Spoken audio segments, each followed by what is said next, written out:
Hey, hey, SBG solution-based gang, like, share, subscribe.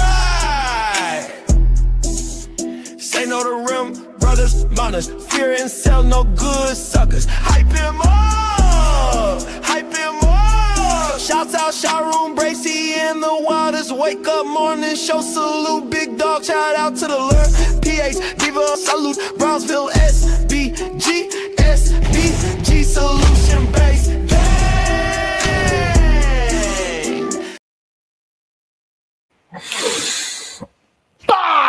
Let's go. Y'all see me.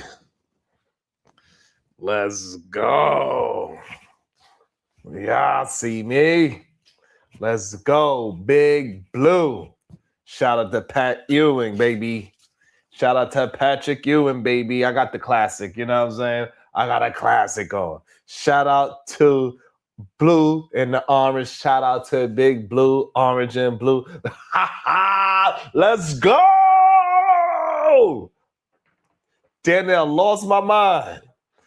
Damn near lost my mind. Down to the buzzer beater. About to be a situation. Hey, hey, hey. That joint was crazy. Shout out to Miss J. Let's go. Let's light the chat with orange and blue. Let's go, New York. Go, New York. Go. Let's go, New York. Go, New York. Go. What up, Too Strong? You know what I'm saying? Because this is actually revenge. The last time the New York Knicks were in the finals, we were playing against the San Antonio Spurs. Yeah, we was playing against the San Antonio Spurs. Good day to you, Miss Corinne Mackey. How you feeling? How you doing, Genesis? Love Wisdom. What's up with you? Be sneezy. Yeah, one win away. And New York City is going to lose their mind. They are going to lose their mind. It's going to be wild. It's going to be crazy. It's going to be highly entertaining, though. You know, if they win it at the Garden, but it's going to be even crazier.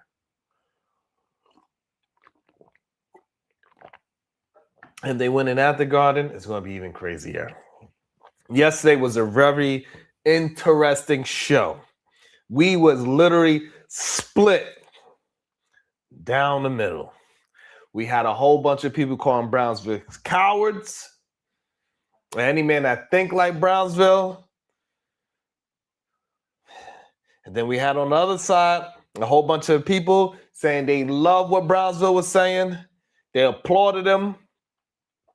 Said that he was doing the right thing. He was doing the righteous thing. Shicey Bum was on. Shicey Bum, I know Shicey Bum was on Brownsville's side all day yesterday. I know Shicey was on Brownsville's side all day yesterday. Ain't that right, Shicey? Put a 1 in the chat, Shicey, if you agree with Brownsville. Thank you. Appreciate that. Oh, what side you was on?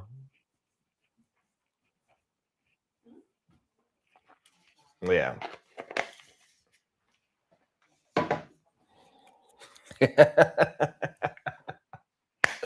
Man. So it was very interesting. Diva, she was through with us yesterday. She was through with us. She did that, threw her goddamn phone at the damn TV. She was so through. She was through with every black man on the panel. She was through with any black man she walked past yesterday. I apologize for her. Because I know she cussed somebody out. I know she cussed somebody out yesterday in the streets. She was so through with us yesterday. She done. Finito. But what I want to talk about today, good day, everybody. Today, we're going to talk about one of the most uncomfortable conversations Black folks have with each other. But, usually whisper about it in the kitchen, after everybody leaves. Because Charleston White, he came out after the Carmelo Anthony verdict, basically said, good day, my Reed. Basically said, I regret it. He says he encouraged the family to trust. Charleston White said he encouraged the family to trust that all non-Black jury.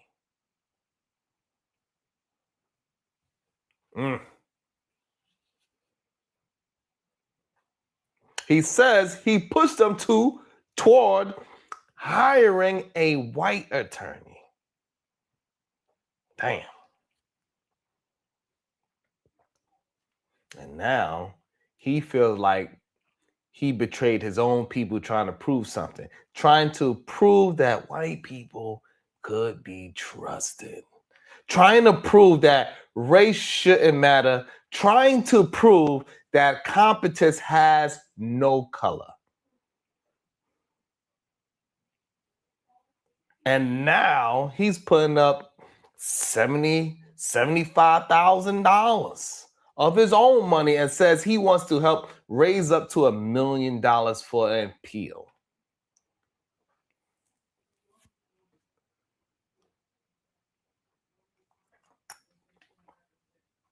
Yeah. Now, whether you agree with Charleston White or not, you got to admit that that's a hell of a confession, because most people double down. That's what we normally see in these spaces. They will double down. People don't apologize anymore. That's not something that happens, right? They rebrand, they pivot, they become motivational speakers. They, and Charleston said, I think I got this wrong. Now that's a conversation.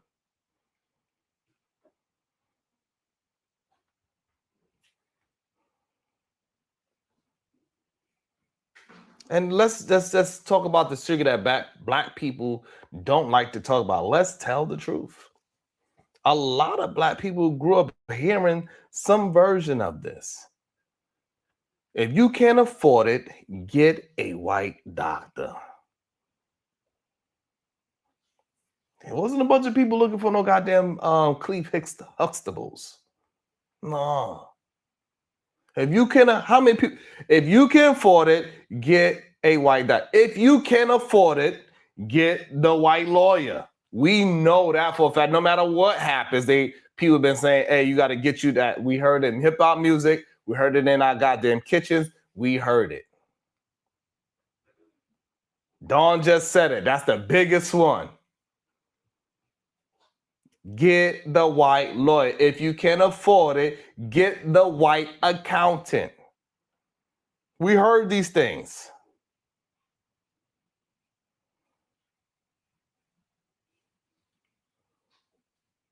These are things that were said in Black kitchens. If you can afford it, get the white realtor. You know why? Because somewhere deep down, many of us absorb the idea that white professionals are safer bets. That's what happened. Not necessarily because they are smarter, but because the system was built around them. Now, before everybody gets emotional like Bubba, about to curse me out, I'm not saying it's true. I'm saying it's common. There's a difference. Some of y'all just got offended before I even got to the point. Relax. Your blood pressure medication hasn't even kicked in yet. Relax. It's okay. We got this whole, in our community, we got this, the look professional test. You ever notice, hey babe, you could turn the air on? You ever notice, thank you.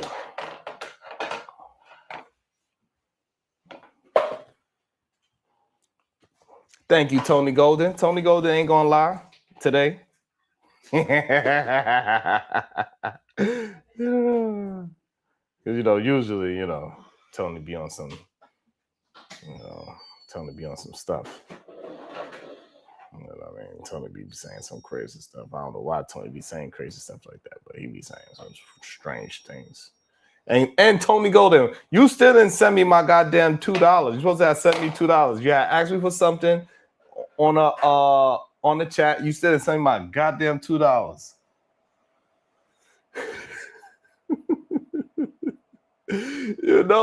You ever notice that look professional test? What professional looks like. A certain haircut, a certain voice, a certain mannerism, a certain confidence. And when Black people adopt those traits, we call it code switching because we understand sometimes competence isn't enough. Sometimes you have to look like what people imagine competence to be. And who, explain this to me, and who got to define that image? Historically, who got to define that? Not us.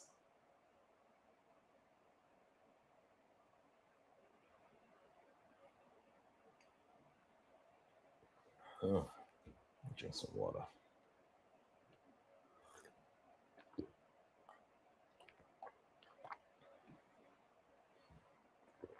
The fascinating part of this whole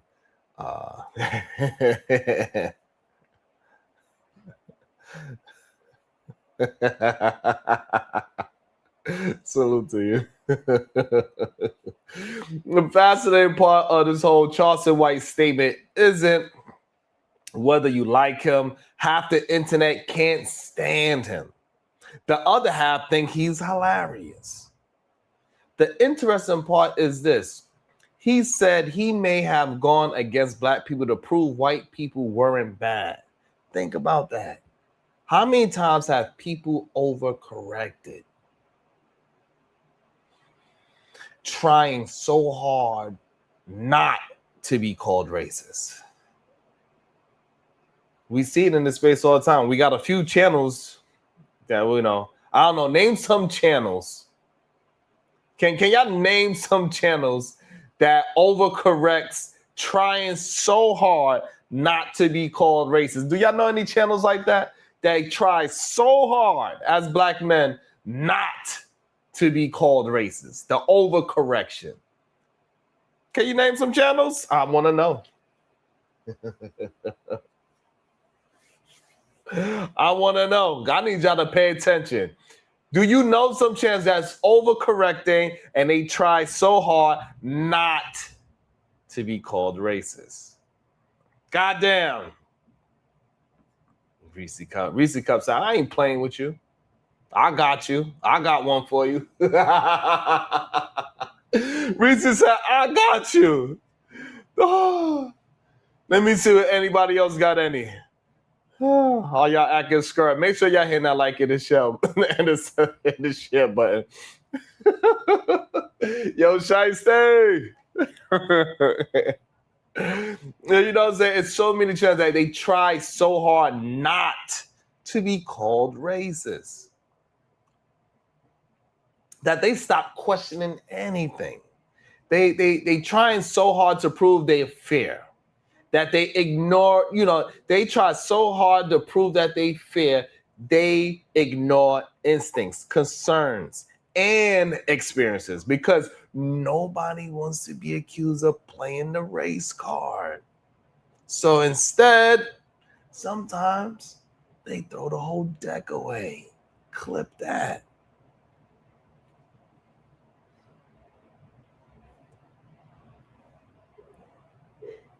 It's crazy. Now, here's where the conversation can get a little messy because if you say you should always hire Black professionals, that might be ridiculous.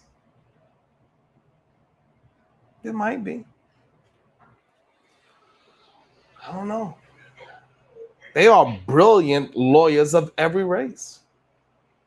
Terrible lawyers of every race. Amazing doctors, awful doctors. Race alone doesn't determine competence. But here's the question nobody asks. Why is the assumption so often reversed? Why is I hired the black attorney because they are excellent? Sometimes it's treated like activism.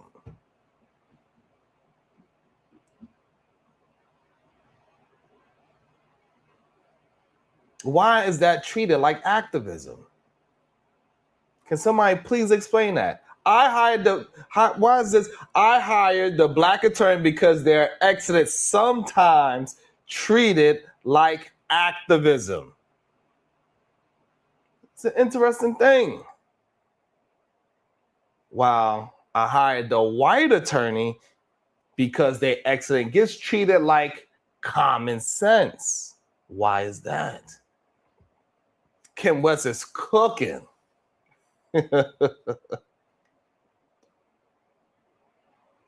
Right? Why is when you do it for the white person, it's like common sense, and that's worth examining. Like, so we got this whole Rick Chow case. Man, almost bit my tongue. I seen a beautiful sight just now.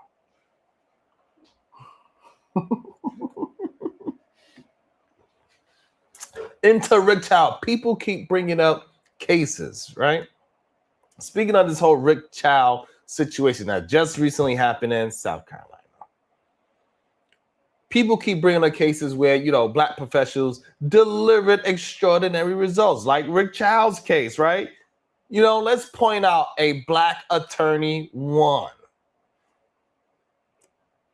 A black professional succeeded. Competence showed up, and suddenly the myth gets exposed, because the myth was never, can black professionals perform? No, the myth was, can they perform at the highest level? And history keeps answering yes. Every single time. Over and over again. And somehow people still act surprised. Like they found out fish can swim. Wow, incredible. No, we've been doing this. You just wasn't paying attention. And sometimes the loudest stereotypes aren't spoken by outsiders. It's inherent, it's passed down, survival strategies from another generation. Your grandmother wasn't saying white professionals are better. She might have been saying, baby, the system wasn't built for us. Do what give you the best chances. That's not hatred, that's fear. Fear learned through experience.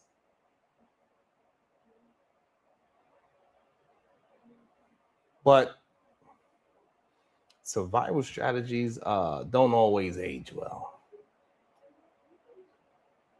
Sometimes what protected you in 1965, it limits you in 2026.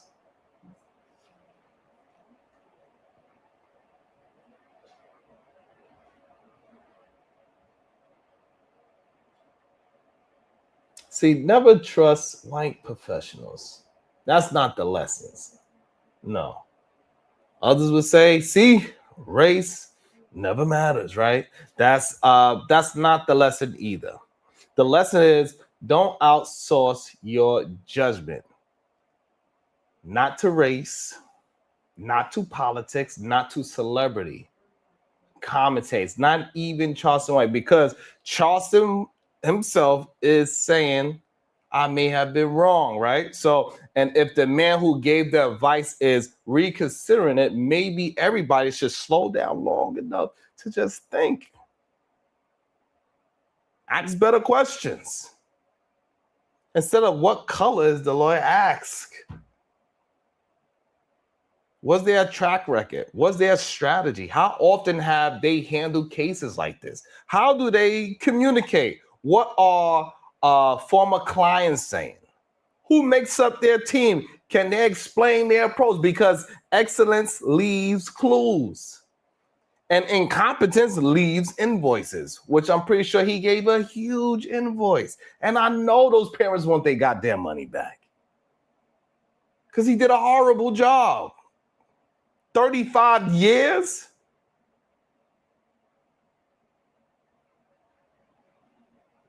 Ask enough questions and race becomes one piece of information, not the whole story.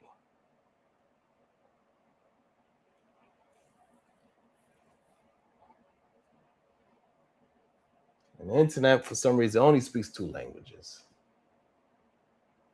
Always, never, always trust this group, never trust that group. But reality doesn't work like that.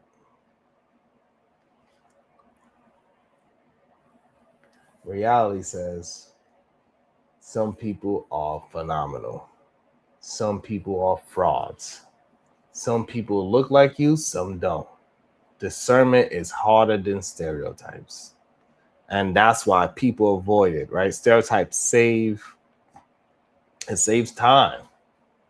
You know what I mean? Stereotypes save time. I get it. Discernment requires effort.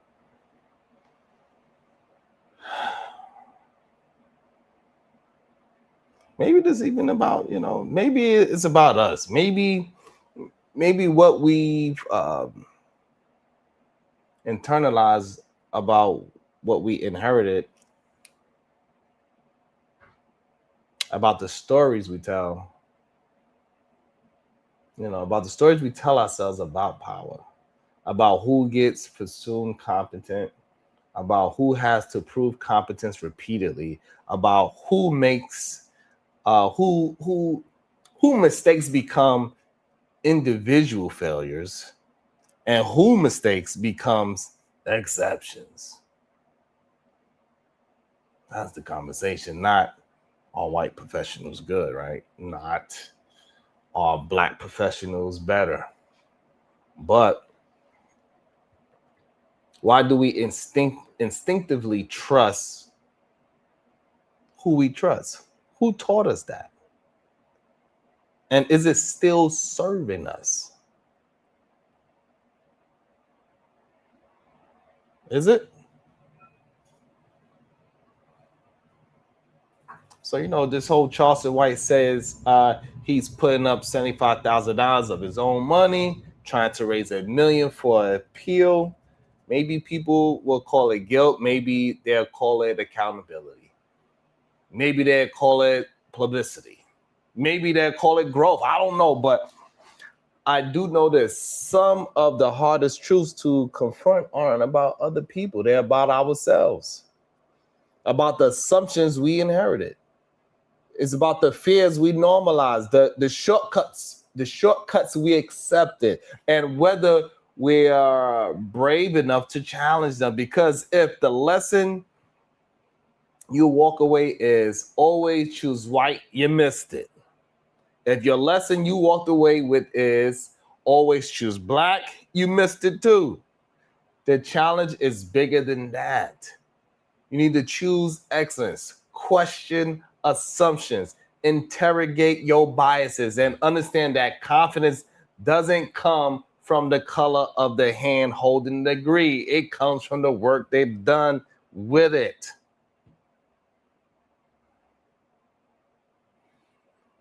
And if today's conversation makes everybody uncomfortable, good. That means we finally told them about something real. Now come and join the panel. Tell me I'm wrong. Tell me I'm right. Tell me what your grandmother told you. Tell me what your experience taught you. Don't just tell me race is simple, because if America has taught us anything, it's that simple answers usually come with complicated consequences. In the comment section,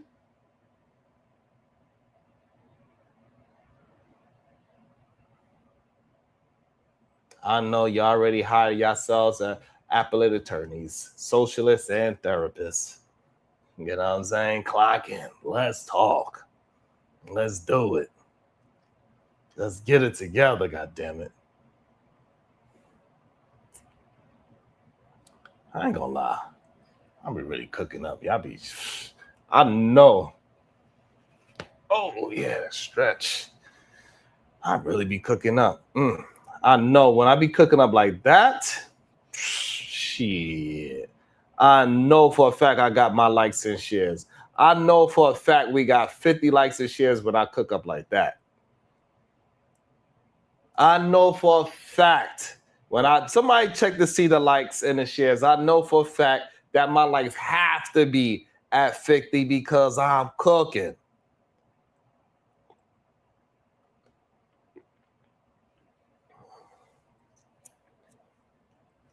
Yeah, Freedom, you know. You know what it is.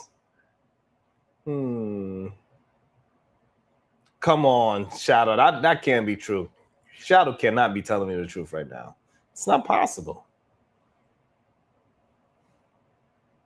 That is not possible. TWI, what did it do? That is not possible that we got over 100 people and only 20 likes. That is not possible. I know that is not possible. So let's go see what Charleston White was saying. While I get this other link ready. Because I really believe that, fam. What you believe? Nigga, I don't want to against my own people trying to convince black people, white people is good, homie. But all white people ain't bad. Believe that, fam. Nigga, I don't want to against my own people trying to convince black people, white people is good, homie. Trying to make you believe what I believe. Because I really believe that, fam. Nigga, I don't want to against my own people trying to convince black people, white people is good, homie. You trying to make you believe what I believe. Because I really believe that, fam. Nigga, I don't want to against my own people trying to convince black people, white people is good, homie.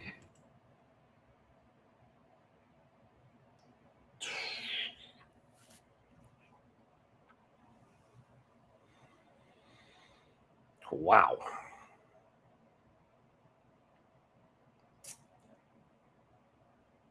That's crazy, man.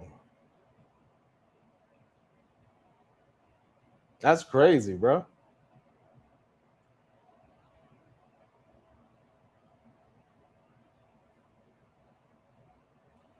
That's crazy, bro. This is what I believe majority of black conservatives have to feel.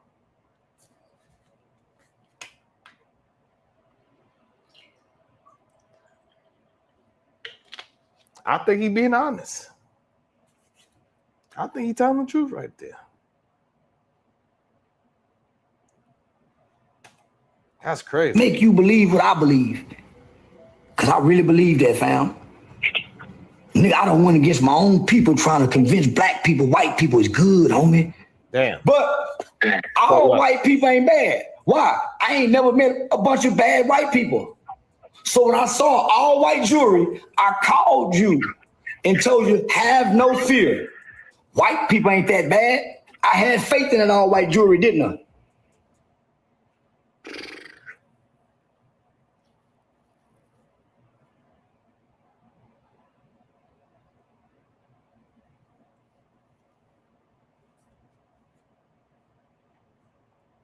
That's wild.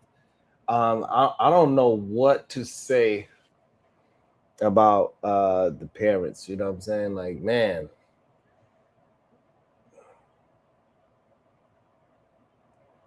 You know what I'm saying? Like, damn. If somebody come back and tell you something like that, how you doing, Shatera? Somebody come back and say, hey, I convinced you of the wrong thing, and now your kid do 35 years, bro.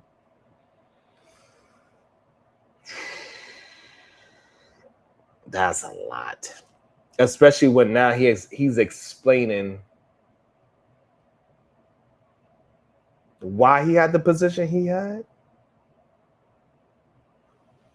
Bruh. That's kind of wild and wicked. But we're going to let them keep on talking. But I do believe that a lot of black conservatives feel this way.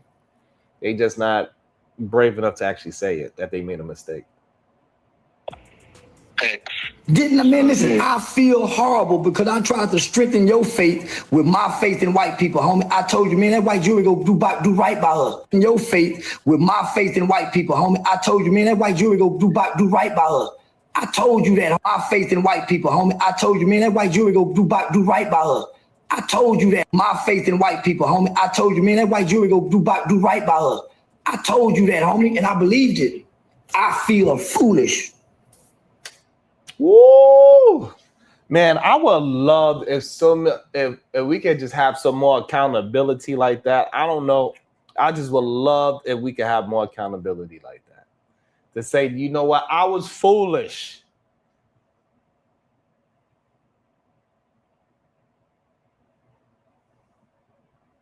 Say you was foolish.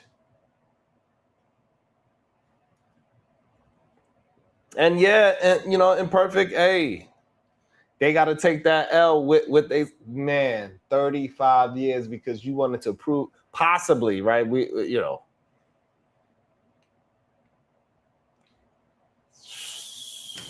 I feel stupid for even calling you, trying to make you believe what I believe. Yeah, because hey, listen, that grip shit doesn't work in real life. That grip shit is only for the internet. This whole idea that you gotta just grip and down your own people, that shit don't work in real life, bruh. It seemed like he might have been going against some evil people. He made a huge mistake. I don't think the mistake that he did is supposed to be 35 years.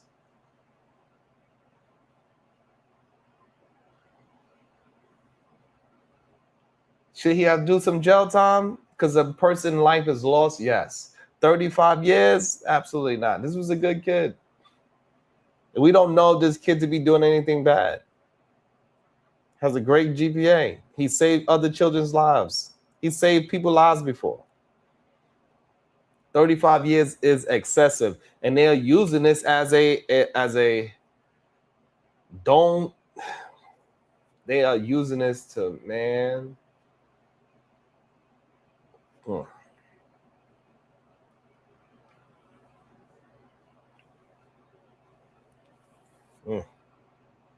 Sorry. Really believe that, fam. Nigga, I don't went against my own people trying to convince black people, white people is good, homie. Damn. Only to look like a fool in such a case. It's hard to defend. It's hard to defend what we see, homie.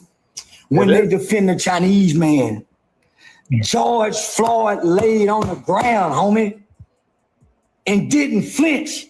And white people had no compassion for him.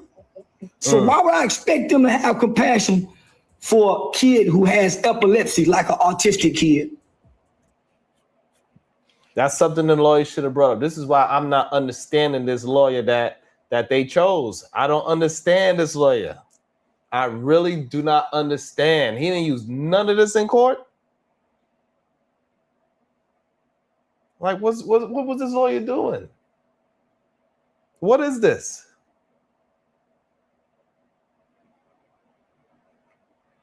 I think another interesting point is that nobody pointed out the fact that Rick Cho lawyer was a black man. A black man got that damn Chinese man off from, you know, deleting a young black boy. Because he seen that he could win the case. He knew exactly what to do. And I do not understand for the life of me why Carmelo's family didn't look at, hey, what is your plan? Because if it's like, I don't understand if they heard a plan from this attorney. Did he execute the plan that he told y'all? Because if he told y'all this plan that he had, you should have fired him off the rip.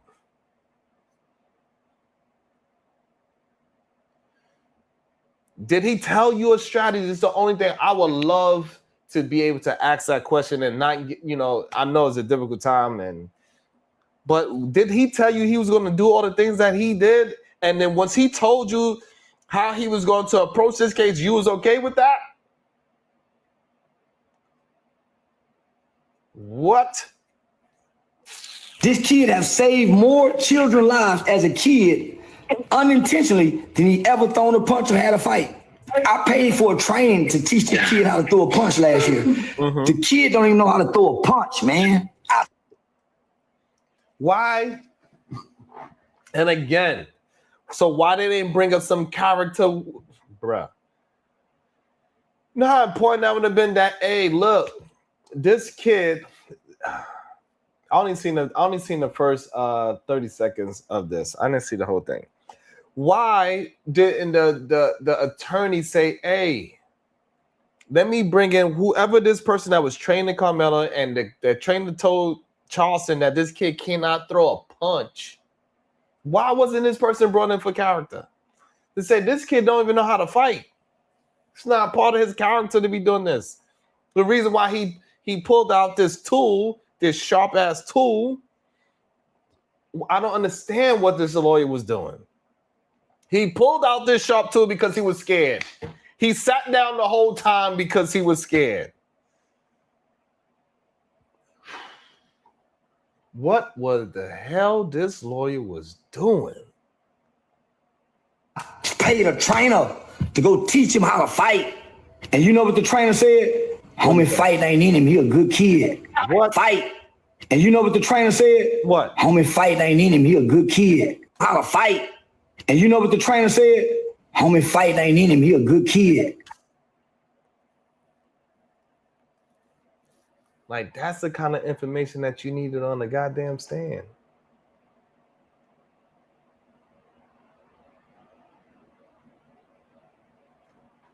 Y'all let me know if the likes is looking appropriate so we could drop the link. Y'all get the likes up, we drop the link. Even the trainer said it ain't in him, homie. So he didn't go back to train him no more. Teach him to be good. He a good kid. Damn, man, I can't believe those white homie. Man, listen, we're gonna make it right. And what you mean you're gonna do what? You're gonna make it right.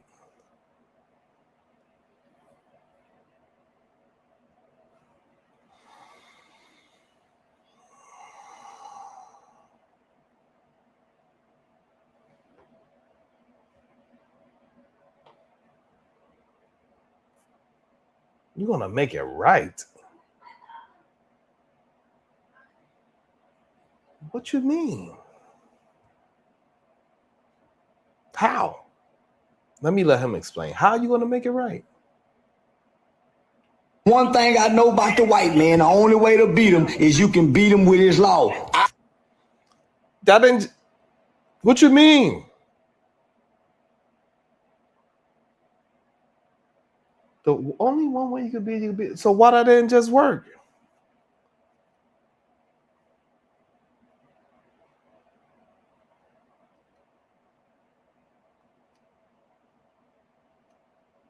I don't know. I don't know what they could have did differently. I know maybe buying a bulletproof car probably was not a good idea. I know putting the down payment on a new house, that's probably wasn't a good idea. Hey, listen, I think they should have recognized the fight that they was going to be in.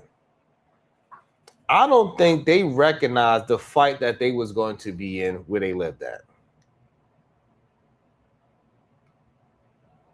I think they thought it was all good. That's why they moved to the area that they moved to. They didn't even consider that it could be. I did. I served time for white man and beat him with his law. I did. I served time for white man. Bragged about it. I've committed some of the most. I ain't got nothing on my record. No felony conviction, no what. And I got a murder for a white man. So if white people can do that for me, they'll do it for your son too. Front page paper. Interesting. So he feel like because, well, I guess that takes out the idea that he's a coward. He wasn't on trial for murdering somebody that looked like him. He was on trial for killing somebody, you know. So I guess we gotta give him props for that. I don't know. I guess we gotta give him props for that. I don't know. What the shit?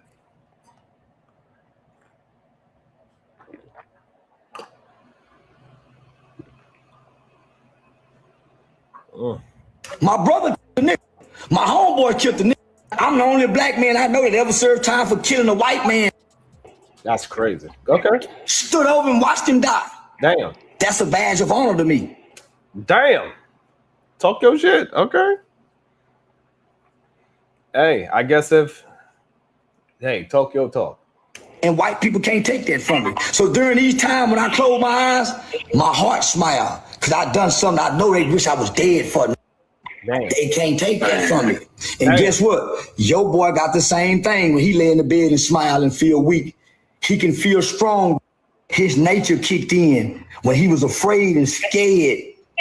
When he was afraid and scared of them two big bully white boys, his nature kicked in. And nature's first rule is to self-preserve. So he was too afraid to stand up and face the bullies. So he sat there subservient.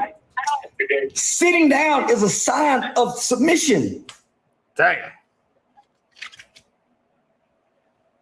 Well, clearly the courts didn't think that. Clearly the courts didn't think that, Charleston.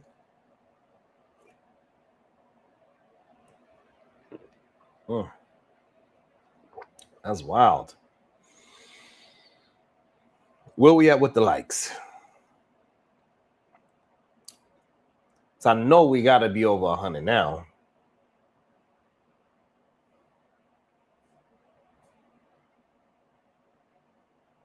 Freedom said a scared person will hurt you. Absolutely. Those are the most dangerous people in the world.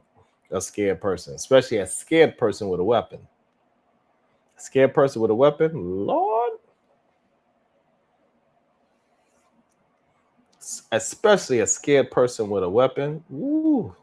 I know we probably at 50 likes then, right? Maybe if we was at 50 likes, I could open it. I know we at 50 likes. Let's get to 100. We got 121 people watching. Make sure y'all hit the like button. So he was already submitting to the white boys. When they tried to come put their hands on him, his fear and nature kicked in. He didn't have a knife. Hey, listen, your lawyers were supposed to object to every time they mentioned a knife for it to be on record. It wasn't a knife.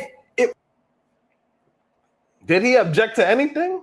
Did his lawyer do anything besides collect the check? You didn't object. If it was a tool, why you didn't object to that they keep calling it a knife? Because when you are calling in a knife in the court of law, you are suggesting that you snuck in a weapon. If it's a tool, then you could easily say that maybe this young man didn't have intent to do something malicious. The F?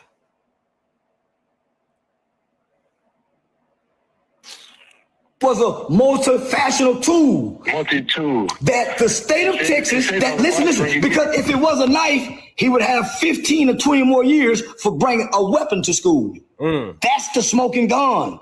If it was a knife, it wouldn't be 30 years, it'd be 60. Because the knife enhances it for bringing a weapon around children to a school. The judge wasn't supposed to let that lingo into the courtroom. This is not a knife. Correction. I object, Your Honor. It wasn't a knife. I object, Your Honor. It wasn't a knife. It was a tool. And it sounds good, but why the F did the lawyer not do this? Why the lawyer didn't understand this? Why the strategy wasn't like any time that a word knife is brought up to object? What was this? What did he tell the parents was the strategy? Did the parents even talk to him about a strategy? And while they watching this unfold, did he follow the strategy? What in the world?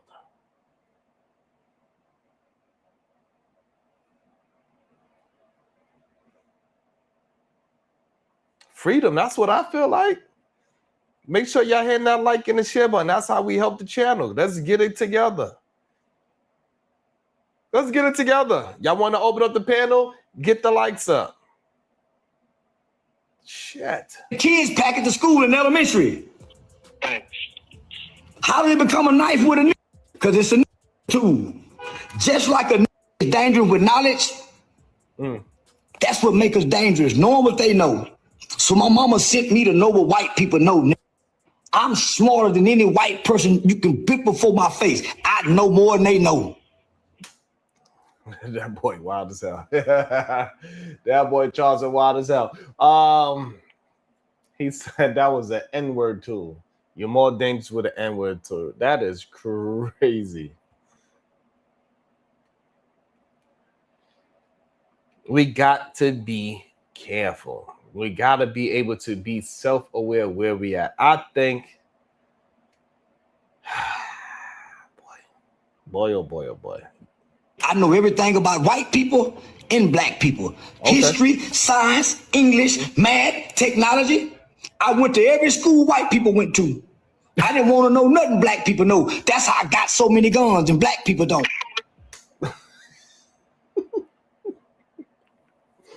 What you talking about, bro? That's why I talk politics and black people don't. That's why I talk law. Can't no white man beat me. That's why I ain't got no felony convictions. And I brag about the shit I've done with nothing on my record. I could be lying. It ain't on my record, but I've done it. And they know it too. My mind and my mouth is more dangerous than that courtroom. They know it. Why? I can overturn law. We got juvenile life without parole abolished in America. It took us a few years to do it, but we got it done.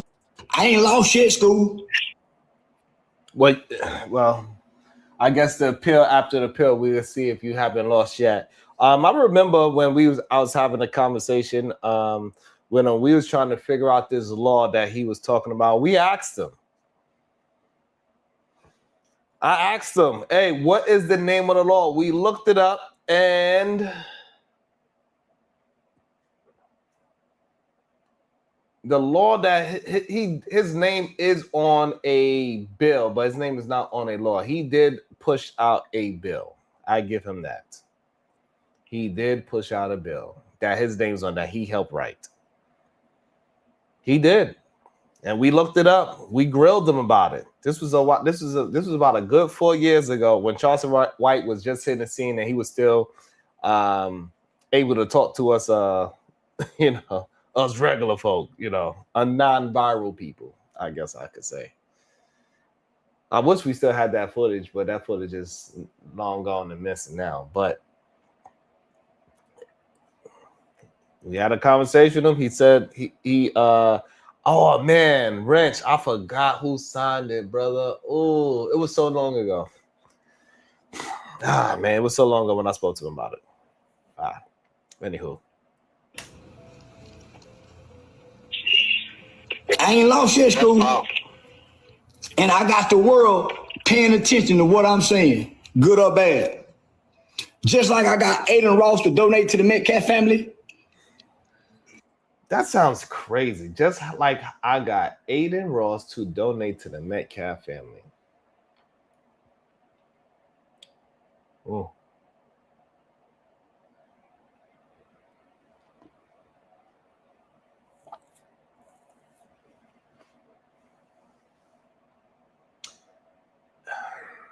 If I was the father of Carmelo Anthony, I don't know how much trust I would put into somebody giving me advice that told somebody to donate to my opposition at the time.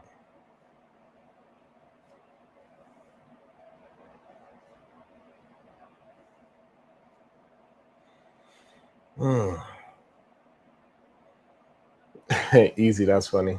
I don't know. I got people working on millions. I got people working on getting you $1 million like they got Chud without going through GoFundMe. That's how connected I am as a black man in America. I got white friends, politician friends, rapper friends, acting friends. And I'm going to use it for you, fam. You have $30,000 before Saturday. I'm putting up $75,000 to start the appeal process for your son. We have 29 days, 28 days to be exact. I just need Mitch Nolte to file the appeal. I already got an appellate lawyer ready to go. to write the entire thing. Collin County is done what I thought they was. I thought at least they'll put one black on the jury. But I told you something about that judge. I told you that judge is not going to let it happen like that, right? Carmelo Anthony mom and father said I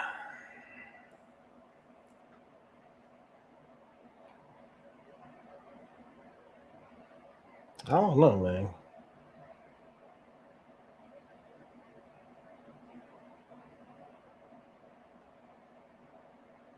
Let's see. they felt after the verdict. And the father said something that caught the internet attention. The dad said he was told to get a white lawyer, and the internet think that advice came from Charleston White. That's why he went.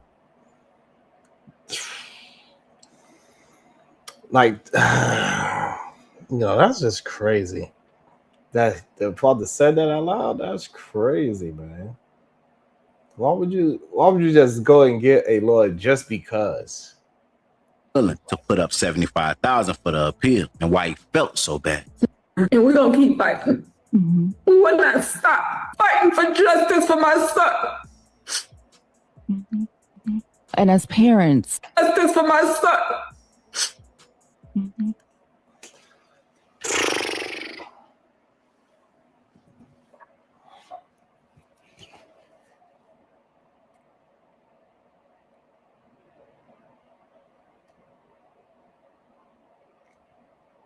Do this look? Hold on. Fighting for justice for my son. We will not stop fighting for justice for my son.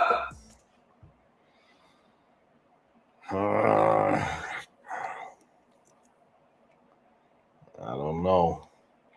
That should look phony to me. This face right here, I cannot stand when people put this as fake ass.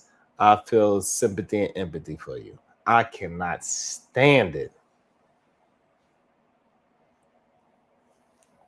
This fake ass, I'm concerned face, and I don't know what's going on with my. I don't know. Maybe that's how they. Maybe that's their real crying face. Maybe that's their real crying face. I don't know.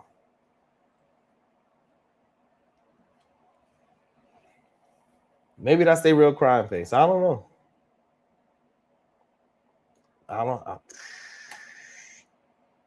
Keep fighting. Mm-hmm. We will not stop fighting for justice for my son. Mm-hmm. We will not stop fighting for justice for my son. Okay. Mm-hmm.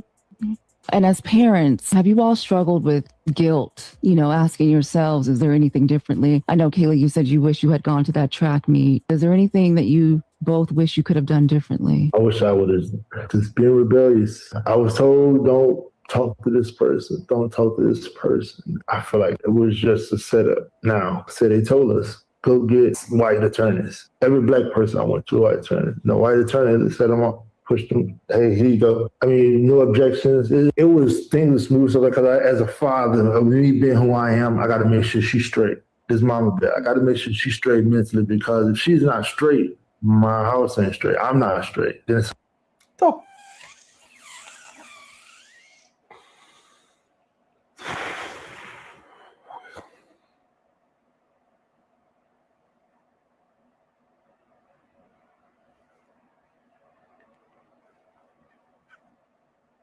what do you mean? Your focus should have been on your son being straight. Not worrying about these goddamn crocodile tears. The F you mean?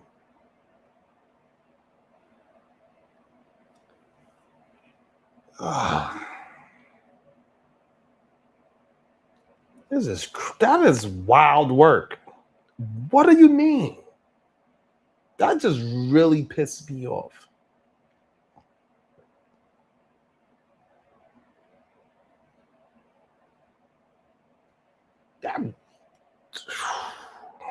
That really pissed me off.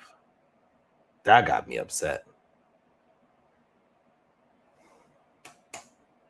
as a father of me being who I am, I got to make sure she's straight.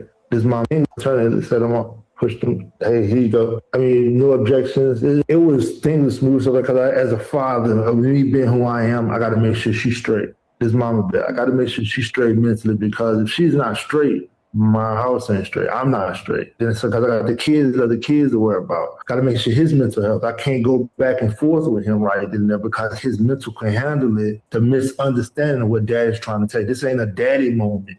Now, I don't. So,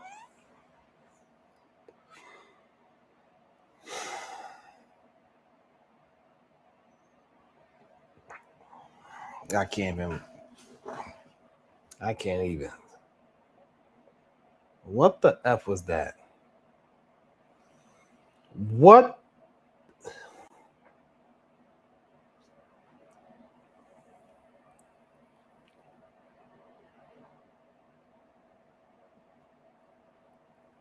What? I can't even watch that. I can't even watch that. That's crazy. That's just crazy. Well, clearly the mom ain't no goddamn leader neither, Shicey. Because her dumb ass, her ass, I don't know what to say. I don't know what to say. I don't know what to say. That got me pissed. I should have watched it before I played it. I should have watched it before I played it. Because that is insanity right there. Lamar Black, I don't know what the hell. That pissed me up to the highest level just now. I don't even know what to say about that black man or that black woman. I don't know. Yikes.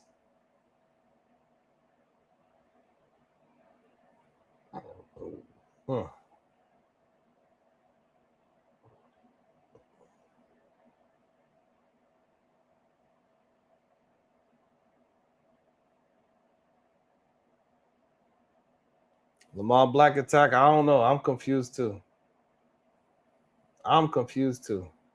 Maybe y'all can help me get unconfused.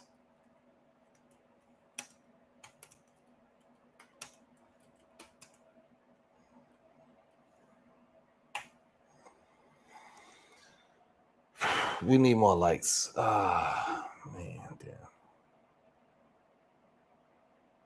Like, seriously. This whole idea that this man is prioritizing his wife mental health over getting his son free. Hey, listen here, wife. I love you. But we're going to have to get my son into a good position before I worry about you. Are you kidding me? Shout out to Tony Golden.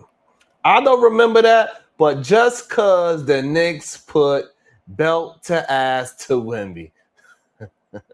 Thank you, Tony Golden. Shout out to the time while I said only 29. It's crazy. Peasy ain't going with the $10 suit. Thank you so much, Peasy. I really appreciate that. The link is dropped. I just don't understand. Like, you need to worry about your son. He's the one that's facing 35 years. Don't worry about that woman right now. You have a year to worry about your son. Worry about that lady after you get your son 5 years for involuntary manslaughter. But because you was worried about your damn woman, and maybe that's the issue. Maybe Diva's right. Worry about some goddamn vagina. About Mama Bear. The nerve of you calling her Mama Bear at this moment.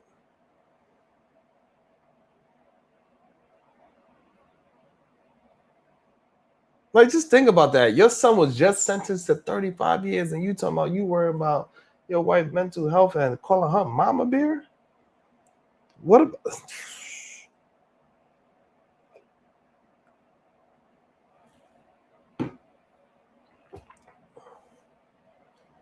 Oh man.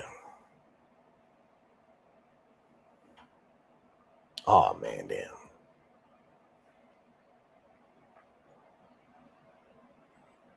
That's just crazy to me.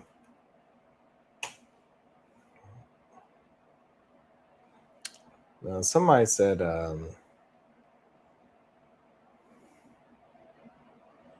that's just crazy. Charleston called Anton on the show. I didn't actually see it. Let's pull it up and see what was said there.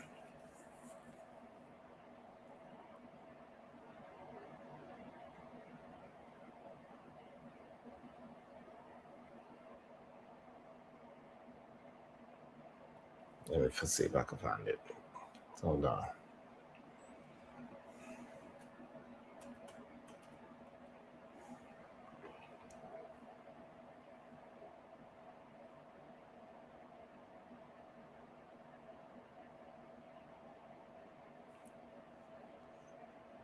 That shit just crazy to me.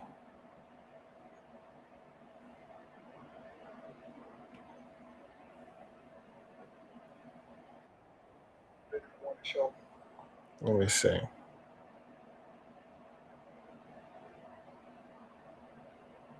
Okay, I found where he talked to him.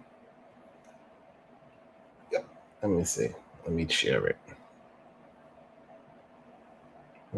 Yeah, he called him.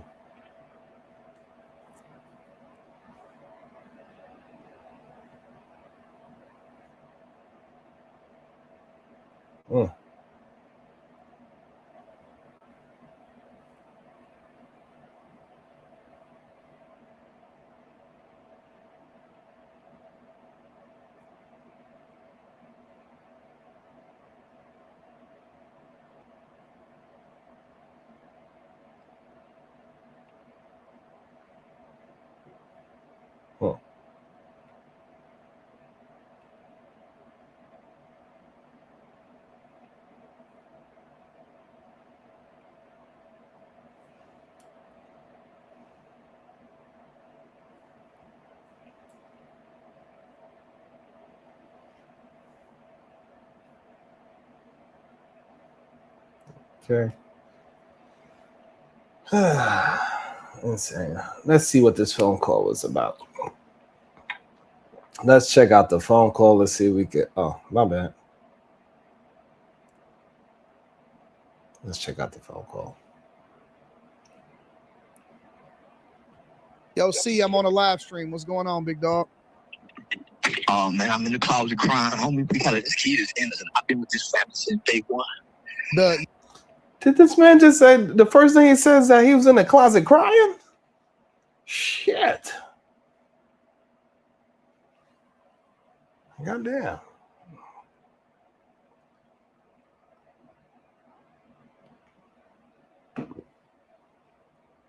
Damn. Is that what he said? I'm in the closet crying, homie. We got this kid is innocent. I've been with this family since day one. Oh man, I'm in the closet crying, homie. We got this kid is innocent. I've been with this family since day one. Oh man, I'm in the closet crying, homie. We got this kid is innocent. I've been with this family since day one. You talking about the Carmelo Anthony kid? I was calling you with the dad on the phone. I want you to interview them. Home, I never spoke on it. Man, I've been with the family since this happened because I went against the family. I can bring him on tomorrow. You talk the dad of Carmelo Anthony? Yeah, Carmelo dad. I want you to interview the mom and dad. Whoa. Do y'all believe that it is a good situation for Carmelo Anthony's dad to go to the Anton Daniels and have a conversation with him about the case? What is y'all thoughts on that?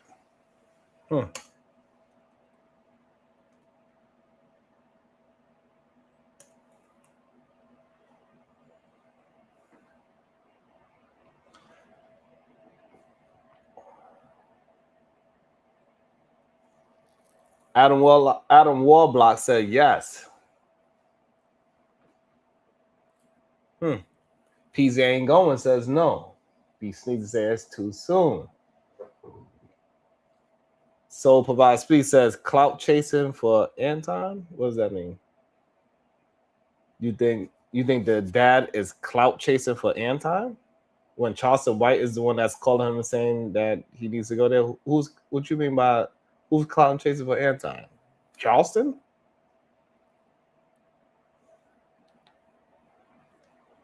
Like, what do you mean?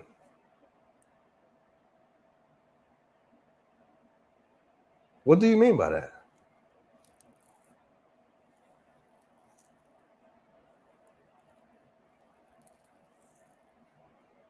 What do you mean by that?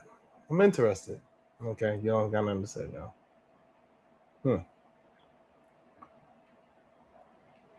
Homie, this kid has no blemish. He's a real lamb. When we think about the lamb, homie, he's a real lamb. Fleece is white as snow. He has no blemish. He has no blemish, homie. They wouldn't even let the fact that these two white boys, 6-something, almost 200 pounds, are trained mixed martial artists. You got one on one side. These boys are bar hand destroyers. The one he killed broke his daddy collarbone. These kids have a reputation of sexual misconduct, drugs, alcohol, guns. They are terrifying. Is this a situation where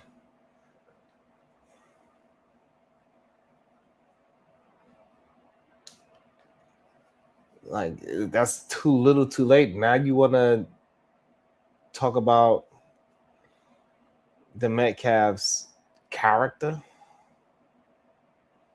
So now now Charleston, you got this information about they are into drugs and guns and hurting people and they into fighting and all that. Where was all these, like, man, I mean, maybe that's why Charleston White is in the closet crying. Couldn't realize how badly he messed up. None of this was mentioned in court. Why? Why wasn't any of this mentioned in court? What?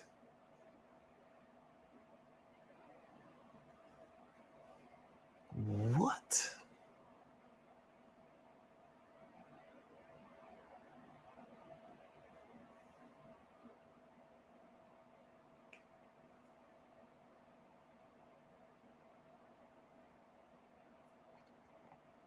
What does that mean? That's what you want. Don't you want people to be informed about the situation? I don't understand. Don't you want, because maybe if we had more information, maybe if more people were speaking about it way before the case started, maybe we could have been up in arms about it. I'm sorry, that's how this shit goes.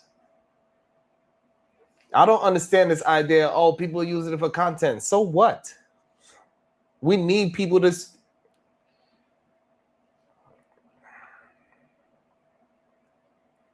I don't know. Maybe it's better off that nobody talk about it.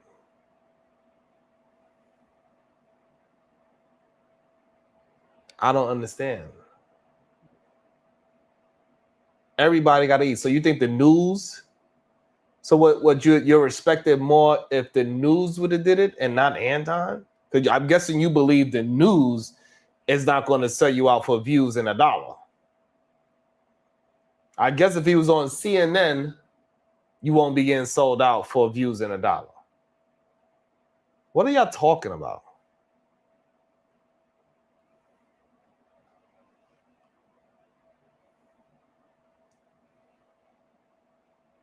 The news been doing this shit for years. So this whole idea that y'all be thinking that y'all had this idea, oh, people sell you out. What are you talking about? What you think the news is doing?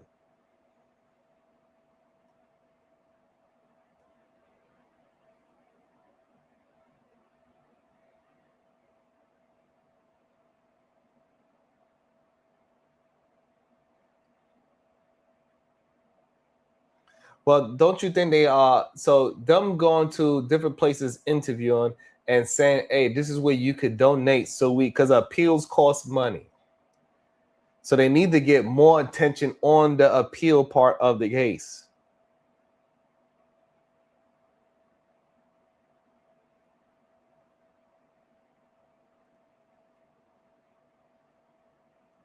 So Charleston's only putting up 75s. He needs a lot more if he's trying to get to $1 million. So with them trying to get to $1 million, they need to be on as many platforms they could possibly get on.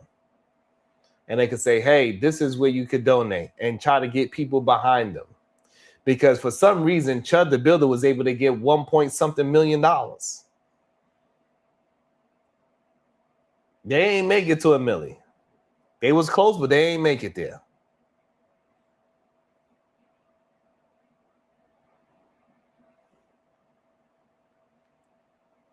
Good day to you. Salute to you, Stan.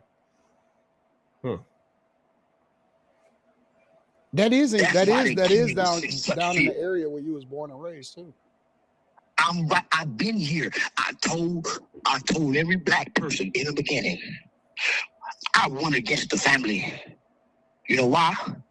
When I looked on the press conference when that killing happened, he's standing with a bunch of civil rights activists, civil rights lawyers, not criminal. I got talking about the father and the son. The black, they don't know where to get a lawyer from. They've never been in trouble before. Yeah. The lawyers showed up. Why? Because the black people came with a narrative that white people hadn't put out yet. That this. So I do find that interesting.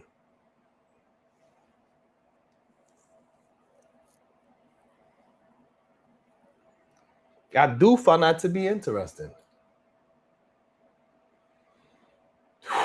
Charleston was upset that all the civil rights lawyers came out and support. And see, this is the issue that we have, I guess, as a black folks, right? We keep thinking that we don't need the ambulance chases. So what, Ben Crump and all the other civil rights activists, if he'd have kept those goddamn lawyers and they would have did it, and they would have got the attention that it seeked, get the temperature at the proper position that it needs to be in, and go ahead and be junkyard dogs of lawyers and go after this thing properly with aggression, maybe we have a different outcome. But no, what you did and what a lot of people did. See, what it seems like the Anthony family follow the logic of, oh, all these people are just grifting off of me.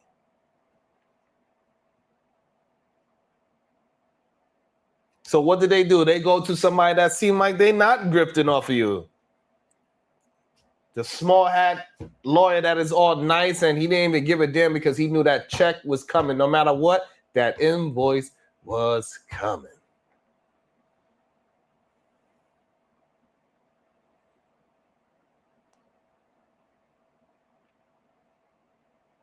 Why do we have so much distrust towards each other? I don't give a damn if Ben Crump is just out here grifting and he's just trying to get some fame and a check. Can you get the job done? Go ahead and get your check. Go ahead and get your grift on. Go ahead and get your money. Why do we even care about what views and what fame he get off of bringing my son home? I don't give a damn.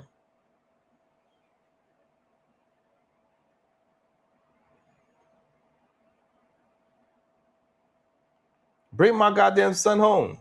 Can all this civil rights activism, can I bring my damn son home? What's your plan? This is insane to me. The nerve. This is crazy. This is insane to me. Good day, sir. Welcome to the show. What's up, bro? How you feeling today? Man, this information is bugging me out, bro. Hey, it really is. Like, that's why I spazzed out yesterday. Like, the shit people are saying doesn't even make sense. And we already talked about that flawed defense. Like, the more it comes out, the more you see how bad it was. Like, he had true defenses that just the lawyer was just like, oh, sorry. It's insane. Like I don't understand how we Monday quarterbacking it that much better than the actual lawyer. That's insane. Because the lawyer didn't work for him. Goddamn, you roll up your goddamn window. You don't got no AC, I guess. It's hot down there in Texas, huh? It's just a new day. Yeah, it's wild. God, let me go answer this bill real quick. I gotta get a delivery. Get in touch. Tell me what's on your mind. Oh shit. I'm good. The mute's off. So a lot of people have spent time talking about how, oh, he should have ran away. Oh, he should have been trained better. Oh, he should have done this and that. Most of the people talk about this are not in Texas. Most of the people saying, oh, well, he should have just fought his way out of full ass. Like, they're just making stuff up because it sounds good. Y'all can't say what that boy felt whenever those people were surrounding him. Y'all can't say what he should have done because he did what he thought he needed to do after he warned them that he might do it. So a lot of people are quick to try to make it about race, and it's not about race. It's about what actually happened. Like, I'm in a car right now, and 5 cars have the "Don't Tread on Me" bumper sticker. Because it's all about, hey, get out my face. You can't tell me what to do. Oh, he shouldn't have been under the tent. Prove that. Prove it. I don't want to hear no more excuses about why he did what he did. Show me where he shouldn't have been under that tent. Then explain to me why he should have listened to people who were not teachers who told him to leave. He was at a school event. Another student can't tell you what to do.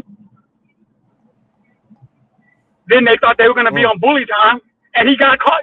Bully got taught a lesson. I'm sorry. Austin had bad parents. His parents should have taught him not to leave people alone. But we ignore that. We're not talking about that because then all of a sudden we can't say it's black man's fault. No, this man got... Y'all don't know what a cowboy stomp looks like. So y'all are sitting here playing this game. Oh, well, he could have got up and walked away. Yeah, it's raining. It's wet bleachers. He's surrounded by people. They're trying to force him to leave. And y'all are saying, get on his belly and show his belly. It's fine. No, bro, that's not okay. It's not okay to teach black kids that it's okay to be bullied. That's wild. No, he probably, and get this. I'm going to say this because this is what I feel. He hit Austin because Austin was closest to him. I don't think he wanted to kill him. I think he wanted to make everybody else run away. Which, guess what? Lo and behold, it worked. So Shadow, knowing these out, so I think the issue with your argument, I'm gonna mute you while you're not talking because you have an echo. I was trying to fix it, but I can't. So the issue with what your argument is, if we was to tell black children to do this, they are also going to go to jail for 35 years. What do you say to that? I think I get it. Like, I understand that that's a potential. And I don't want that to be the potential because, again, they keep saying laws are supposed to protect everybody, right? Well, if laws are supposed to protect everybody, how come he wasn't protected by the very laws that protected him? I asked your cousin yesterday about the totality of the circumstances. So now I'm talking to you, Sean. Look at the totality of those circumstances. What his position was, what his health conditions were, what happened. Mm-hmm. Yes, he had a knife on him. Great. He also knew he couldn't fight. He also knew that he got jumped, he would get beat up. Sorry. The totality of circumstances say that he was afraid. Everybody who pulled up on him was bigger than he was. And he was invited there. He was invited. Mm-hmm. Okay. And so now that we understand. So my question to you, Shadow. So now that we know in 2026, it is a 2-tier system.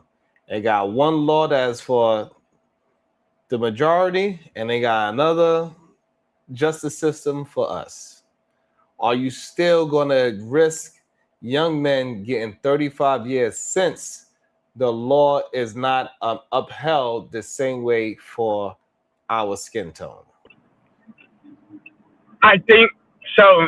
If you ask me what my opinion is, and it's going to be very unfortunate for me to say this, I'd rather you have to go to trial than have to bury you.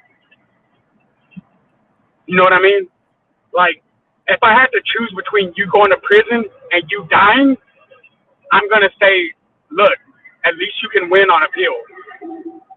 At least you can. Okay, you have a chance. I mean, that makes sense if we're talking about dying, but majority of people do not die from getting their ass jumped, especially children. So no, if it's just a fight, but again, you don't know how that fight can escalate, because you know, you can admit to this. Fights can escalate real fast nowadays. Anytime you fight, it's a risk to your life. I believe that wholeheartedly. Any fight, whether it's 1-on-1, 3-on-1, 4-on-1, 4-on-4, there's a chance that you could lose your life. Yeah, that's fair. That's fair. And so my answer is still the same. I'd rather you go to court than go to a cemetery. So now, also for the people that's in the chat, if you want to talk to anybody that's on the panel, we cannot see your comments from the comment section. You have to super chat. That's the only way it's being seen, or I have to pull it up. So if you want your comments being spoken to or directly to anybody, you got to super chat it. So let me also welcome into the show Tony Golden. Good day, Tony. How you doing? Bracy, what's good, boy?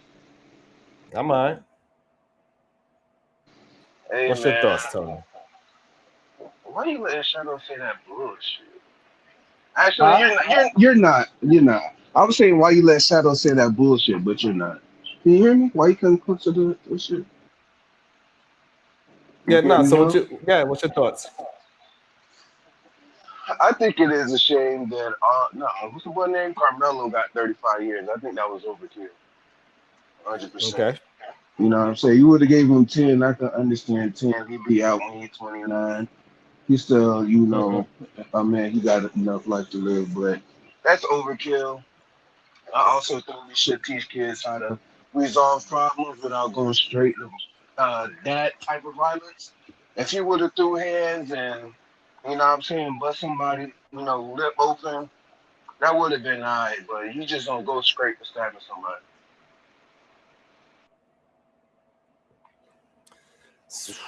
So, you mind if I respond? What'd you say, Shadow? You mind if I respond? Yeah, go ahead. So, first and foremost, the first thing he said was out of pocket, which was he went straight to it. He didn't actually go straight to it, but he also understood the position he was in. Like I said, I appreciate all the black men coming up here saying that he actually needs to be put in mortal danger before he knows how to defend himself. I like how we're doing that now, because y'all can risk y'all's kids. I'm not risking mine.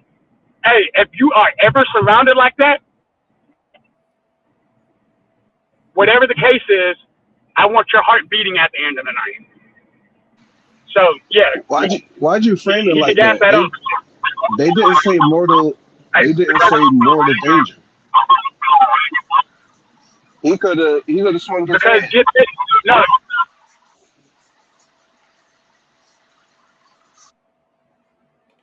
Me about to be jumped. He knows his health condition better than me or you do. If you don't understand how that could scare somebody, then you can't tell what he was afraid of. I've been he should have just. I didn't grab a knife. Tony, I got you, Tony. Let him finish his whole thought, because when we jump in, he has an echo. So let him finish his full thought, and then you got it right after him, Tony. But again, my issue isn't the fact of what was happening. It was what he felt the potentiality could have been. Hey, these 4 boys, and not just the 4 people who came up to him, but the rest of the people who were getting aggro with him too. So yeah, he felt what he felt, and he had the right in Texas to do whatever it took to end that threat. I get everything. Everybody wants to try to make it about race, but it's about the fact that he did not have any responsibility to, 1, flee, or 2, vacate the area that he was because he was allowed to be there. Let's talk about all those things before we talk about, oh, he jumped straight to violence, which he didn't. He actually initially told them to leave him alone. He actually tried conflict resolution that nobody's acknowledging, and they kept pressing him. How far do they have to press him? Do they have to actually start beating him up before he's like, hold on, let me grab my backpack real quick? Oh, bro, come on, man. I think it's pretty clear in this case he actually should have waited until he started getting beat up. He wouldn't be sentenced to murder if he did that. We don't even know they was about to jump him. That's not what the testimony was saying. So, I mean, but okay, so yeah, the testimony might not have said that. However, we could assume a lot of things because we understand. We all been to high school. We understand what it looks like when people are approaching you in an aggressive manner. If me, Tony, and Shadow all walk up, it doesn't matter if you, Tony, is chilling in the back, not saying anything. We kind of understand what's the motive behind that one person approaching a person by themselves, and you know you have backup. We know what that means. But the issue is that I'm having with Shadow is that it's proven that Texas law do not go for us. At the meantime, at least. That's the only issue I'm having. And I can concede to that. I agree with you fully. We're quick to say law is supposed to protect everybody, but clearly it doesn't. My issue isn't the fact that you're saying the law doesn't protect us. It's the fact that everybody else is coming up saying that he was still wrong. By law, he was not in the wrong. Had he had competent counsel, had he had somebody actually there to defend him, a competent lawyer would have been able to prove that exact thing, and he didn't even try. That's what So my question to you, Shadow, can you put yourself in the Metcalf father's shoes? What is your position if you was Austin's father? The same thing I said about the other way around. Let me make sure I preface it right. So you, as being Austin's dad, all you know is that your son is an athlete. He's a good kid. He's aggressive. He goes to the gym. You know all the good things in your mind about your son for, whatever the dad understands it. Even if he's doing some messed up things, the father's probably like, he likes those type of things. You see your son as most likely a good kid. What is your thoughts from his perspective?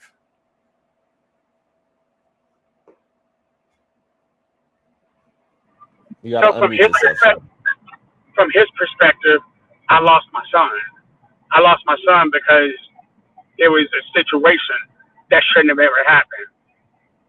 Mm-hmm. Right. Do you want the kid to go to jail? I mean, yeah, I would want the kid to go to jail because he killed my son.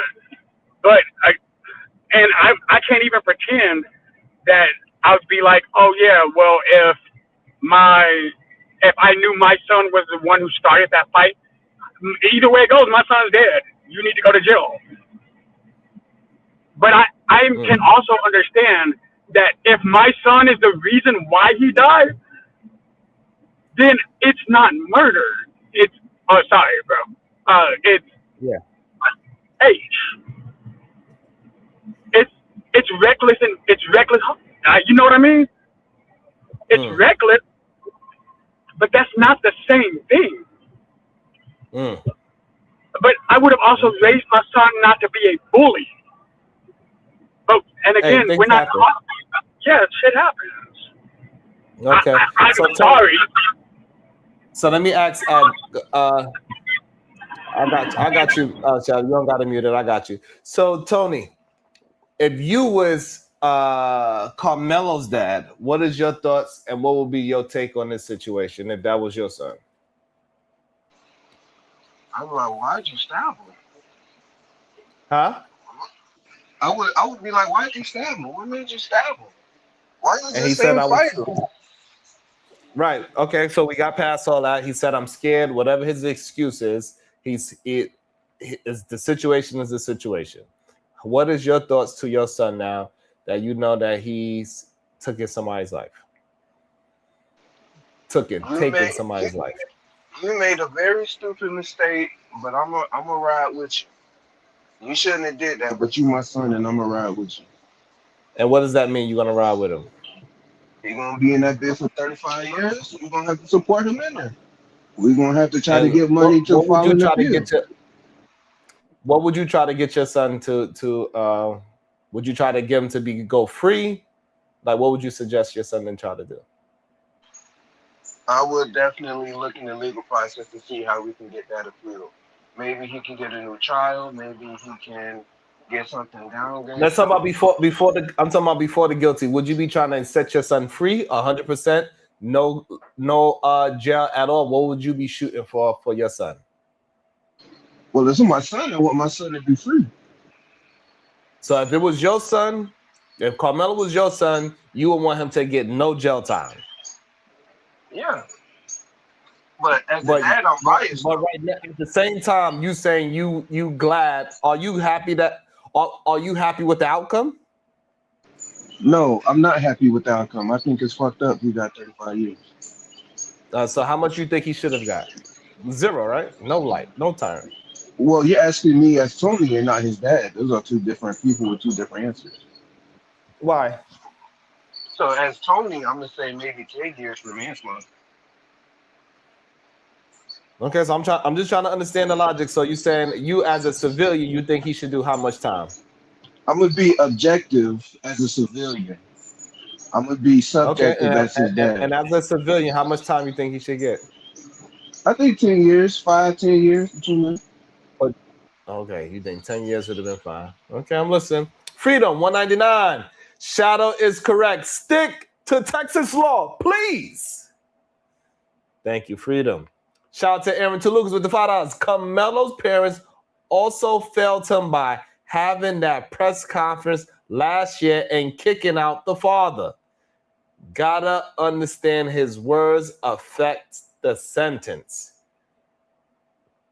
I do believe they dropped the ball on so many things, Aaron Toulouse, but at the same time, it's a lot, so I get it, but I think they dropped the ball on a lot of things, Aaron Toulouse. And that is a good place to start where they dropped the ball for sure. And we also welcome into the show PhD. Everybody hates Mott. Good day, sir. How you doing today? What up? I did read your super chat, Tony. I don't remember. You laughed. You ain't read. I'll read it again for you, Tony. Don't worry. What up, Mott? What's your thoughts? I haven't been followed. I just got here. But I heard you ask the question about you just asked him a question about how much time he should get him. Before that, you asked him a question about if you said if he was the father, would he how much what you asking? I said if he was the father, what would he be suggesting his son to do? Would he be trying to get his son no jail time whatsoever? What would be his strategy for his son if his son was the one that did the stabbing? Yeah, so in most situations, with most things, I would want my son to get no jail time just out of bias, right? Family. So I would be trying to get him out of jail time. Now, of course, I would ask my son, like, why did you do that when he got home? And if my son told me that he did it out of self-defense, then that's all that I need to hear, right? Because that's the angle that we want to take on this case. And I'm going to assume that if my son told me that, then he can tell everybody else that, if that's how you feel. And I think that's the issue, is that nobody thinks he did it out of self-defense, and everybody thinks that he's lying. And maybe it would have made sense for him to. Of course, people might not want him to take the stand, but if I truly didn't do something, I would probably want to take the stand if I'm not, if like, you know, to some degree. I want to take the stand. Yeah, absolutely. And so now, if you was the other kid's father, what is your thoughts? Would you want this kid to do 35 years? So many different perspectives here. Because on its face, your son is gone, right? Your son is never coming back, and you probably won't have any more kids, and that probably wouldn't even do anything anyway. Yes, your son is gone, and he died. I would say a horrible death, but he died in his brother's arms. He probably wanted me to be there. So from that perspective, of course, you probably want him to get life. But at the same time, I happen to be a person who thinks a bit deeper, and I think I do have the ability to empathize and stuff like that. So I've never been in those shoes. And if I saw remorse in Carmelo's face, and if I knew more details about the case, like, was my son really, you know, if I try to put myself in Carmelo's shoes, was it plausible at all? It's possible that, you know, I could say, you know, Judge, he's just a little boy, you know. Damn. But, you know, on his face, I probably would want him to have life. Interesting. What is your thoughts, Mont, on this whole Charleston White is in regret for telling the parents that the all-white jury is going to do right by them, and also that he should hire an all-white lawyer, and now he regrets it. He think that was the wrong thing to do, going against black people that way. What's your thoughts of that? That's so interesting. I cannot stand Charleston White. And I can't stand Charleston White because I think that he's a psychopath, and he consistently has this pattern where he drags people with having little information, and he does a number on them. Like when Gilly's son passed away, and he pretty much went out there and said, "It's just your fault," and all this type of stuff while the man is grieving. Like, he consistently does this. What he said about Carmelo right after the incident, like, you poured fuel on this fire from the other perspective, and you had no information, right? You spit on these people's names, threw dirt on their names, like, and you didn't have any information. He consistently does this, and then apologizes. But this one is especially interesting because you did that, then you apologize to the family, and then you ill-advise the family, and now you're apologizing for ill-advising the family. I can't stand this. I can't stand him. And he's a psychopath, and people don't realize it because he's poetic, and a lot of them are charismatic. He's extremely charismatic. He has a way with words. But and people, even in this situation, people are like, they having sympathy for him, you know. So yeah, I can't stand him. Damn. Welcome to the show, Ronald. 804. Good day. What is your initial thoughts? What's up, everyone? You got a question for me or initial thoughts? Okay, initial thoughts. We're finding out some excuses when it comes to Carmelo. Epilepsy, and he might have been scared and all the other stuff. That's why his initial reaction, if he's going to be scared or he can't fight, is to just walk away. It's just plain and simple. You know, you can't if they tell you to leave, right? Even though according to the law you don't have to leave, and you know you can't fight, you know you can't do this, you can't do that, you got epilepsy, just move away from the situation. You know, that's the best case scenario. Right now he'll be home getting ready for college. You know, but unfortunately he has to go through all this mess right now. That's it for right now.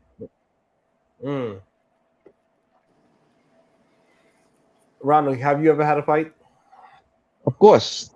I've actually had a boy bring a gun to my school because we had a fight over he took my grandmother's pen. and I had a fight with him to get my pen back.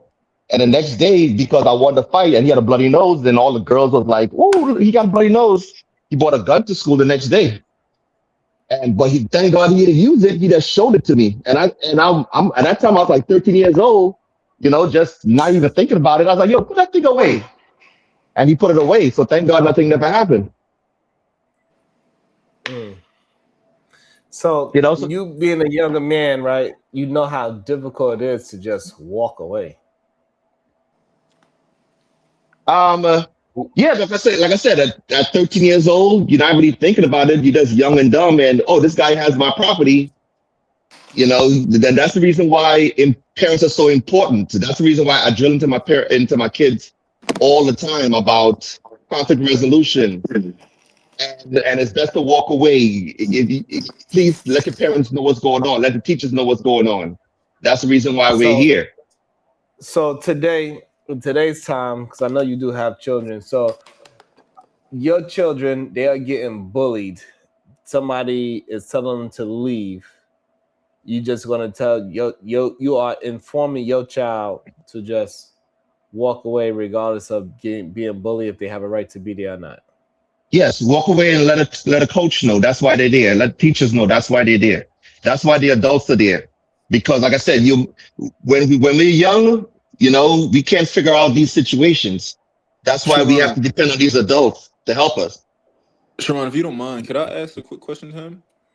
So, Yeah. Ronald, right now in your life, would you also do the same thing? So, if you were somewhere and I saw you and I said, "Yo, Ronald, get up out of here," would you do the same thing? Would you walk away? It's a one-on-one situation. No, let's say we're somewhere public, and I'm chilling, and you come over there, you sit next to me, and I say, "Yo, Ronald, leave, get up out of here. I don't want you right here." Are you with like 5 of your boys? This is just a group of people. You really don't know what's going on. It's just a group of people there, and I say, "Yo, Ronald, you gotta get up out of here. I don't want you here." Well, if it's a one-on-one situation and I'm feeling like fighting that day, sure. If I'm with my wife and I'm like, you know what, I'm not gonna be doing this. Let me just get out of here, or I could just report you to most likely that place might have a bounce or something like that. I'll let them know what's going on. But it all depends on the situation. Okay, would you have words for me? Would you just walk away? Yeah, most likely I have words for you, especially if I think it's a one-on-one situation.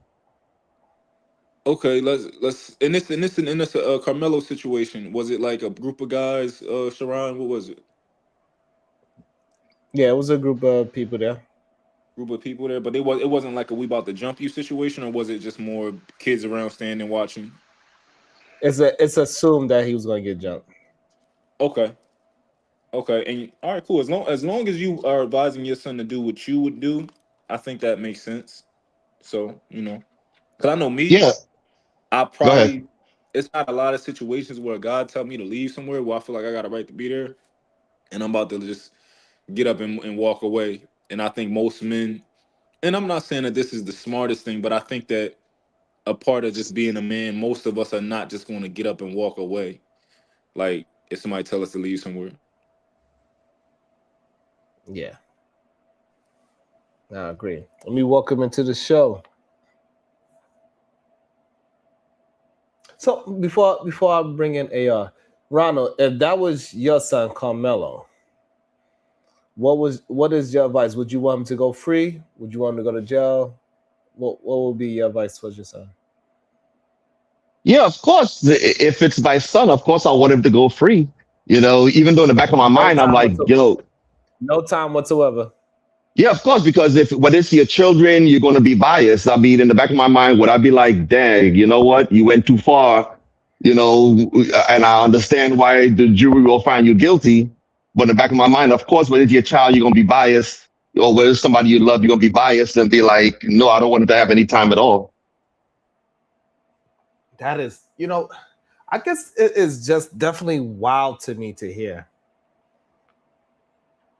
Why are you not biased to your own people? It's not about your own people. I don't live in a, oh, it's I gotta take the black side, or I gotta take this certain side.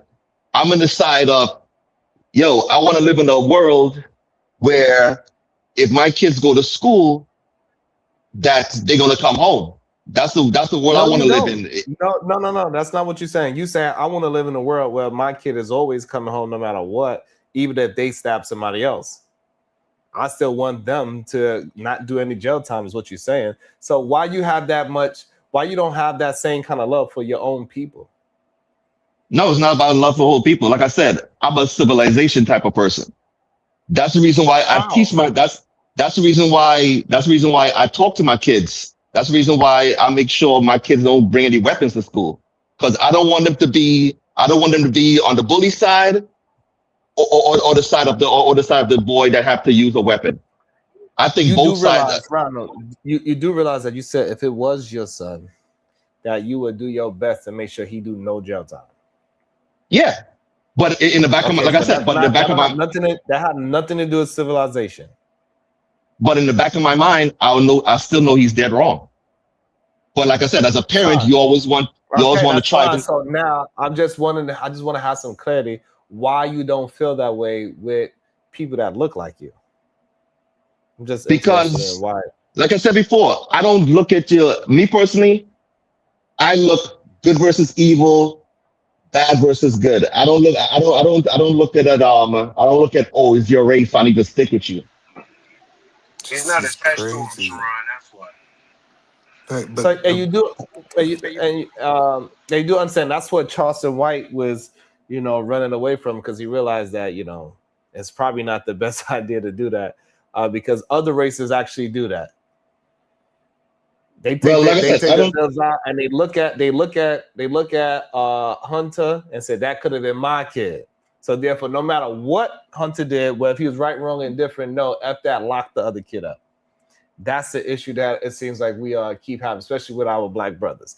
Aaron Tulugus and $5. If my friend invites me somewhere and other folks tell me to leave and he doesn't try to diffuse the situation, I'm out and never talking to him again. That's a very good observation as well, Aaron Tulukas. That was kind of crazy as well, especially the way how Mr. Eddie hit the stand and then he folded under pressure too. So, man, I don't know.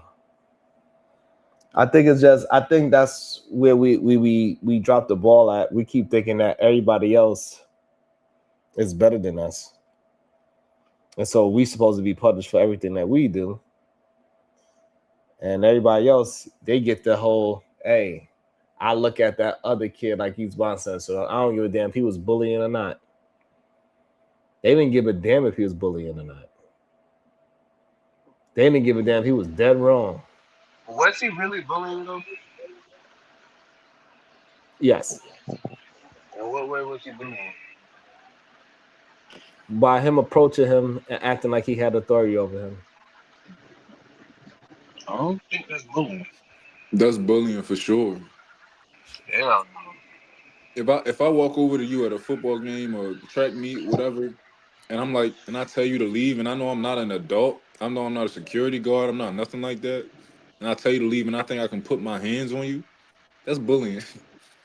No, I don't think that's bullying. So Tony, if I was to walk up to you and say you need to leave here, and I push you, you saying that's not bullying? No, I think you're trying me. I don't think you're bullying. When I think of bullying, I think of there seems to be a dispute in the power dynamic. you don't see a dispute in power dynamic. So No. the dispute is what are you doing here? The power dynamic is that I got more people plus my brother here. So why are you here? That is the power dynamic. I have at least two people, me and my brothers here. And the dispute is what are you doing here? And not even just that. That literally fits your definition. And not even just that, but like my perceived power of I think I can whoop you. So that's a perceived power dynamic also. But the crazy part about it, listening to Ronald, thank God that some of y'all Negroes didn't get caught with the stuff y'all did at 17. Like, the empathy is gone for most black people for other black people. The grace is gone. For what I have heard black people said over the last couple of days, and Ronald get up here and fix his lips and say, if this is my son, I would ask a jury of 12 to have empathy and have grace for my child, but he don't have grace for another man's child. So if Ronald was sitting on this jury, he would have convicted this young boy based off his words. Like, we really bought into the white man dream.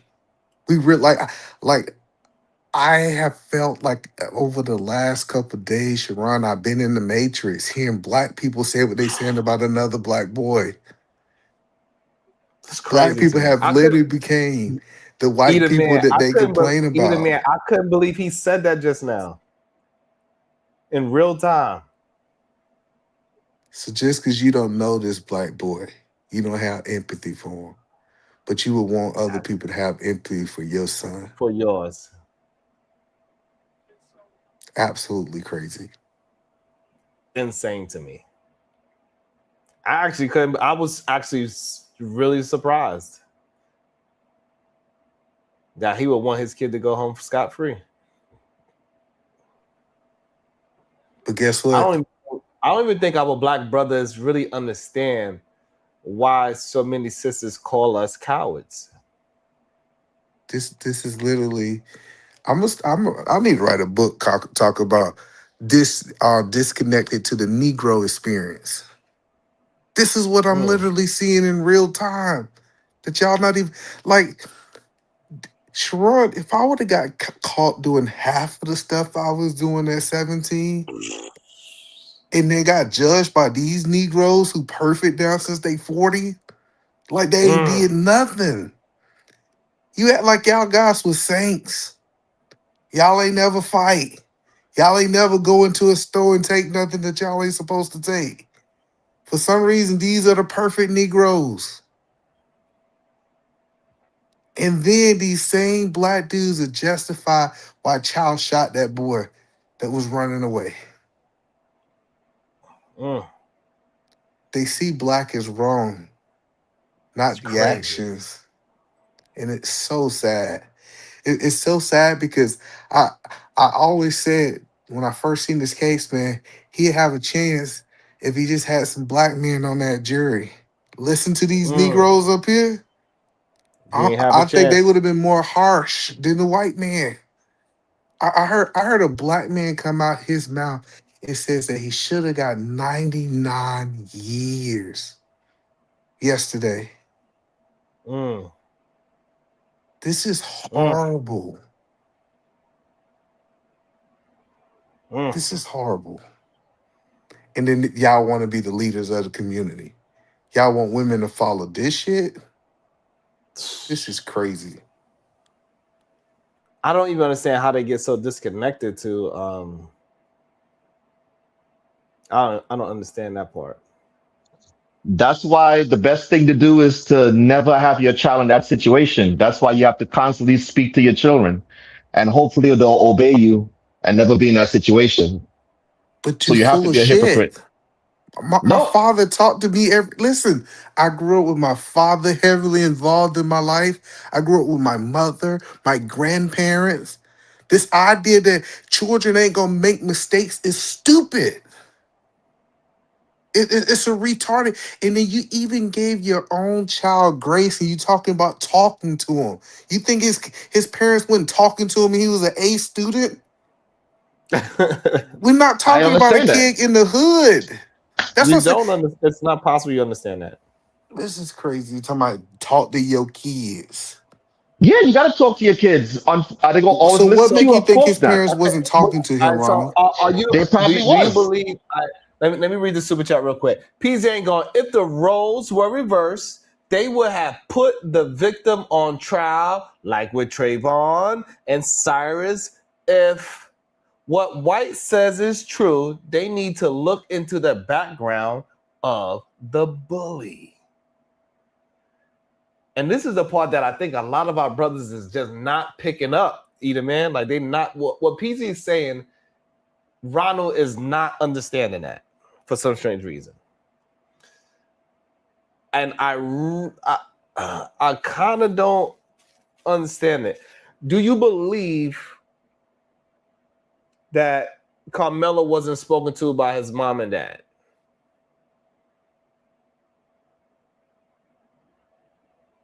Ronald 804. Yeah. Spoke to him. Huh? But unfortunately, he just didn't obey. And that's what happens, unfortunately, from time to time with your children. What did he obey? I think that's the reason. What do you say What'd he you say? didn't obey his parents in? Bringing a weapon to school, conflict resolution. I think I think most likely he got good parents. Pause there. You believe a multi-tool is a weapon? It can be used as a weapon. A hammer if could that be used as a multi-tool, weapon. if that multi-tool has, hold on. A hammer could be used as a weapon. Yeah. Anything could be used as a weapon. Yeah. Do you believe that multi-tool was a weapon? Yeah, he used it as a weapon. If you're not supposed to be bringing it. Hold on. I need you to answer very directly. I understand anything could be used as a weapon. A chair can be a weapon if you use it in a certain way. We understand that. But I want to know, you will not call, understand that you will not call a hammer laying in a school a weapon? No, but you can use it as a weapon. I understand the word use, but you will not consider that hammer sitting in the school on top of a school desk. You will not consider that a weapon. No, especially if it's in the workset class. Hold on. Now, do you believe the multi-tool was a weapon? Yeah, because he used it as a weapon. No, I'm not. Hold on. No. If the listen, if you're not supposed to bring a knife, okay. Ronald, don't change the word to use. Was the multi-tool a weapon? Yes. But the hammer is not a weapon. Because the hammer is in where it's supposed to be. If the hammer is in the tool class or the carpenter class, yes, that's where it's supposed to be. For example, can I bring a multi? Listen. Like if I go to the TSA and I have a multi-tool, are they going to consider that a weapon? Yes or no? Ronald. No, the better question is, hold on, let me put it in the proper context. Would he get expelled for that multi-tool in that school? What do you think? Most likely, yes. Because it had a knife on it. The answer is no. Yeah, I think that a lot of people don't understand Texas culture. When I was down in Texas, everybody had a knife. Especially if you was to see most of the Caucasians guys, they got a knife on their hip, and they're not intending to stab somebody. They be cutting rope and they be doing like everything. Like if you understand what you could use with this quote unquote pocket knife, it is common for people to have. So I don't know why we keep making it seem like people wouldn't walk around with multi-tools. Conversation with MJ with the 20 ball. Cowards!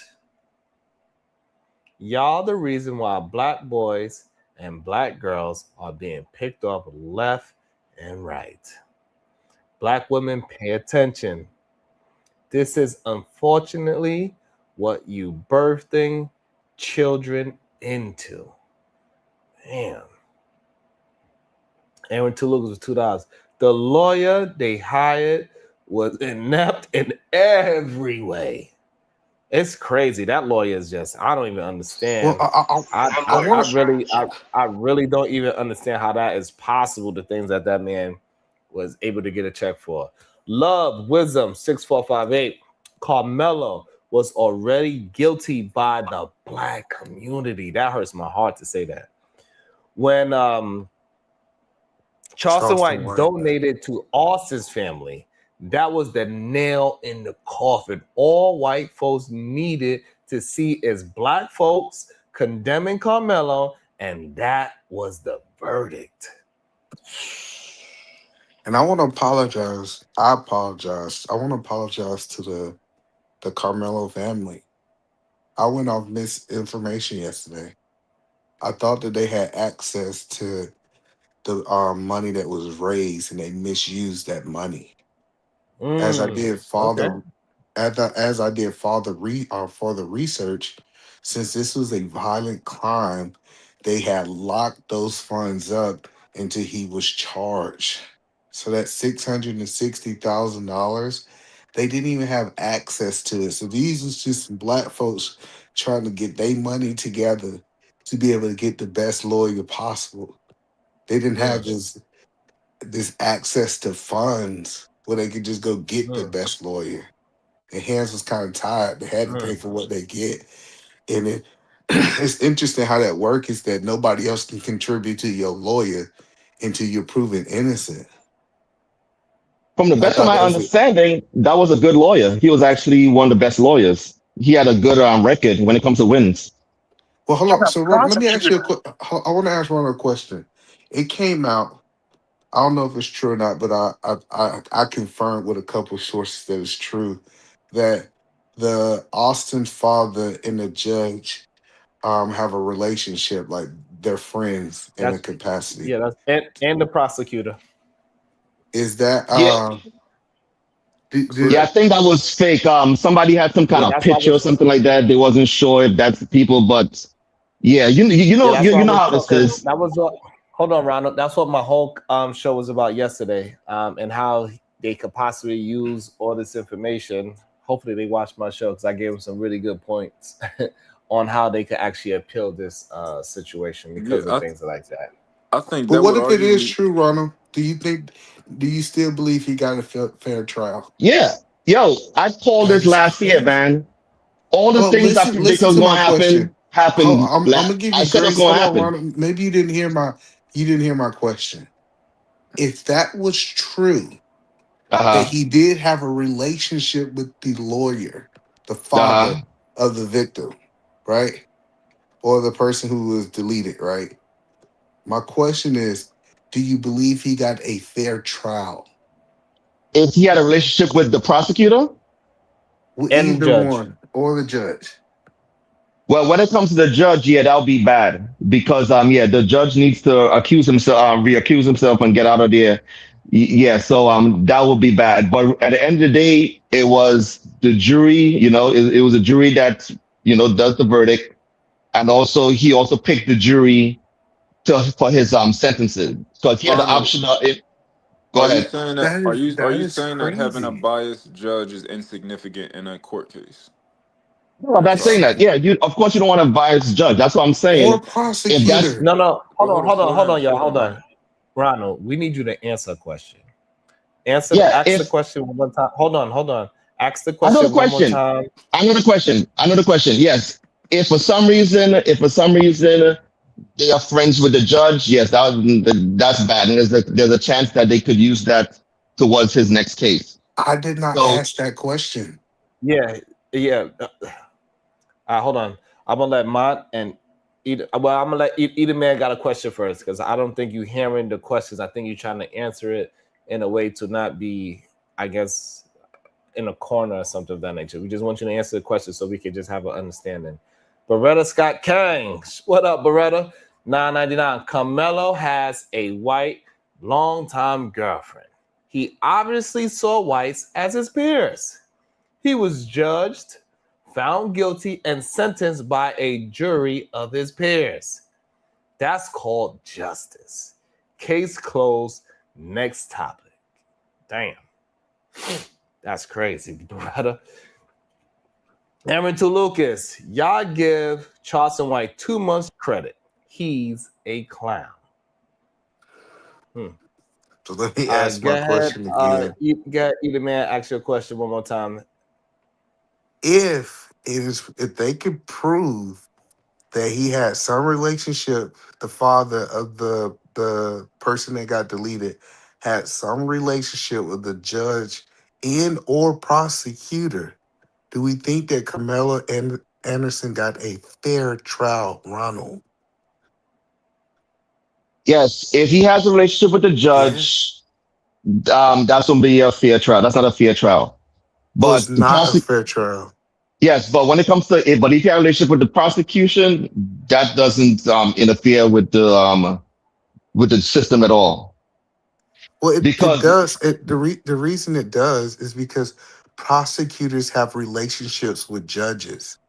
So, for example, when they said, "Hey, we want to leave these black women on the trial," if I have a relationship with the judge as the prosecutor, I can influence his decision on this. So, him having friends with anyone in this case, they should have recused themselves and let somebody else take it. I understand what you're saying, but a lot of times, especially for these people, for these like attorneys who's been attorneys for like 20 years, they're A gonna lot have a of time. relationship with these people. You know, That's because crazy. a lot of them went to law school together. A lot of them, they see them in court all the time. So there are times they're gonna have relationships. You ever heard of like That's they talk about like a prosecutor and a defense attorney? They might battle in court, and right after court they go have lunch together or something like that. This thing happens all the so. time. So these people have How would you relationships all the time. how would you look at it? How would you look at it? Your son is on trial for his life, and the judge is buddy, really good friends. They hang out with each other with the judge. Yeah, Would of you think course. that your child is getting? Would you think your child is getting a fair trial? Yeah, of course not. That's a bad optic, right? If you, if you see them, if they go to lunch right after, yeah, you'd be like, okay, this don't look good. It would be a bad optic. So I totally understand. Like I said, What the do you system understand? is not. What is it that you understand? Because you're not communicating like you understand. It looks bad. If like for example, if they're having a criminal Okay, case like right now, so if it was your child, you'd say, "Hey, son, I know it looks bad, but it's going to be okay." in that situation, I would tell my defense attorney if I see the prosecutor and the judge hanging out after the trial or whatever like that, like they buddy, right? That would be something that I could Hold use on. What do to you? take Why another you keep trial. changing? Hold on. Why you keep changing what I'm asking you? I'm going to talk to my defense attorney about that and ask a motion to that judge be dropped from the case if I find that out, and that is something And that you why? could actually do And why would you do that? because you don't want a biased judge. Okay. And do you So think Carmelo Do you think Carmelo, in the Carmelo case, the judge was biased? from the best of my knowledge so far, no. That is crazy. What All right, the let me. fuck? This is insane. What was he biased about? We just gone by the logic of the victim. The relationship to the The father. victim's father is friends with the judge. We don't know that. That's all hearsay right now. We do. We have no idea. No. It's not. No, we do know that it's not hearsay. Yes, because a lot of bullets coming out right now. They've been, like I said, I knew all this crap was gonna come out because they always want black people to look as victims, right? So a lot of lies gonna be put out. They was putting out lies from last year. Like people was like on TikTok saying that, oh, we saw this happen and this happened, but it was all lies, right? So you have no idea. And if that was the situation, the defense could have used that to switch judges. That is something that the defense lawyer could have done. So how you know about this and the defense attorney don't know about this? They was at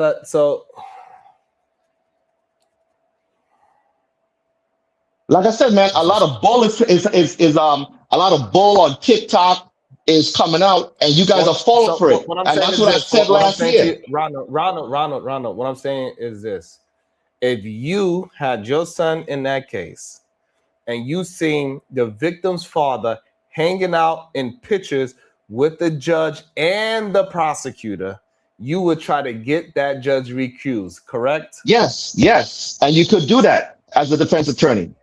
But somehow with this case, you don't believe that this judge was biased? No, I didn't hear you. You gotta let me know. Slap the Like I taste said, out of your mouth. I'd like to see you try it.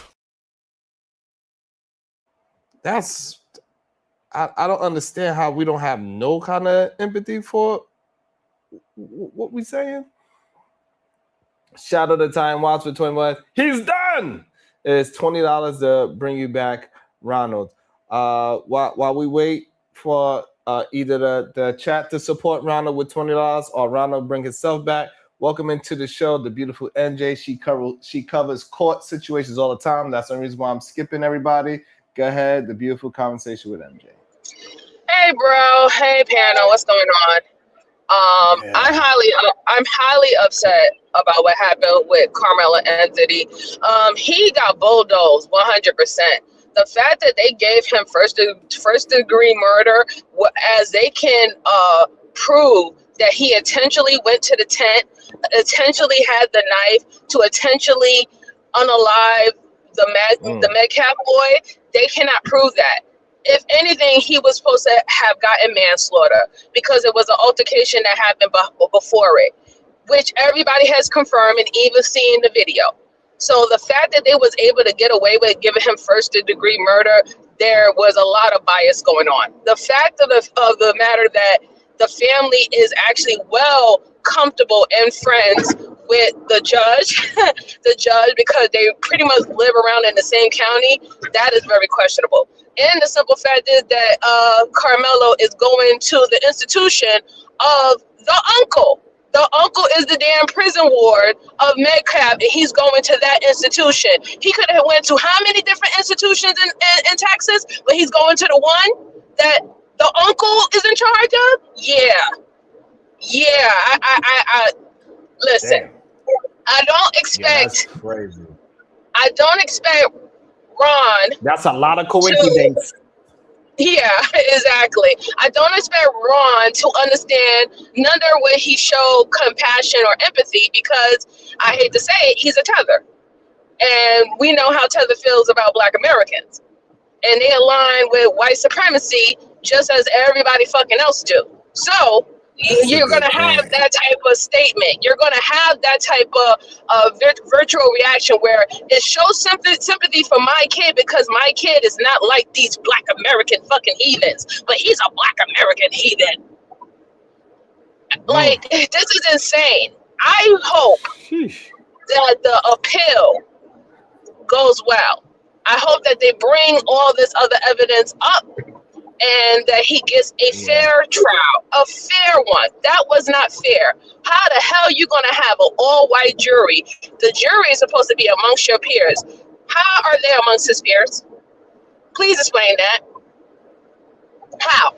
A lawyer actually explained it yesterday. Well, so somebody said because he dated a white girl, that's why. Well, shit. That's fucked up. Oh God. I mean, I guess, right? I guess if that's the case, hey. But yeah, I really do that. I hope that the appeal goes, and the fact is, he didn't. That I think Edelman brought it up. That $650,000 that they was able to raise for his legal expenses, they wasn't even able to touch that. They literally cut it off. So you can't tell me that this young man is not getting bulldozed. He is. In every way that you can imagine, he's being bulldozed, because they're trying to set an example. They're trying to make an example, and they're going to use that young boy's life to make an example. And it's the problem when you got knuckleheads like Ron and all these people who will do anything to side with a system that does not support you, does not back you, and you're the first person that they're going to go after or start new rules and policies. They're going to try it out on you before they try it out on anybody else. And y'all will sit there and be like, yeah, well, this makes sense. This is perfect. This is great. Like, what? Are you kidding me? I looked into that district. This case is not the first case that happened. It was a similar case. A 17-year-old boy, white boy, I forgot his name. He did the same thing. He had to defend himself. He took out a knife. Case in Alley. Yes, he took out a knife. He defended himself. If anything, he only got 4 years. He only got 4. So why was this different?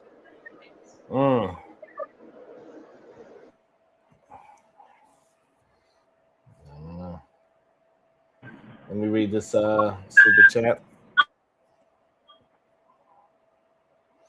A halfway decent lawyer would have framed the narrative totally differently before, during, and after the trial. He didn't even do the bare minimum. I agree. I don't even know. I don't know what or why the parents. I do not understand that shit at all. What happened? I wanted to talk on the basis of the lawyer. See, some people have to understand.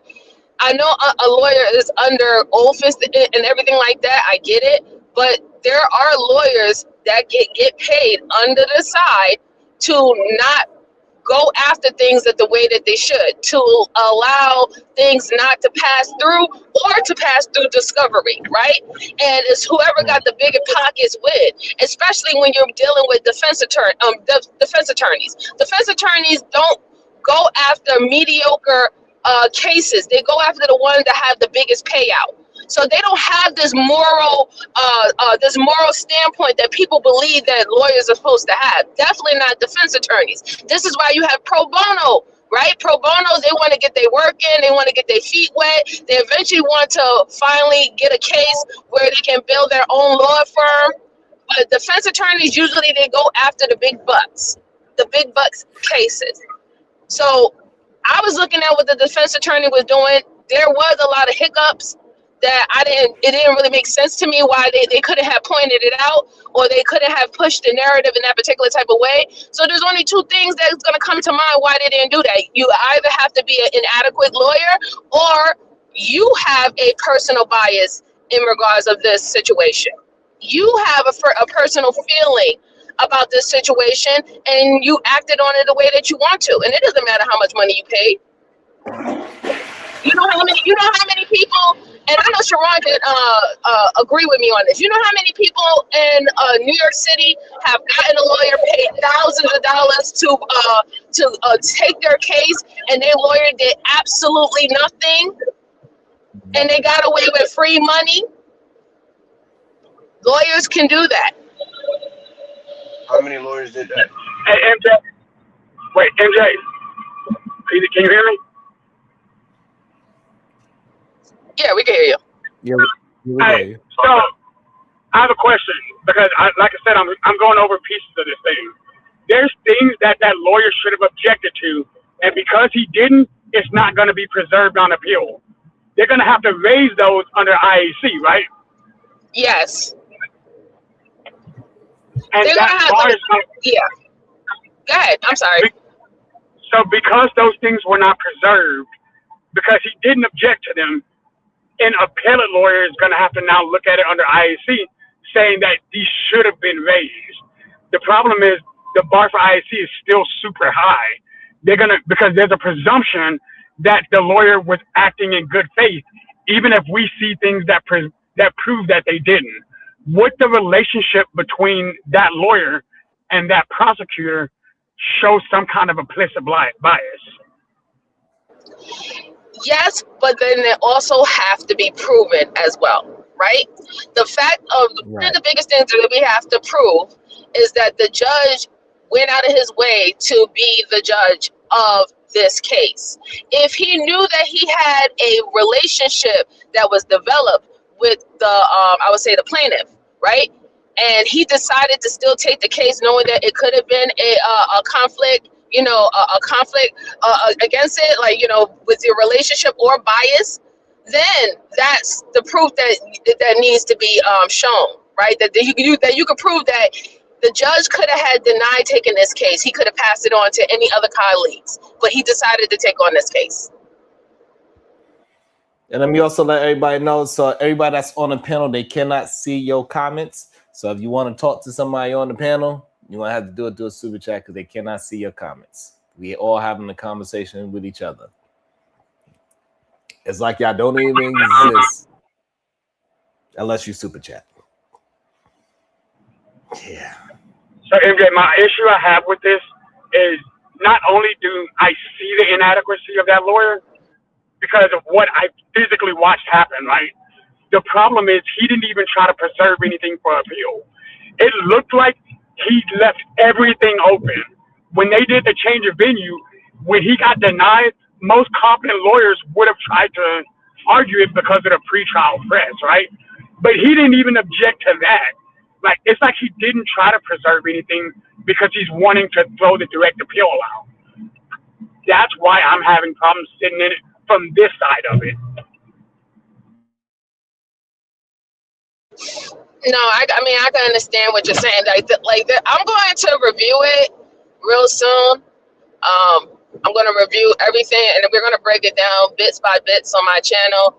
And I'm going to bring out the actual definitions and the torts and everything so people can see. But yeah, like there was a lot of things that really did confuse me. If I want to give this lawyer the benefit of the doubt that they had 100% the best interest of their client, I didn't see that displayed. And the fact that they came back so quickly with a guilty verdict, yeah, there's a lot to discuss about this. It's a lot. And MJ, did you notice the Texas Rules of Criminal Procedure wouldn't have usually allowed a case to come back that fast with a verdict? They didn't do any of his. Yes, that's why I've been looking over the past cases that's quite similar to this case that happened in Texas, so we can put it together and size it up whether or not if this particular court acted in the same manner that they have acted prior cases. And I see some discrepancies. That's what I've been noticing too as I've been looking into it. Like there's nothing that's adding up. The way they did it from his shoddy defense all the way into the instantaneous, because keep in mind, they could have filed for the direct appeal at the moment that sentence went to him. We're going to go ahead and file for direct appeal. He hasn't even filed for the appeal yet. I don't understand that coming from a counsel's point of view. Like, it doesn't make sense. They've only got 14 days to file it. Why wouldn't he have filed it immediately unless he believes he doesn't want to, unless he's telling them not to? Yeah, so we would have to think about why would he tell him not to do it, right? If he feels that if he goes to appeal and they come down with the same verdict, he might get more time than what he was initially given. So that's one reason. But outside of that, look, this young man is fighting for his life. 35 years, the boy's 17. He's going to be almost like 60, but when he comes out, there's no life after that. He better fight. He better fight for whatever he can possibly get. So but MJ, sorry, hold up, MJ. There's one thing I want to bring up. He can't get more time. He can't get more time if he were to go back and get a new trial based on this, because then it would show implicit bias. But the issue is, right now, even if they did send him back on appeal for just simply resentencing, he could only get the same time.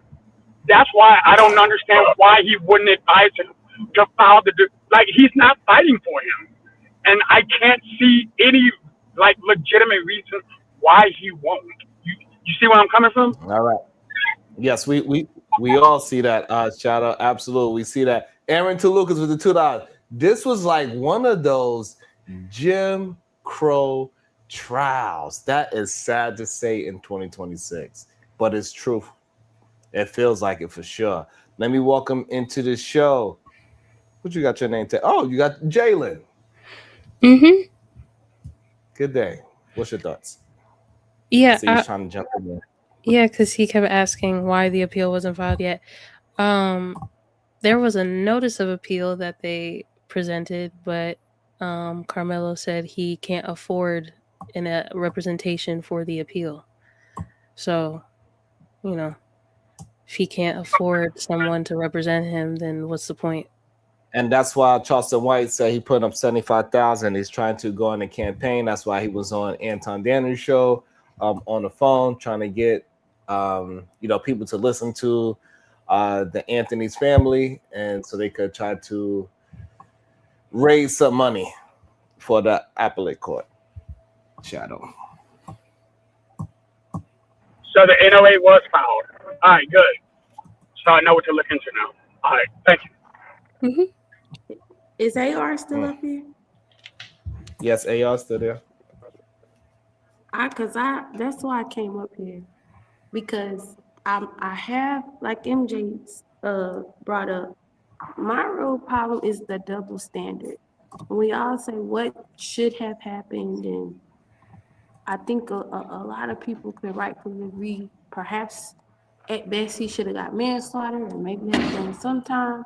I think there is an argument against that, but I'm saying the max, it should have been manslaughter. So my problem is the double standard, the two-tier justice system, and AR was going back and forth with me in the comments, where I do think you have to take into consideration what state you are in, but in general, as in the United States, and specifically me and AR were going back and forth about the Daniel Penny case once again, because people keep saying you can't just stab somebody because they pushed you. Okay, but I said, so AR, do you think Daniel Penny should be in prison? He said no, he shouldn't be in prison because he was protecting those people on the subway, and so therefore you have the quote unquote right to defend the people of the subway with deadly force against words. But this young man couldn't defend himself against words and a physical attack. It just doesn't match. It doesn't. I hate it. I hate that people will have that thought process, and I don't know where something like that could come from, but a bias. If you quote unquote want to take race out of it, and you just look at the circumstances, how could you not think Daniel Penny should be in prison? Who is that, Kim? Yeah. Hi, Kim. No, I agree. It's crazy, right? Because here it is. America is the gun-toting country of the world, where we all fight for our Second Amendment rights to bear arms. It doesn't matter if you got guns, if I got guns, and you try to take my property and do whatever, then I need to do what I have to do. But it seems that shit go out the window for some folks, right? I think we don't want to set a precedent that Black people are not allowed to defend themselves. I think that's the wrong precedents that we should try to put out there. And you're going to have these people that's going to come up here and tell you that you shouldn't do that, or it could have been another way, it could have been another route. So what do you think would have happened if Carmelo Anthony did not defend himself and he would have let the Metcalf brothers fucking built like a linebacker, and all he is a sprinter, small frame sprinting little boy? What you think was going to happen to them if he just allowed them to beat them up and stuff like that? What if Carmelo Anthony was in the hospital in ICU? Do you think that they would have been charged for attempted murder?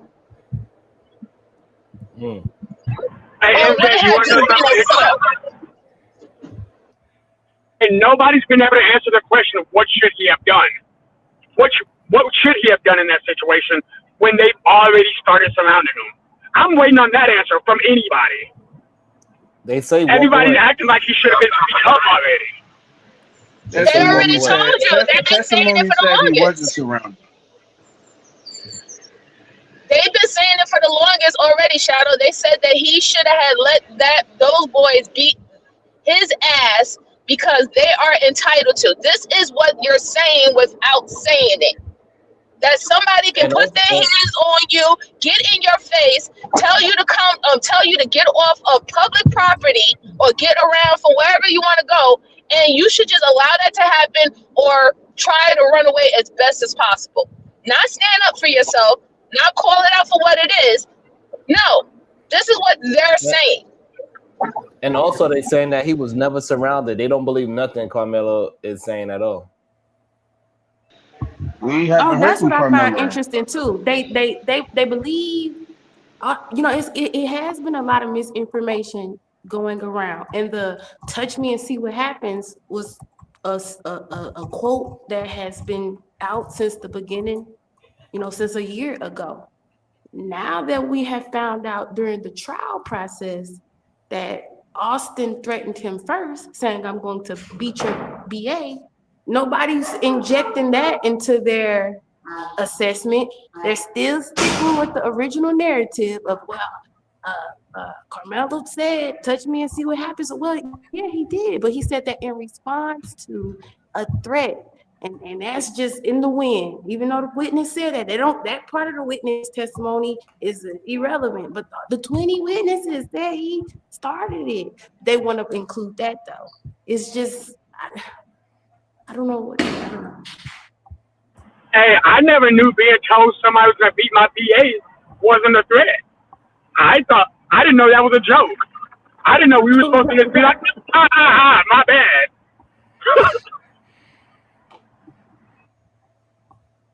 You know, it's crazy because I've been watching a couple of cases outside of this.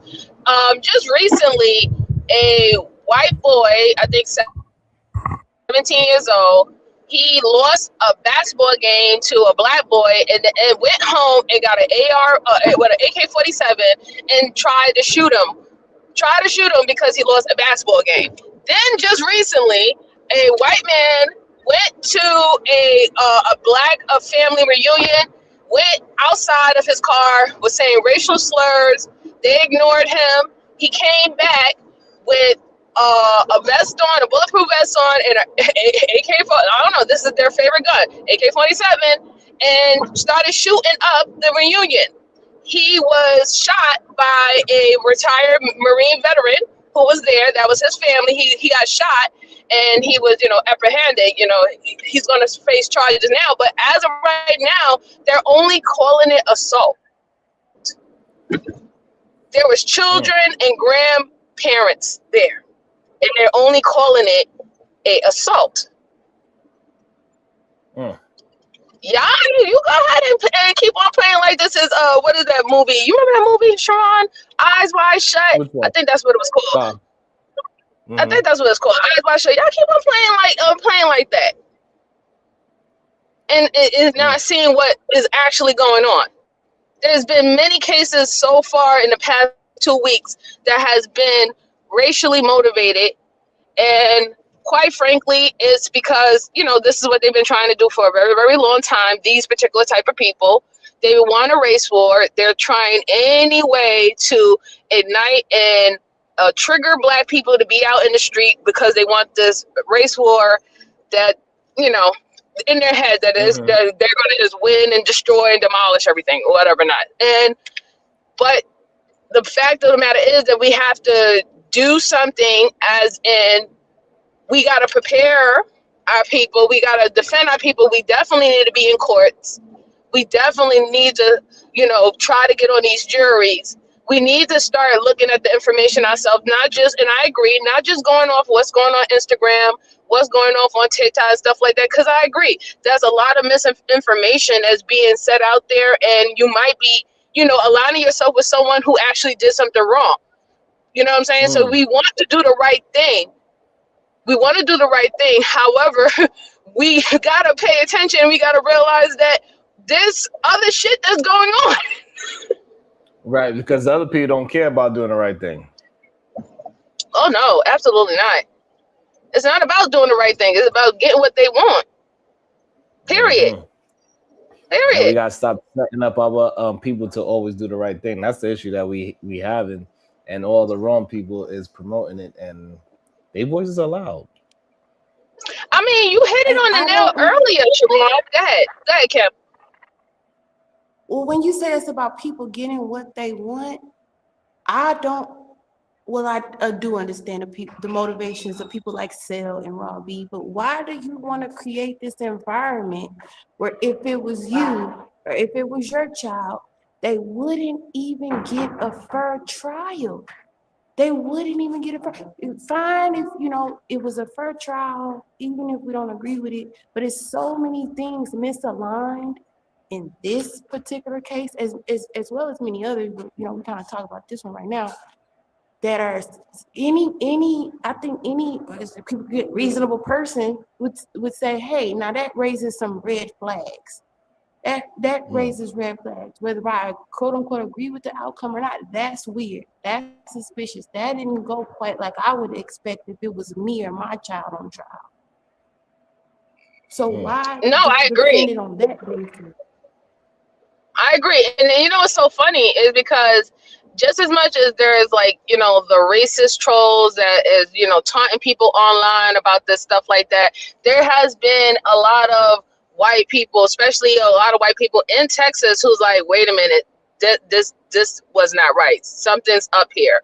Like, why are we not questioning this? Why are we not saying anything? I have seen a few step up because it's weird. It's outside of how they have normally conducted these type of cases, and you have to call it out. You have to call it out. You just can't allow people to just do whatever the hell they want, and then when they do whatever the hell they want, you're gonna keep on crying. Then they're gonna say, "Oh, you're a victim because you're crying." Like I'm tired of all that shit. You know what I'm saying? I'm really tired of all that. Call it out. We do whatever we have to do, the process that we have to do, the appeals, whatever. If we have to go to another crowdfunding platform to make sure that they get the support and the help that they need, then we need to do that, because obviously the main one that was used didn't allow their money to go through, but they allowed that woman who called that black child the N-word at the park, they allowed her to become a fucking millionaire. So, if we have to do our extra due diligence on it, then so what? So be it. But we just can't just sit there with idle hands. Absolutely. PZ ain't going to find out Rick Chow had a history of shooting at people and only got warning from the police. They want to go back to abusing and deleting us without consequences. Man, that Rick Chow case is very interesting because MJ, you do know that he had a black man as a lawyer, Rick Chow. Yes. And that was probably strategic too. When I see people in the comments saying, "Oh, this doesn't matter, that doesn't matter," words like knife and tool don't matter. It all matters, even down to strategically choosing a black lawyer over anyone else. That matters. It matters, especially in this case. It mattered. PZ ain't going. We gotta stand 10 toes. God damn it. We gotta stand 10 toes. Every last one of us. We gotta get up to us 1,000,000 toes.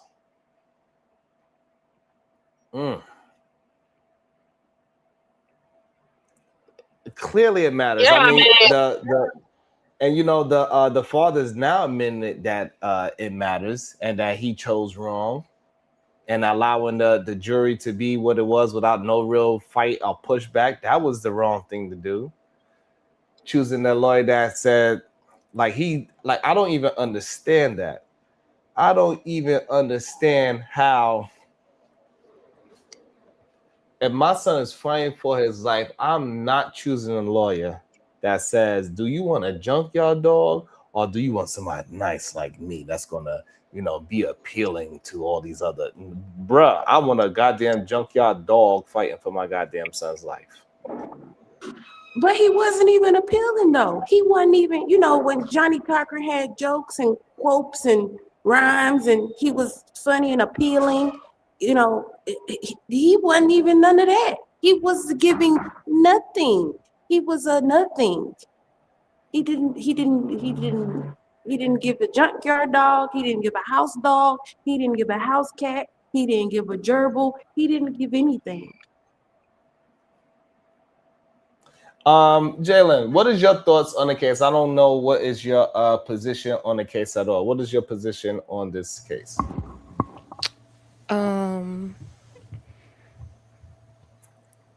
I don't see the problem in Carmelo defending himself. I wish the kid wouldn't have died. Like, honestly, I wish he would have stabbed him in the eye or something. I don't know. I just wish the kid wouldn't have died. I don't mind Carmelo defending himself. And that was me being funny, by the way. Obviously. Yeah. We got you. I think the way this case was handled is negligent, at least on the defense's part. I think the prosecution did their part in preparing. Obviously, they literally had 20 witnesses. So I feel like the jury, I don't know what got them to think murder was a sufficient. I don't know. Like, even when the judge said, hey, you could take into consideration sudden passion, because in the state of Texas, because we don't have the degrees of murder like other states, we have capital murder, manslaughter, and then criminally negligent homicide. That's how our structure is. The judge gave them the opportunity to consider sudden passion being the reason for him ultimately, quote unquote, murdering this kid. And if the jury would have taken that into consideration, it would have lessened his sentencing. They chose not to.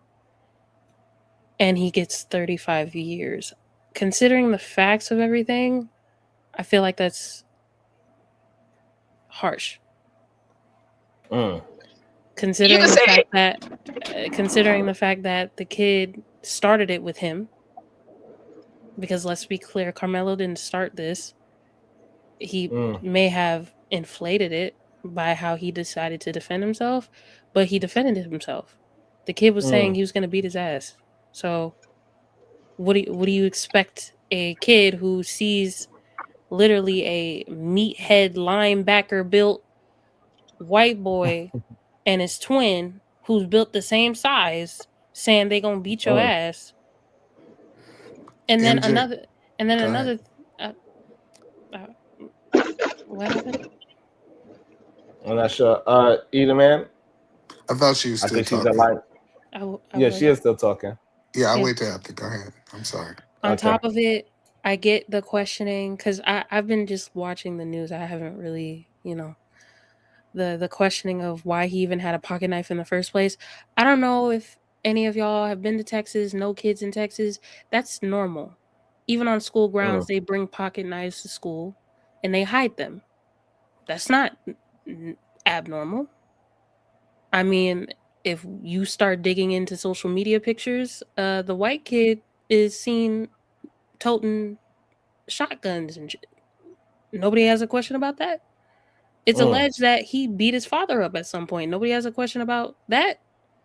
So if we're going to just look at the character of both, I think the dead kid should be evaluated as well as to how he ended up in that situation to be stabbed, which, if you look at it, makes sense. Don't try to be aggressive or try to punk somebody and think you're not going to be in danger. I think that should be a life lesson for anybody, including children, because you playing a grown man's game. That's literally what this was. You played a grown man's game and got what you got. Damn. The interesting part, MJ, you just still there? Yeah, MJ. I'm here. Have you looked into the Casey Allison case? No, I haven't. So I haven't. Yeah, go ahead. Tell me about it. the reason that people are saying that this is an unjust ruling, we have similar things in Texas. Casey Allen, you can look it up. Casey Allen stabbing of a Mexican kid. Same MO, same everything. and he got negligent homicides in 10 years, and they're appealing that, right? They said that was too harsh for him, right? So like we're not pulling this data out of like thin air. We saying that a white young man, 17 years old, everything's together, literally saying things, and I get everybody gonna say, well, it's not exactly the same. And the jury looked at that white man as like he made a mistake. They looked at him as like he wasn't fully developed. You gotta ask A yourself man, this. mind you, Go compared to a ahead. boy. Literally, this is a boy. He was 17 when all of this happened. A boy. And they had the nerve to charge him as an adult when he wasn't an adult when it happened. He was 17. Phil James 1, $4.99. Which witness said Austin said he was gonna beat his ass? Do anybody know? Yes, the witnesses, all of the witnesses could not be named because some of them were minors. So when you ask who was the witness, we can't say their exact name, but it was a male. It's redacted. It was a minor male. Yeah, it was a minor male. But we don't know his name because they can't tell us. It's okay, but it is proven that he said it. Yeah. It's okay, absolutely. you don't know name, but you saying that it was proven that by witness account. Yes. By witness. Yes. On the Saturday, and it was on. If you want to look at the transcripts or look it up, it was on the Saturday day of court. Do you know the number? What number witness was it? Witness number 5, 3? No, I don't know that part. Hey, what was the exact statement? I'll find out right now. He said what? He said he's going to look it up right now. Right. Let me know the exact statement, and I'm going to pull that exact quote and then find out exactly which witness it was. So, okay. Or if you even give me a roundabout, I can make it work. Well, I guess that was Kim. But what was I about to say? Taking that out of the situation, right? He put his hands on him. I think that's enough for me. He put his hands on him first. He put his hands on him. I don't know any parent who would tell their kid, just let a kid put your hands. Let them put their hands on you. Yeah, don't do nothing. Even though this kid looks like he's gonna beat up, you good. But one thing for sure, we're gonna have to tell our children that you can't use a weapon. Like I don't even know. Like I don't even know if a gun is even worth it anymore because you're gonna be alive, but you're gonna do 35 years. My mom gave me the exact advice that Shadow said. When I was a little kid, my mom used to tell me, look, do not start no fights. Don't bother nobody. Don't start nothing. Don't do anything to anybody. But if somebody's had, because you're a nice kid, you're not the bully out there. People are treating Carmelo Anthony like he King Von or somebody, just out there running around on a. It was the demonization. It's the demonization. Oh, I'm sorry, Kev. Go ahead. Well, and my mom would tell me, hey, if somebody roll up on you, you do whatever. You pick up a brick, you bite their eyeball out, you do whatever that you need to do to get away because you don't know what they're going to do. You don't know what they got planned. You don't know what they hold and hiding that you don't know about. So don't start nothing. Okay. But if is she breaking up on your side or just me? Oh, I'm breaking up. It's just you. She's pretty clear on my side. It's just don't start nothing. Oh. That's what my mom told me. She said, but if somebody start with you, you do whatever. You grab a brick, you grab whatever, you poke out their eyeballs, you do whatever you got to do. Hey, do y'all know exactly what day Absolutely, Rue. He looked just like OG Ananobi. Absolutely. Shout out to OG. He won the game for us last night. Shout out to Ty Watts. He was in New York winning us the game last night. Listen, I've been stressed. I've been stressed because of these fucking games, yo. They've been tearing up our fucking city, man. I've been out there sweating. Anyway, God. Let me welcome into the show. Love, wisdom, good day. What is your thoughts? Good day. Shout out to these Skechers for that 10th last night. We're gonna win it. We're gonna win it this Saturday. I agree with Shadow. Carmelo did nothing wrong but eliminate the threat. It is what it is. We've all been taught to defend ourselves. That's your basic human right, to defend yourself. And the fact that you got grown men saying, oh, he should have walked away, you need to talk to your kids, that's insane. My mother, bless her soul, said, listen, you handle business, I take care of the rest. We all carry knives, switchblades, razors, pepper spray, whatever you needed to carry to defend yourself, because you never know what could happen to you when you out here in the street. If it's between me and somebody home to my family, that's a basic human right. Now, I'm going to put the spotlight on his parents real quick, because parents isn't worth the poop out of a dog's behind.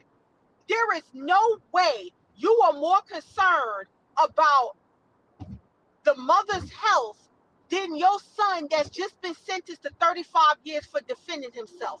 That's number one. Number two, why are you talking to Charleston White, the same Charleston White who talked cash-ish about your son and donated to the ops? Why are you even on the phone with him? That put my antennas up in the air. And I don't care what Charleston said about, oh, I'm trying to convince them that white folks are better. The fact that you even came up there and had the balls to say that tells me everything I need to know about you. And that's why I said in my super, the black community already condemned that boy long before white folks did it. Because all white people needed to see was black people say, he deserved everything he did. Yeah, he deserved 99 years. That's all white folks need to see, to be like, hey, well, if they believe it, it must be true. You mean to tell me his family could not get a reasonable attorney to represent their son in the right way? That boy been set up from the time Austin Metcalf was put in that body bag. And that's why my heart breaks for him, because the black community, yes, ain't worth the poop out of a dog's behind, especially you pro-black ones, because I saw how y'all was sitting up there carrying on about how he deserved it. But any other time, the crack of this, the crack of that. As Paul Mooney said, you graham cracker niggas. Black as night, but white as the cloud is day. You're anti-black, and that's all they needed to see. That's all they needed to see. No loyalty, no balls, no nothing. It was embarrassing to see how our people was carousing like this. That boy defended himself the way any human being was supposed to. And the fact that you want children to be cowards, as if you wasn't taking names when you was younger. So let's just say the shoe was on the other foot. And hey, Carmelo got stabbed by Austin. We wouldn't have had this conversation. The conversation would have been had, oh, Carmelo was a Park 8. How dare he? And guess what? Austin would have got off scot-free because it was self-defense. And it would appear, yeah, that's how we deal with the niggas in our hood. It's embarrassing. It's a shame. We condemned the boy long before the white. I Yeah, all the white people got to say that they're afraid. When they just say they're in fear, I was simply afraid. You ain't had to touch them. You ain't had to have a weapon. You ain't have to do none of that. You just have to say you're afraid, and the black person going down, you out of here, it's over with. Yeah, it's just the continue on of the dehumanization and the criminalization of black bodies. The fact that you are black, you are perceived in the wrong regardless. Even to the point of even defending yourself, you are in the wrong. And this is why I stated before, I don't think we want that type of narrative to be spread around that we cannot defend ourselves. Like that should not go down whatsoever. And I'm from the era too, where you don't start nothing, but we'll finish it. We'll definitely finish it. And if we have to deal with the outcomes with that, we'll take it when we need to take it. But no, we are not going to allow people to believe that we are not allowed to defend ourselves. We will defend ourselves. I will never teach my son that he cannot defend himself. Yes, I will teach him if he sees another avenue and he thinks that that is the better avenue to go, please go ahead and take it. But when it's time to fight, it's time to fight. And I just don't see that something else I wanted spirit. to address. Every because I got 3 sons I got 4 sons, but one is a baby. 2 of my sons, they are fighters. They will fight you, they'll take you down. One of them, he's just not a fighter. He's a very gentle, peaceful guy. He just is not a fighter. You can't really force him to fight. So I think of that, like, me knowing my 3 sons, that 2 of them are ruthless fighters. And they all grew up in the same household, and one of them is just not like he might would like let you like beat him up like he won, but if he in the situation when people are like, well, you gotta fight, everybody can't fight, and everybody isn't a fighter, but they still are supposed to defend themselves. It's not only our right of the nation, but it's our instinct. We have the instinct to defend ourselves. So if I know I can't fight, or I know I'm vulnerable, I'm gonna pull out something if I know I have it. Everybody's not a fighter. No, I agree. Everybody is not a fighter, but you got to understand, just like what you said, Kim, defending yourself is not always just fighting. Defending yourself is not always just actually going toe to toe, knuck if you buck with someone. There's so many other ways that you can still defend yourself. So that's why I said, when teach your children of the other options of defending themselves, but when push comes to shove, where there's no other choice for you, you better lay that motherfucker out, and he better not get the fuck back up. Damn. Lay him out. Right. Agreed. Mm-hmm. Damn. I'm not sure if AR's back yet. AR, you there? What's up? Oh, he is there.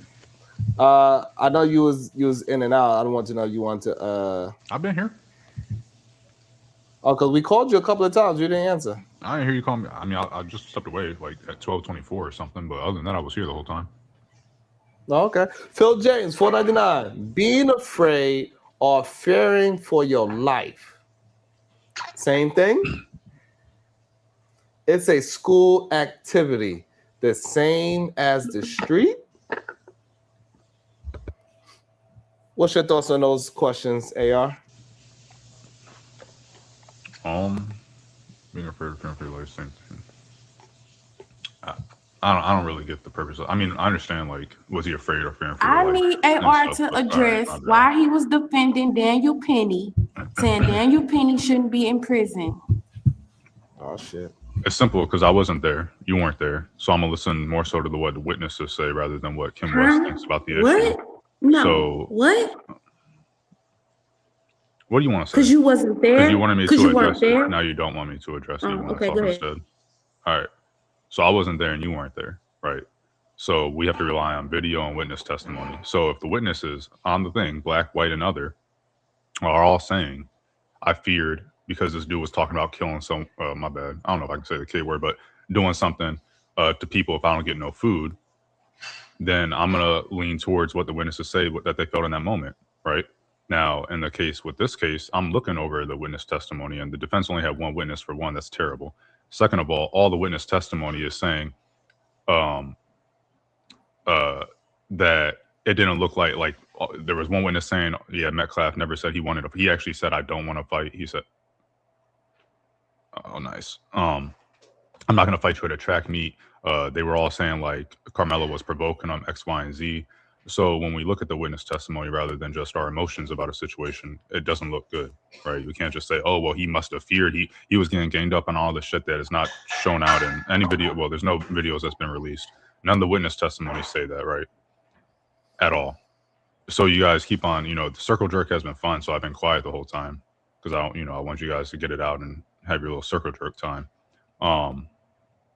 But yeah, there's a lot of misinformation going around, a lot of assumptions, a lot of reaching.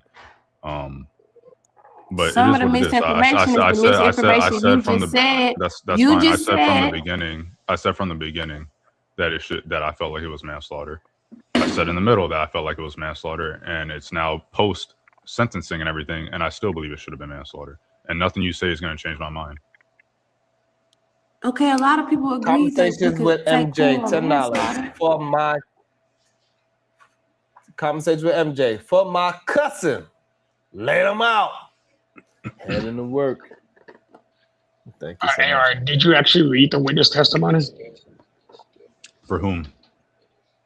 The prosecution side. Yeah, but are you talking about Penny or are you talking about Carmelo? No, I'm not. I can't tell which one because they don't specify the name. But one of those. Are you talking about the actually, track meet or are you talking about the subway? Carmelo. Okay. Carmelo. Okay. There were two separate witness testimonies from the transcripts that I'm looking at right now that said at least 6. I was wrong. I said 4, but apparently at least 6 people showed up. And that's the testimony I'm reading right now. Mm-hmm. So you said we don't know how many people were because the testimony didn't support that. But now the testimony is supporting that. If are you reading the super chat? Yes. Aaron 2 Lucas, you don't think the witnesses, teammates, are biased? I'll answer Aaron's first because it's a lot quicker. Okay. If the teammates are biases, they had teammates of Carmelo's up there as well, and they said the same thing, right? So what exactly is your point? Now, and it also wasn't just teammates that testified; it was people in the bleachers that weren't necessarily on the track team or the football team or anything. To Shadow's question, no, I haven't read all the witness testimonies. I don't even know what day this is that I'm reading. This is it looks like day 1 testimony that I was reading. Yeah, day 1. Let me see. Live updates. I assume this is day 1. Yeah, look for day 3. And the point I'm about to make is that you want to say, well, you got to look to day 3, but if you look through all the testimony, it doesn't look good. You can pick and choose out of the however many witnesses were called to the stand and say, well, these 2 witnesses or this witness said this, and you have 7 other witnesses saying otherwise, and so all this is going to be taken into account if by you the look through jury. the testimony, it looks like they're lying. If you look through the testimony, how can I say Austin started the verbal altercation? Austin threatened Carmelo Anthony. Austin started the physical altercation. And then in my same testimony, say Carmelo was the aggressor. Yeah, that was the defense's witness that said that. So that's embarrassing. No, it was the prosecution's witnesses. The prosecution, their witnesses contradicted their own testimony. They contradicted their own, every last one of them contradicted their own testimony. If you say so, I mean. So AR, I agree with you real quick. So let me go ahead and acknowledge what you said. Yes, we can all say that after reading the testimony, that we can pick and choose which one fits whatever narrative we're saying. But as Cameron's saying, there's a lot of inconsistency in each of those testimonies. But one of the things that was most consistent was Anthony sat down and Metcalf and others approached him. Mm-hmm. Metcalf began the verbal altercation and made first physical contact. Anthony made the threat after the first physical contact, and then Metcalf did it again. No, that's not consistent among all the testimonies. What's No, consistent among I what didn't you say had? among all. I didn't say You all. did say that. I did not say all. There's a reason I didn't say all because the first thing I said Did you was say the most? testimonies were inconsistent. Did you I say said most? across. I don't know if I Across said what? most. Well, I you might say have. across. I assume that He means said all. you're You gonna said pick and choose Okay, So- hold on. which Let's testimony you're hold on. going to apply. Let me try to understand. Let me try to understand the argument. AR, what's your argument to what Shadow's saying? What did he say again? Oh, the common thing. So Right. the common theme, the transcript I'm reading shows that all the kids have been saying that there was no first contact, there was no physical contact, and then Carmelo started making threats or saying, "Oh, you touch me and see what happens," and all that stuff. That was happening during the verbal back and forth. And I can read well, to be fair, this isn't the transcript. This is an article pulling the quotes. But yeah. I'm not So seeing do this physical you contact came agree first, with and then the? Carmelo was like, "Touch me again and see what happens." A lot of them are saying stuff like, Metcalf, whatever his name is, asking him to move or So telling him to move, and he's like, do "If you you want me to move, agree? you're gonna have to make me move," and all this other stuff. Do you agree that Metcalf touched Carmelo Anthony first? Well, he was the only. Well, sure, I would say he was the only one that touched the other person, but yeah. Why would somebody say the touch me and see what hold happens just on. out the blue? So I'm just when the- sitting when there the and person- nobody's talking to me, hold on, and I just say hold touch me and on. see what happens. Hold Come on, on. AR. Come on, bro. I thought you was smart. So the person, This is ridiculous. so the person touching the person first, wouldn't that be considered the aggressor? It can, yeah. But when you're talking about a situation In where what it ways wasn't, in what ways where it can't? well, I was just explaining that.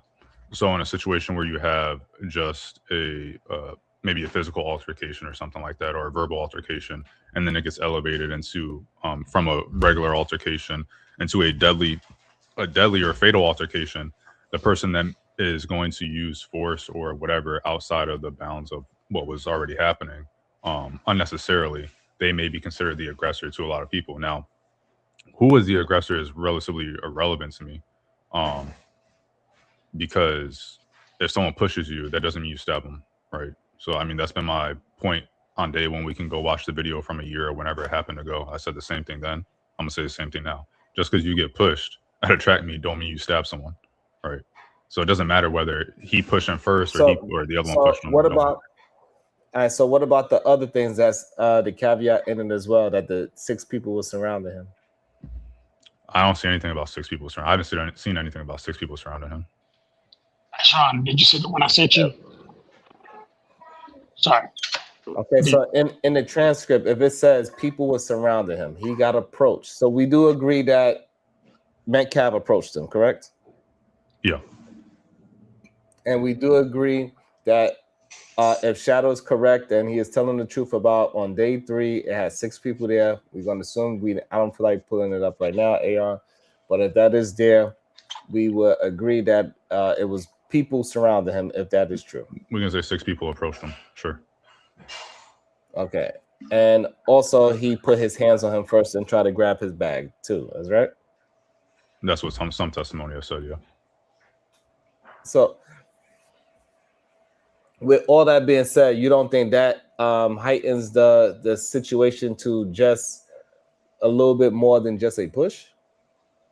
No, not really. No, even if it did a little bit more than just a push, it's still not a stabbing. It's not going to heighten me to say, "Oh yeah, you should stab someone."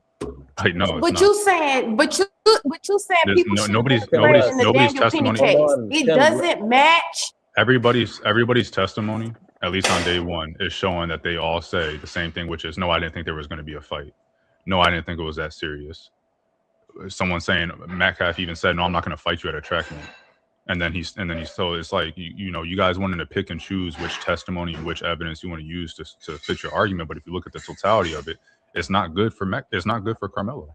Because obviously Hold on. West, goddamn, you're so hold dumb, on. Stop AR. with the Oh my emotional God. outburst. Jesus. Somebody pushing you. that means does that not mean they want to fight? Sure. Okay, so why are you picking and choosing? I'm taking it all and saying it's manslaughter. Pause. You want it all, or nothing at all, huh? That's crazy. That's crazy. Okay, so why are you picking out this little quote unquote testimony of saying he said he didn't want to fight? I don't have to pick out anything. I don't have to pick out. I don't have to pick out anything. Like I said, I will take the entirety of the circumstance and all the environment, and the history, and the character, and the witnesses' statements, and all that stuff. And it's all going to send me to the same place I was in the beginning and where I am now, which is manslaughter. So because I have no belief that Carmelo, Carmelo went up there and intended to off someone. I don't think that he went to that town. I don't think he was there to do that. If you're taking the entirety, what is your point in even bringing up the statement, I don't want to fight? Why even bring that up? But to poison the well. That's called poisoning the well. Why even bring that up if it's irrelevant? If you think so. Like, there's just people have their minds made up about this. This is like, if I wanted to go, there's certain, we've seen, or a lot of people on here know that so you're saying that you wouldn't be able to change your mind with new information? No, with new information, I would. But it doesn't seem like it seems like you not accepting any information past a push doesn't equal a stab. You're not adding all the other caveats into the equation. What other caveats? You guys keep on saying, "Oh, he was surrounded by 6 people." I have not seen that. I'm taking your word for it. Let's just say that he was surrounded by 6 people. How was he surrounded by 6 people? 6 people. Did 6 people approach him separate? AR. Oh, okay. I'll check. He said he put it in the back chat and it's on day 3. If you want to look at it. Were they surrounding him like, oh, I'm about to, surrounded him in a circle because he was sitting down, right? And I haven't seen any testimony to say that people were around him or people created a circle around him or nothing like that. And I see a lot of people talking about somebody asked him to leave, he didn't leave. Another person asked him to leave, he didn't leave. X, Y, and Z. Nobody was like, you need to leave. Besides Metcalf, if you don't leave, I'm gonna beat your ass. But they weren't all, this wasn't the testimony of the witnesses saying that everybody approached him aggressively. Matter of fact, most of the witnesses that I've read are saying that he was approached at first kindly. He said, hey man, leave, or whatever he said. Now, the debate about whether he had the right to be there or whether you need to leave, because some student says, asking me to leave kindly? Hold on, before you move into the right to be there, the other people, do you think they need to, what is it that they need to do to appear aggressive? In this situation? Yeah, what is it that did Carmelo? Well, Carmelo didn't take the stand, so did his witness, since they only had one witness, or any of the prosecution's witness, say that anybody besides Metcalf was aggressive, looking like they wanted to fight. No, you missed my question now. I'm asking you. It doesn't matter because it doesn't matter. I want to know what the facts of the case are. I'm asking you what the facts of the case are. We don't have to do this whole hypothetical. I'm going by the facts. I'm not going by hypothetical. Okay. It is because you're asking me it's other people around. Mm-hmm. It's other people that came with Metcalf. I'm asking you, what do the other people have to do to be proven to be aggressive? Because you saying that the other people around there's were a lot not of things. aggressive. It's not some. I'm going to be able to put every single minute detail into say it out. If someone else pushed them, that would be aggressive to me. That would be if 2 people push you. It sounds like you about to get jumped. If you ask me. Right. So, AR, can I ask you something? If Anthony would have took the stand, all day. Kim West, I don't understand what's going on, Kim. Sorry. If I got some other friends with me, and they just standing there, and I'm talking cash shit, you need to leave. Who are you? Blah, blah, whatever was said. I don't know the exact verbiage right now. Whatever's being said, you mean to tell me those other people that's just standing there is not aggressive? No, they're not aggressive. No, you're not aggressive. You're not aggressive just by association. No, you're not aggressive just by association. If me and you went to a club, right, and we're at the club separately, and you come into my VIP area or something, I'm like, hey man, you need to. I mean, it's a little off because I feel like I got more of a right to tell you to leave in that situation. But point being is that no, people being with someone else is not guilty by association. No. What? They literally are though, and they were also telling him to leave. So you think they were saying it in kind place and Someone telling you to leave or asking you? Hold on. The testimony is that they asked I need to kindly. So understand yes, this. Tim West said is the Hold on, I testimony. need to understand this. So you get approached by 3 or 4 people. Only one person is talking. You don't think those other people are there is a possible threat? You think they're just gonna stand there? Anything is a possible threat. No, I don't think that they're guilty by association. Just because they stand there does not make they standing there menacingly. Like, come on, what are we doing right now? If a white person said this about a black person, there would be a whole lot of talk about how they're racist because they see black people as thugs and they're always dangerous and shit. Let's be clear here. Someone standing is not a menacing or threatening thing. It is not menacing or threatening to stand somewhere. No, it's not. And to be clear, No. Hold on. That's not what I'm saying. We're getting to what you specifically said. We're getting to what you specifically said. I need to be very specific. I'm being very specific with you, and we're getting there. Hold on. And we're getting there. I'm being very specific with you, and you keep changing what I'm saying. Okay. You said because 3 other people are standing there. That's not menace. That's not a threat. That's not a possible threat. No. You're framing it as they was just innocent bystanders just there. I'm not framing it as they were. I'm not framing it as they are just standing there and they witnessing it. Sean, can I ask you something? So Sean, you tell us how you understand you tell us how you understand the interaction went from front to back. Pause. What I'm saying is that when friends are together and if they come together and one of the friends is approaching one of the dudes aggressively, pushing him and grabbing his bag, those other people around there are like security. They like, yo, you better, huh? Why okay, so what if you didn't approach them aggressively? Are they still a threat? Right. Are they still a threat? They did though. So let's deal with reality. But what if they didn't though, right? Kim, I don't know why you're doing that. Kim, you think that's helping the conversation? I need to understand. If you want to just scream and yell at Willie are the same, man. Hold on. We need Kim and Willie on the panel at the same time. Hold on, Kim. If you just want to scream at AR, go ahead. You want to just scream at him? Go ahead. I don't, but I don't know if he's being dishonest or is this like his real opinion. I don't even know.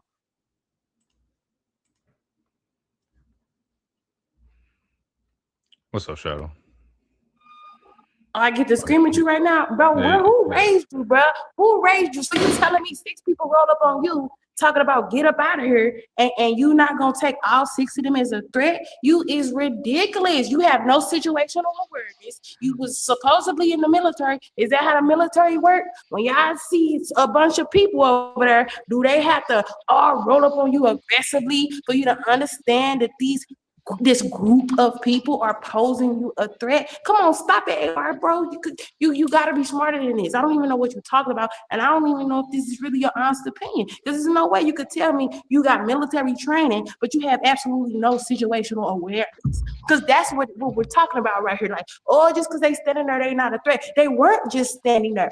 They were quote unquote. He was asked to leave 15 times by multiple people. So all these multiple people that are quote unquote asking me to leave, I'm not supposed to think they in on the program. Me personally, no, I have more situational awareness than that. Okay, I'm done. You feel better? So, AR, I need to actually address what you're saying because it does sound like you're tap dancing, and I don't even understand why. And I'm not attacking you. I'm just saying what it sounds like from this side. You're going out of your way to say things that normal people wouldn't consider what you're saying to be accurate. Most reasonable people, if 6 people approach them, I don't care if between 3 to 7, if any number of people approach you and one is acting aggressive, most people would believe that the other people with them are also in that sense of aggression. I understand what you're saying, but you're acting as if it's not possible that what actually went down could have went through his head, because you're like, oh no, well, just because they're there, that doesn't mean they're automatically going to jump you, despite the fact that everybody was being aggressive with him. The testimony does not show that everybody. You've only read day one. You've only read day one. Okay. Phil James 499. It was a school function in an affluent community, not a gang war over who runs the corner. I don't know if. I saw someone else. It's kind of crazy to me. It's kind of crazy to me, but I don't know. Bubba Homeschool. Camilla said, "Make me, bish." That is provocation. Legally, open and shut. You cannot claim self-defense when you provoke the fight. Read the law. That is correct. That is called provocation with intent. Please stop. There are. No, stop. If I went up to you right now and I call you a bitch ass nigga 15 times in a row, you finally say something back. You just letting this nigga talk. Shut your whole ass up. Don't nobody want to hear that. They just in here talking. They didn't get introduced. He said, Sean, I was up here for 3 hours damn near, and I didn't say not a word until you hit me up and said, "Hey, AR, are you there? You want to talk?"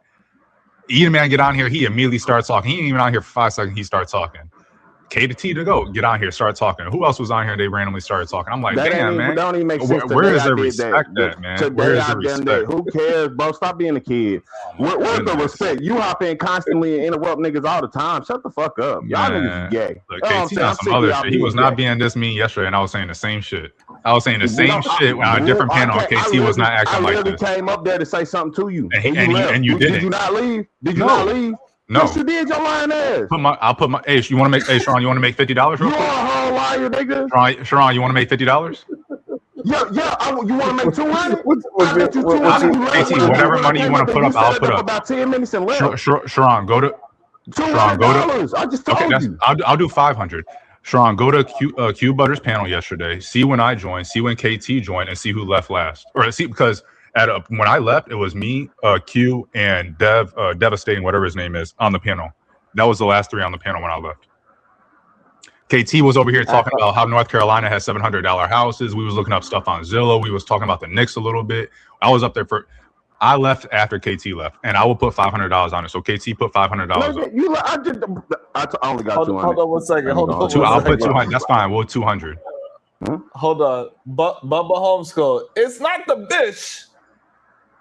It is the make me read the law. Yeah, that's not how the law works though. Seriously, even without interrupted. Again, if I walk up to you 15 times and push you, and then you finally say make me, that ain't like, oh look, now it's no self. That's not how law works, bro. Now from the beginning you walk up to a nigga, but that's where y'all leaving it out. For him to even say make me, you're ignoring the comment that was made to him. I'm about to make you $200 real quick. I'm about to say, pull that joint up. Oh God, pull that up Q's. I was up there for. I had to say that you left. I was like, damn, where y'all go? And then I told them like, oh yeah, I'll be right back. And then I ain't gonna lie, I had to dip off. But let me see. Was it the Q? Q, but is ER or A? What on but A? It's ER. Okay. And is yesterday's show? Yeah. It was a live. Let me see. We got live. I was about to say, how long was that live? You might be searching for a minute. It was building networks. What the topic was? Building networks. No. Yeah. That was it. Wait, was it? No, that wasn't the topic. I was like, where am I? I don't even see me on here. Oh no, I guess you don't have it up there. But it don't. I guess my bad. I'll try to make it 200. You're trying I don't to even see the damn video. Yeah, like you said, I don't know if they upload it or they may have went over 12 hours and then they don't upload and stream sometimes. They just let them shit go in. But I see 2 weeks. The closest thing I see is 2 weeks ago. It don't matter. You see it, AR? No, I'll try to find it. But that makes sense. Because I was looking, I'm like, I'm not even on this. But it makes sense because that was 2 weeks ago. Okay. KT got lucky. He got They $200. ain't get lucky shit. You just saved yourself. You better be glad that video saved your money. That's what my kids think. I came up. I literally left because you wasn't there. I ain't even gonna lie. I came up there because you was literally talking about this, and did I not come up like you said? It was y'all four, and then I came right. I just ain't say nothing. I just chilling for. No, there was like a bunch of, and then Damo came up. Like I can rehash the entire conversation because I was up there. I was talking. So like you was up there when I was talking. We talked about North Carolina. We talked about why he chose North Carolina, where he chose in North Carolina. He said he got the paperwork. He wanted painters. They asked you if you got people that you can send out there. You was like, no, they live in Winston-Salem, Kinston on the east side. And then we started talking about how much it costs to live there. The lady came up. I don't remember her name. We was talking about how much it costs to live in North Carolina and Charlotte. Yeah, like I can go rehash. It was way longer than 10 minutes. I left that, right? No. I can't. All right. We don't got the video evidence. It's just hearsay at this point. Let's get back into what part you wanted to jump in on, KT. No, hold on. I wasn't done. Make me. Me next. Ronald, were you introduced? Okay. I was here before. He was okay. here. Ronald, earlier, I know you was here earlier. I was here listening to you say dumb shit. Oh shit. Talking about you need to talk to your kids. You need to talk to your kids. Like, what are you talking about? I don't know. What does that got to do with it? What are you telling your kids? No, parents are not supposed to talk to their kids. You're not. No, you still saying parents are not supposed to talk to their kids about conflict resolution. What does that got to do with what we're talking about? We know that he talked. Like someone said earlier, we know that his parents talked to him because he got A's. He had a 3.7 or 3.8 GPA, so we know his parents talked to him. Okay. So you saying that? So what did I say that was wrong? It's not wrong. It's stupid. What is stupid? It didn't need to be said. We already know the parents talked to him. Just because your parents talk to you doesn't mean you shouldn't defend yourself. How he defended himself is the issue that I have. Exactly. Exactly. I don't even know why I talked to this dude just to give him some airtime. He can wait his turn. Yeah, like the way you guys are framing it, 6 people approach him. I haven't seen that in any testimony you can say, or surrounded him, I should say. I haven't seen that in any testimony. Whether you want to say he was approached individually by 6 different people or 14 different people or however it was. Sure, I've seen people say that. In my opinion, if I was somewhere and 14 different people approached me and told me to leave, I'm not going to stick around to find out what happens when the 15th person does. So you want to talk about situational awareness and stuff? I think it's stupid because I don't necessarily expect a 17-year-old to have the same situational awareness or make the same decisions I would make. So I don't even like to get in that conversation because to me, it's kind of purposeless. I don't expect him to, feel like he needs to get up or something like that. I just wish he would have. And I think that he and his family probably wish that he would have got up after the 1st or the 3rd or the 5th or the 6th, or pushed him or punched him instead of stabbing him. And it's as simple as that. To me, it's manslaughter. And everything that I've seen points to that. I mean, yeah. Yeah, the reason why it's murder 1 is that touch me or punch me and see what happens. AT is next.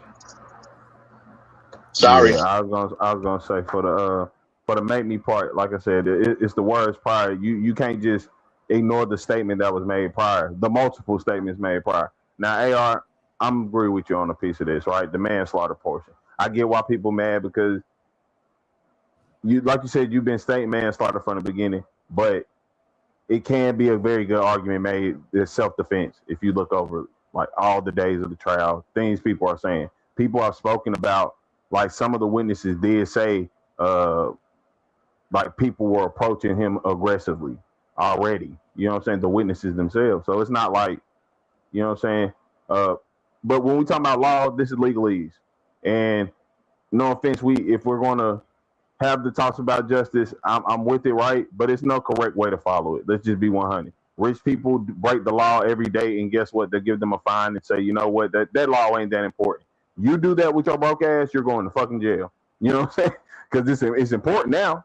So, I mean, that's how it works. It is what it is. Now, what I will say is we probably need to stop looking at things in a manner of like, I don't think it's a question about white people versus black people or whatever. I'm not saying all white people hate us, all black people hate white people, whatever. But at the top of the system, there are people who are highly interested in keeping us in a certain position, which isn't anywhere near or above them ever. You know what I'm saying? I'm not looking at no system and saying, I expect this 17-year-old boy to have situational awareness. Because, Ronald, I'm going to say this to you real quick. How you sat there and said the situational awareness. Hey, they train cops to know what a gun is, right? they still killing innocent people because they quote unquote thought they had a gun. Situational awareness and training doesn't give you experience of things. I'm not going to sit there and tell somebody, especially a child, how to react when a group of people of a different race, of more size than me, I can perceive the same way we're talking about the jury perceiving things.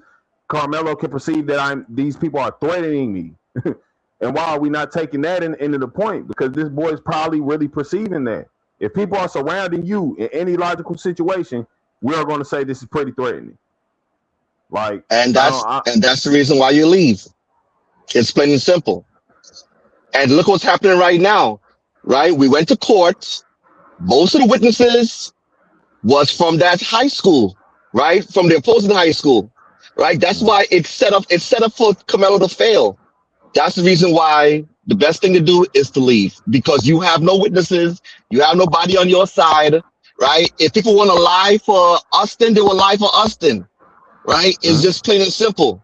And if we keep on saying the justice system is not suited for blacks, if we keep on saying the justice system is here to set us up, that's the reason why you leave. Don't put yourself in court with a jury, right? And it wasn't a jury of just white people. It just didn't have any black people in it. So they had Indian, pretty prevalent, Arab, and stuff like that. So there just wasn't any black people. So it wasn't all white. I'm saying that, but you don't think that's a problem? Again, we talking about a problem between black people and white people. In this one instance right here, a black kid and some white kids, right? And it's no black people because again, do you think Mexicans view things the same as black people? Probably not. I'm asking. Do you think white probably people not. view things the same as black people? Probably not. So that's what I'm saying. When we talk, if anybody's saying the system ain't for it, don't. This is the problem y'all are not admitting, and I can agree with the logic somewhat. The problem is y'all, we have it stopped. We've done that before, right? When we said we're segregated, we're not fucking with y'all. We're not gonna do nothing to break y'all laws, and they still said that don't avoid us coming to seek you whenever we want to. You can avoid the situation. That doesn't mean, even now, let's be very frank here. Y'all saying it like he could have just left and it would have just been A-okay. But if you already walking up on somebody on that time, you already really trying to provoke some shit. Let's be 100 here. Let's be very clear. Like, it's in the rain and everything. Y'all talking about designated areas, bro. We not talking about no legal shit. That's some school designated areas. And it's raining again. Like, I'm not about to stand in no rain for nobody. This ain't my team, no nothing. I ain't come over here to start no shit with y'all. And for some odd reason, you just walking up to me of all people like, yo, you gotta get the fuck from over here, nigga. What? Man, it's raining. I'm not about to, no. All right, okay, let's use your logic, right? So after he stabbed the boy, did he stay under the tent or did he get out of there? You say it's raining, right? I can't leave because it's raining, right? So why did he leave? It's raining. It's a murder. So after he stabbed him, all of a sudden he ran away, right? Don't say he ran away because he presented himself to the police. You feel me? He ain't running from the crime scene or nothing. He got away from the situation itself because again, like that's why I be trying to say. I know y'all don't have a lot of experience with this, and I ain't saying that like it make experience of itself make you some god or something. But again, you don't know how you gonna react in those situations, especially when you feel threatened by some shit, bro. And then now you saying because they didn't handle it correctly. Again, we not saying this not even saying we aren't, but you don't have this much like you don't go against the police this much. When they're trained to notice what a gun is, trained to notice certain actions of people carrying guns, and they're constantly shooting black people in particular. I thought he had a gun. This motherfucker's 10. I thought he had a gun. You know what I'm saying? You're not adamantly going against that. Say, well, shit, they ain't properly following the things as it should be, right? That's what I'm saying. This don't make sense to now apply this to one of our own people in a very understandable circumstance of this man scared, bro. Black people surrounding white people ain't never worked good. I don't know where the fuck in the world you live, bro, but that's never been, this never ended up optimal most times. Are you finished now? Like I said, let's just be honest. If we having a conversation, it shouldn't be if we're finished.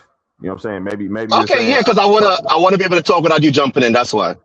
No, but yeah, you shouldn't have to make sure I'm finished or nothing. Because it's a conversation. I'm not finished. They'll continue. You know what I'm saying? It's just ignorant even. Go ahead. Okay, I'm sorry for using the wrong word. Okay. So like I said, like I keep on saying, If the system is not set up for us, if he knows that, God forbid, if something happened was to go down, he's against a lot of other people, it is just the best leave, right? At the end of the day, right now, he's about to face 35 years. So if he had to look back, if all of us, we're supposed to be grown adults, right? I know when it comes to my kids, especially if I had a mirror to see all these things right now, to see everything that happened, I would tell my kid to walk away.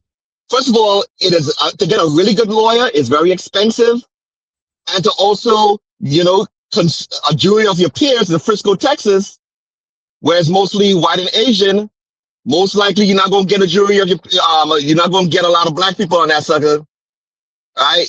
So like I said, and the best case scenario is to walk away, man. It's just plain and simple. Nah, and listen, here's why I'm gonna make some agreements with you, okay? That is the best case situation. Again, that ain't how things work in the heat of the moment. That's why people are trained on many things, but errors still constantly happen. Because in the heat of the situation, guess what? You'd have been training for years how to properly stop a bomb from detonation. You know what I'm saying? Off of 3 chords. And people still fuck this shit up, bro.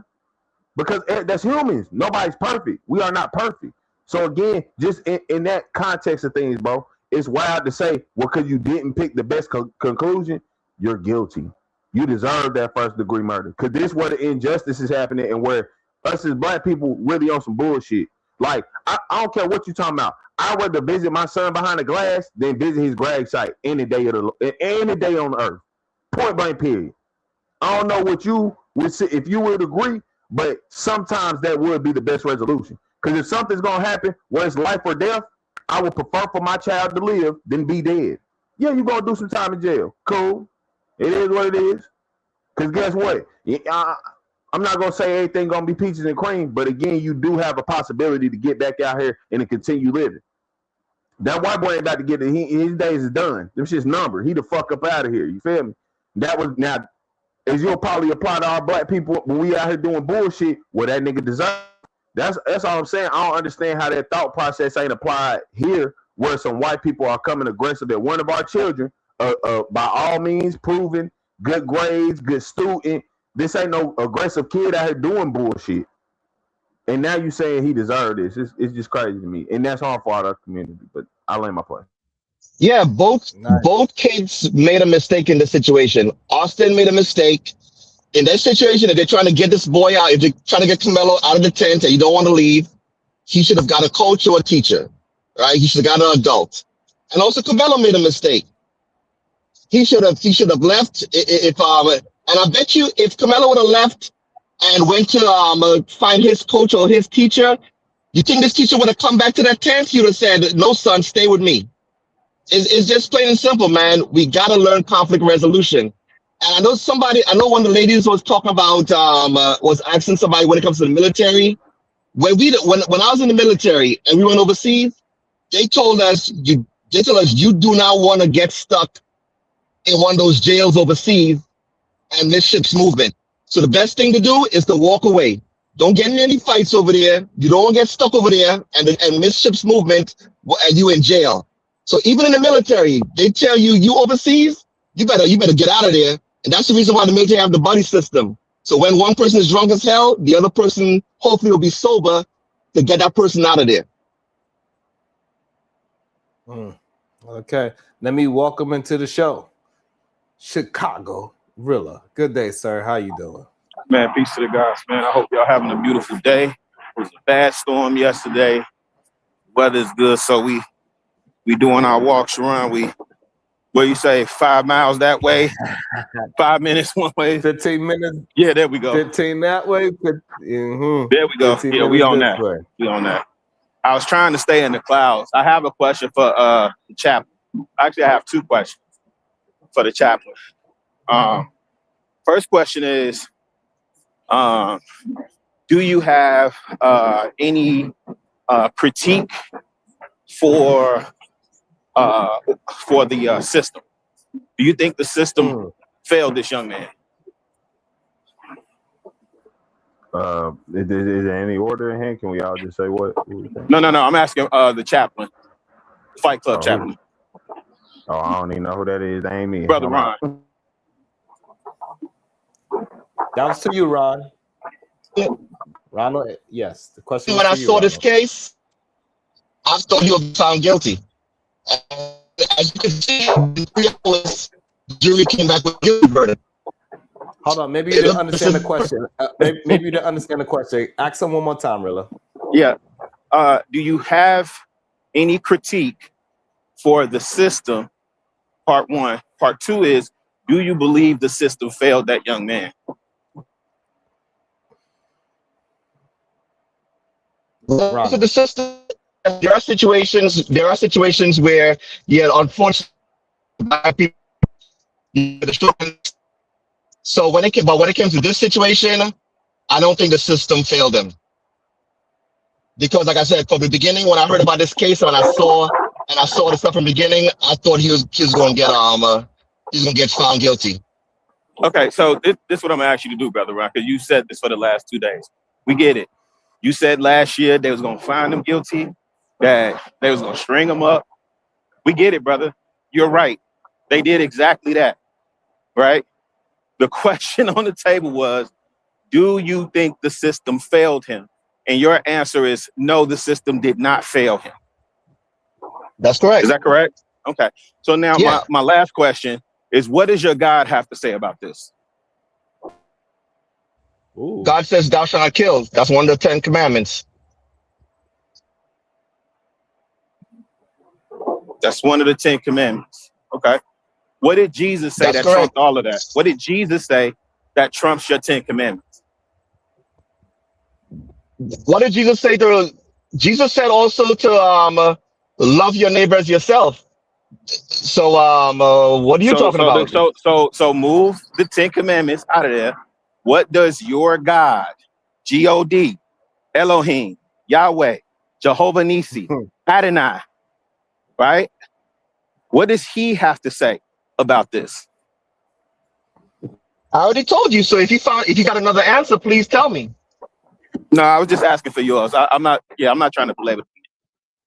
Yeah, I already told you my answer already. That's why, Brother Ron, we that's good? why I tell my children. That's what I tell my children. If you got a chance to, I'd rather my children walk away than to take a knife and kill somebody. You know, it's just plain and simple. Because Metcalf ain't coming back. I don't have the power to bring any child back. Right? I want it. No matter who you are, black, white, Asian, whatever you are. Kids are supposed to make the mistakes and live to see another day.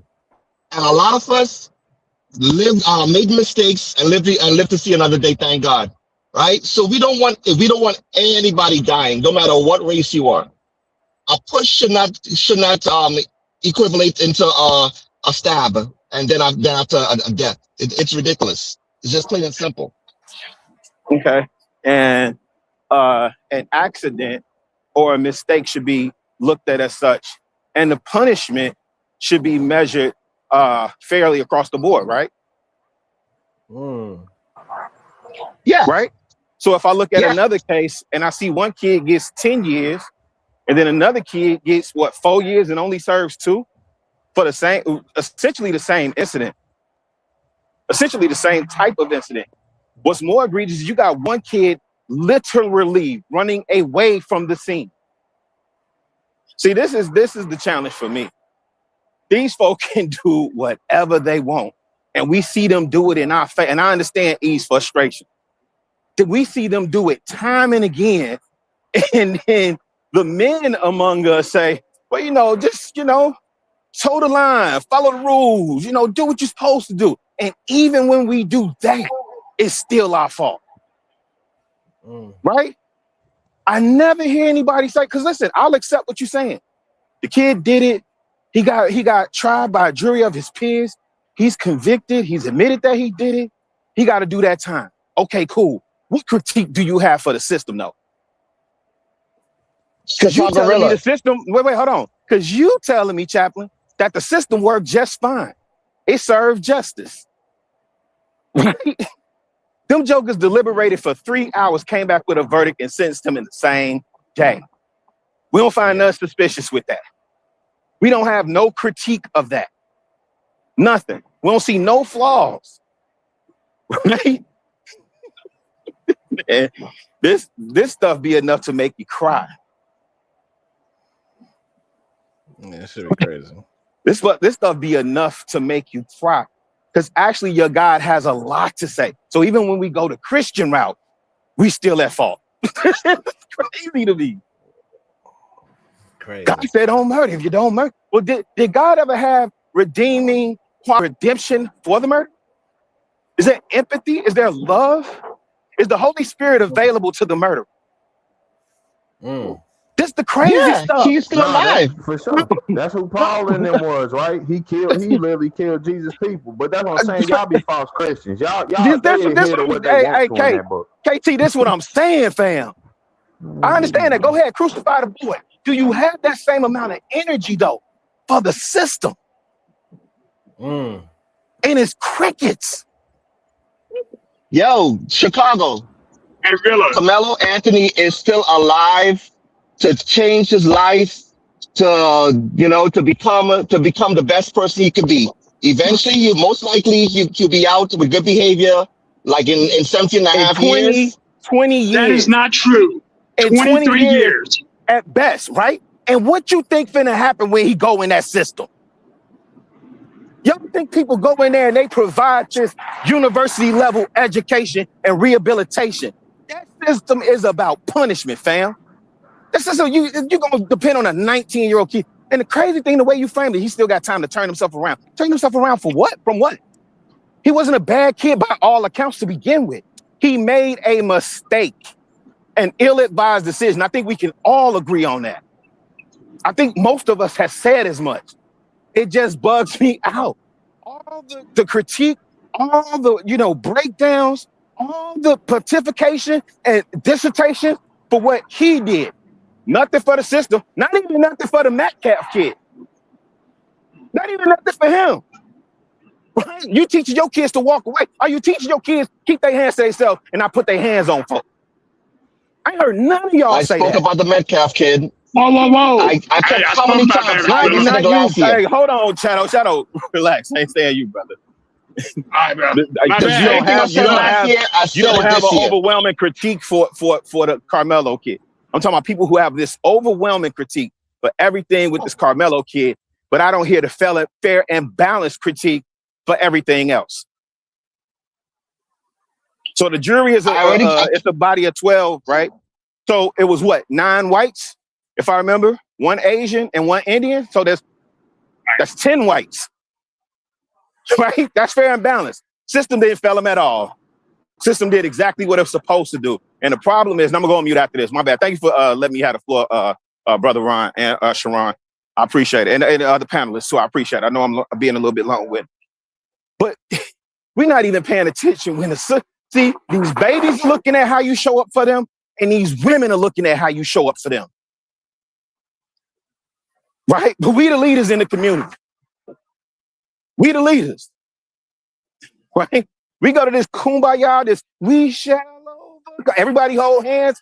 That's not the world we in, fam. I'm sorry. That's not the world we in. But I'm on mute, fam. I don't want to belabor the point. I'm on mute. Y'all got it. Yeah, I'm about to get off here right now. I reached my destination, but that's the reason why I keep on saying, man. He's in Frisco, Texas, right? And black people make the minority in there. So that's why we as parents got to talk to our kids. You got to watch what you do, because if you go to a jury, that jury is going to be made up of a lot of people that don't look like you. So we got to look at this thing as an example, right? I keep on, this one of my mottos is to, look and see what people are doing and learn from other people's mistakes. That's why when this thing first happened, I spoke to my kids last year, and I spoke to my kids this year. Anything, because I don't want my kids to be in this situation. I don't want my kid to be the bully, and I don't want my kid to be the person who has a weapon about to kill the bully. Right? It's just plain and simple. So Ronald, I So know you Ronald, leaving. what would you Hold tell on, hold him on to one second. do? No, I want That's just before. making me mad because I'm tired of people saying that. What would you have told your children to do? Hold on, Nobody will answer Walk that question. away. Hold Walk on, away and hold tell a on. We don't teacher. need to. Hold on, hold on. Metcalf We should don't have need to walked away and crash. tell a Hold teacher. on, Camelo should have hold walked on, away and tell a Ronald. teacher. Okay, walk away. Tell a teacher. Either man, you had a question as well. I just want a statement. Calm down, Charlotte, just a little bit. Since Ronald got to leave, please look into the case in Allen case. Please just take a look. Look and see how the exact same thing was proven. His intent was to stab that young boy. Got charged and sentenced to something different. You keep saying that. Tell our kids the system is not fair. The system is not fair. I don't know how many fights or altercations you done been into, brother. But some situations you can't walk away. Like telling your kids just to walk away is not the answer. At some point, your kid gonna have to fight. But just walk away. That's always the answer. It's a lie. And if you've been in enough fights, you know that. Yeah, like I said, I got to go. But in this situation, Camelo had the option to walk away. They wanted him to get out of there. So it was the best thing, especially due to what's going on right now. You know, he about to spend 35 years. You know, Just most likely delaying be the out. inevitable. I don't think y'all listen to what E and KT was saying yesterday about the nature of the South. They ain't All right, no I'm gonna see y'all walking later, man. away. Take care. They ain't no walking away. Them people gone. Hey, not only that, E, I think one crucial Oh, piece let's y'all get left out. Aaliyah. Let's get Aaliyah. Where's my box? Oh, Ron, you're not on mute. Where's my box? Okay. The other crucial piece is what he got to deal with when he get back to, what is that, Centennial? His school. Yeah. There's gonna be a whole bunch of conversation. Man, you let them folk punk you out, and this how these kids get amped up. And we talking like, I agree, use the left side of your brain, but to your point, yeah, man, this stuff is enough to make you cry, fam. I can't even get it out. Y'all got it. Let me go back on mute. I know Shadow wanted to get in there. My bad, fam. This is crazy. Shrine, can I please? Yeah, look, just calm down and go ahead, get it out. The reason why I'm upset about this is because everybody's so quick to jump on this case and say, oh, he should have walked away. Oh, everybody's ignoring what they did to him. Every fucking person is ignoring that they came for him. He was at school and had the right to be there. And everybody's ignoring that. Everybody's ignoring the fact that he didn't have to leave. But everybody is quick to say he should have walked away. He was supposed to accept being bullied and accept that shit. And that's not okay. And every time somebody defends this nonsense, they don't talk about the fact that the Metcalf brothers started this. They don't talk about the fact that they all came in for him. No one's doing that. Stop defending this dead-ass white boy who killed him. He came in for that fight. Y'all wouldn't have had that same beef if they would have smoked him. Y'all would have been like, oh no, he just got beat up. He should have threw hands. Y'all don't know what it's like here. I live in this fucking city. Y'all are playing games. All of y'all are joking. Nah, they came in. If he would have moved, he would have been clowned all the way down. And guess what? If he would have stood up for himself and they would have stopped him, y'all would have been like, oh, these white boys jumped him. And now we're saying he should have defended himself right. Man, quit playing, bro. Stop telling your kids to allow themselves to be terrorized, because that's actually what it is. You're saying it's okay for your children to be terrorized by anybody, and that's bullshit. That's why I'm emotional about this, because every time y'all do this, it's not okay. I'm usually on the opposite side. I'm telling y'all this is bullshit. And I ain't gonna hold you. I gotta say, man, I'm with you, really. This shit made me want to cry, but the real truth is, I don't want to cry just because of Melo. It's y'all fucking reaction. Like, people's reaction to this. Niggas arguing against it. Really arguing in favor of why he should be getting this sentence. Like, that shit made me want to harm motherfuckers. I'm gonna keep it real with you. It disgusts me for real because it's. Now go ahead.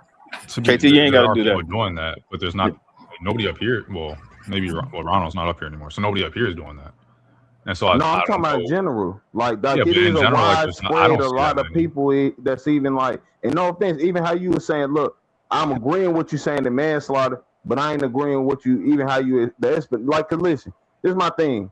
There are some points, whatever. If the justice system is overall showing itself to like fail this boy, it don't matter about the rights and the wrongs sometimes. How y'all be saying sometimes we ain't got to get in the context. This one of them times. I'm sorry. Like like it was unjust. The punishment given to him, it was unjust, bro. I don't got shit else to talk about. What I'm saying is the majority of people are not celebrating it, right? Especially not in the black community. I see it overwhelmingly the opposite.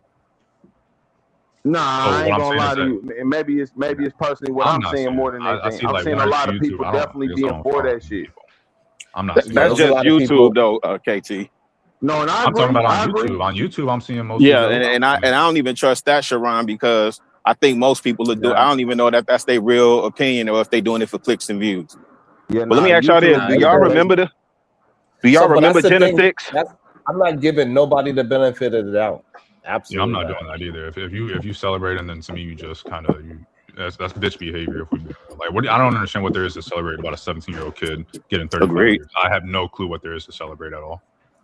You know what I'm saying, Chicago Real? Because imagine like, we pull up an old school postcard and we see a man being lynched and there's a bunch of people in the crowd laughing. Correct. Hey. Correct. You might have been doing smirks it on their faces. Yep. I'm gonna still hold you to that same, you know what I'm saying? That's fair. I'm holding you to it. That's fair. There's a good book that documents that called Without Sanctuary. It's tough to stomach, but yeah, man. Yeah, that's what this feels like. That's why I brought it up, because that's what this feels like, though, Sharon. Like those postcards is crazy, man. Those postcards was crazy. Facts. It's like we had a picnic, the original picnics. You see what I'm saying? And they do this stuff in our face, and we still try and rationalize it and appeal to people's moral code when they show you time and time again it's 3-carb Molly, right? Here's the justice. Here's the justice. Where's the justice? Which one did it go up under? Oh, no, man. Wrong again. Wrong again. Peasy ain't going.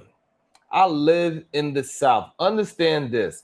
The people in those lynching photos from the 50s are the grandparents of these Metcalf boys. Wow. I ain't want to say it. Woo. That's some hard truth as well. And Chicago Real, what is your thoughts on how the Anthony family was swayed to choose to be complicit with an all-white jury and also search for a white lawyer? This is Claudia. I wanted to get realism on that. Either man, what's your thoughts on that? Before I go to KT, because I know KT's a little bit. What's your thoughts on that, Either man? Either man ain't there. God damn it. KT, what's your thoughts on it? I'll save you, man. Okay, AR, what's your thought? What's the question? The question is, what's your thoughts on the Anthony family, the parents? They failed them. Being swayed on being okay with taking the white attorney, with an all-white jury, and being persuaded to look for a white lawyer. Yeah, I don't know how true that is, or if that's just them not wanting to take accountability for failing. But even if it is true, they're stupid. I mean, I said somewhere earlier that I think that they might be book smart, and I think that that's obvious because they had made sure their son was doing well in school and all that good stuff, but they might not have common sense. They might just be stupid. No. So this is all right. My bad, Eda, man. I didn't know you wanted to talk over me. I thought you landed, bro. You don't know why you gotta be so petty. Go ahead, bro. All right, go ahead, man. He landed. We got Either Man and Chicago Real. I got a question for you as well. Go ahead, Either Man. I don't know if you heard the question. Go ahead, Either Man. What's your thoughts on that question, Either Man? So basically, what I found out that this was not his first group of lawyers, right? So he had a group of lawyers that started with the case, and for whatever reason, I don't know if they ran out of money, but that lawyer didn't finish, and they had to get another lawyer, right? It changed my whole perspective because I thought they had access to the GoFundMe. Because if they had access to the GoFundMe, in my mind, okay, now you got money, you can get whatever team, but now you're looking at a year of trial. I don't know if you ever been through a trial, paying a lawyer and switching lawyers and saying, hey, that lawyer don't say, I don't care about what money you pay him. I got to start over. Go ahead. Hey, Either Man, because while you deliberate, my issue with it, right, is that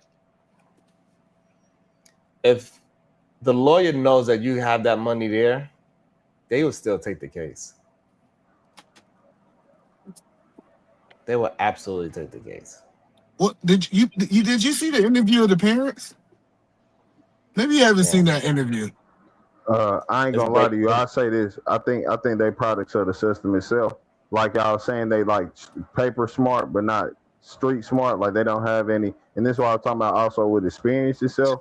Like we believe in this system that we follow, and even justice included, that if you do things quote unquote properly, things will work in a proper manner. I'm not even mad at it. Like I'm mad that they didn't make the correct decision, but I'm not mad at people being brainwashed because that's what people constantly do. Like we accept parts and believe that things can get better and want it to be. So we just try to work with. And listen, let's be real. We've always understood or thought and believed, shit, you got a better chance with a white person talking to white people. We forget though that while that can be true, white people already previously probably talked to each other and they got some shit set up without your black ass. You know what I'm saying? Like, regardless of what like I've seen it, like myself with my eyes. You feel me? Where the nigga I paid for, white man I paid for, is talking to the prosecutor. You feel me? I'm talking about what we gonna do with the kids this weekend.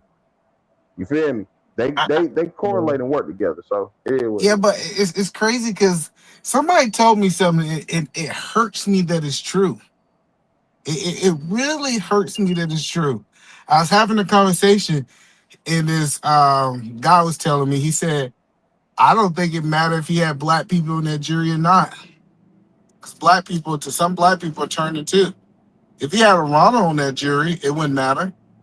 If he had a Seth, like, if you really think about what we have been hearing over the last couple days, all black folks, and you know, that song "They Not Like Us" really hit home for me now. I didn't understand it because I was like, you know what, I almost heard the Chicago sentiment, we all from the lands of the motherland, or however you want to put it, right? But I'm realizing that people are not just like us, and what I'm starting to see is people that's not African American don't see themselves inside of our kids. You cooking right here, E. This new E, you approved. I ain't gonna lie. Nope. I seen it. You've been coming to the low key dark side. You've been bucking the system, low key. Congrats. No, it's not about the dark side. It's about how can you look at I can't look at this young man and don't see myself. Yeah, that's and then when I hear people like Ronald say, if it was my child, that means you cannot see your child inside of this young man. That's the point. Yep. Man, you hear Ronald voice, that boy from Jamaica. That Negro is not one of us, cuz like, I don't be real. I wanted to say it, but I ain't want to be petty up there. But you know what I'm saying? It's all again, you do recognize it's a lot of them that's always the proponents of being like the black white face type people. Like they black in skin, but they carrying white logic. You feel me? And they always talk, yeah, we should have just followed this and da da da da da. That's why I've been like, man, y'all, a lot of people be tripping to me. I just don't correlate with that shit because I do see myself in them kids. You feel me? So we need to come to this reality. It's not good enough for someone with black skin to be on the jury. When we start saying being measured by our skin, I need an African American. Someone who is connected to the same things that I'm connected to, that I can look in the eyes and see myself. I'm saying this is bad. People don't understand how bad this is. And I understand the young man lost his life. I also have empathy for Austin and his family. I want to be clear. I wish that young man did not lose his life. I wish Austin would have made different decisions in this situation. I wish somebody, I wish some of the people around would have taught these two kids off the edge. It's not that I don't have empathy for both sides of the situation. I wonder why nobody say who taught them the Metcalf to do conflict resolution. To do conflict resolution. What they talk about it?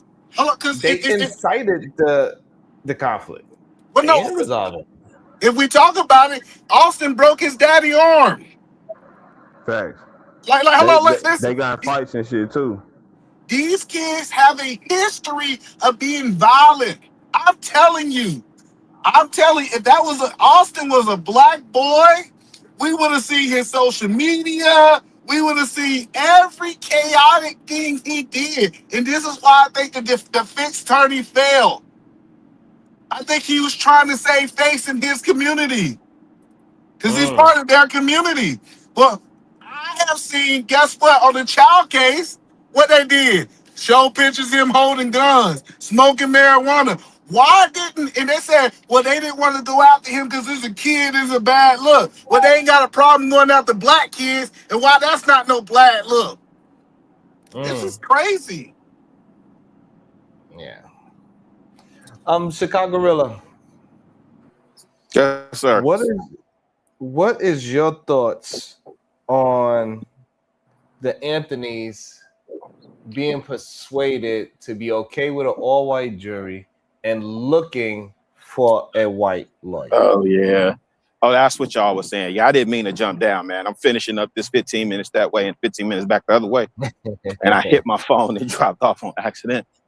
What I hear KT saying, one of y'all was saying that they book smart, but not street smart. But they from Baton Rouge, though. See, they from Baton Rouge. That's why I was on a panel with Rooster the other day. Rooster said something that I thought was profound, and it just kind of got overlooked. Rooster was talking about how, he lived in Mississippi, and he said he could trace his family back to generations in Mississippi, and how he was never disconnected from his lineage and heritage. What does that mean? He know what it means to live in Mississippi. He know what people are capable of on both sides. And so I have to question, even in the way that they moved to Frisco, but I think y'all said he moved for opportunity. I heard somebody say the dad was like one of the top salesmen or a salesman for like Mercedes-Benz and something. They talked about his occupation and said like he was one of the top dogs in his occupation. So it sounds like they moved for opportunity. But listen, I'm from Chicago. When I moved to Atlanta, it was a culture shock because you're thinking like Atlanta is like similar to Chicago because it's so blue. When you go outside of Atlanta, like you start going to Macon, Albany, Valdosta, Athens, it's a different world. Chicago, Chicago, you just go to Conyers. It's only like half an hour away. Shoot, Kennesaw. Go to Stone Mountain, where the Confederate generals are still etched in the side of the mountain. It's only a half an hour ain't away. taking it down. Yeah, so I don't know that they were familiar, but certainly, I certainly wouldn't have went for that. We would have been stuck on that jury piece for a minute because we got to get that right. That's the most important thing that we got to get right. Yeah, and it was nine white men, 2 Asians, and 1 Indian, or something like that, something of that nature. Yeah, but y'all talking like they could have did something. White people to Hello, but it's nothing they could have did. Like Sharon act like they could have strong-manned this judge. They appealed it. The judge says, "Hey, just cause because they're teachers, right?" And then we find out that some of the white people was teachers too. By the way, some of those white women on there was actually teachers. But that's here and there, right? Like that's the whole point is that we keep talking like the parents. That's kind of crazy. You saying some of the people that was that they allowed on the jury with teachers. To be more specific, the 3 that they struck were general ed, as in like teach kids or whatnot type teachers, and the other one was like an esthetician, like teachers at an esthetician school, so teaches grown ass adults. That's the difference between them. Yeah, but either man, my contention isn't that they could have strong armed the judge, right? That jury selection is a process. Both sides get to pick and choose. They're supposed to lean on their attorney to push.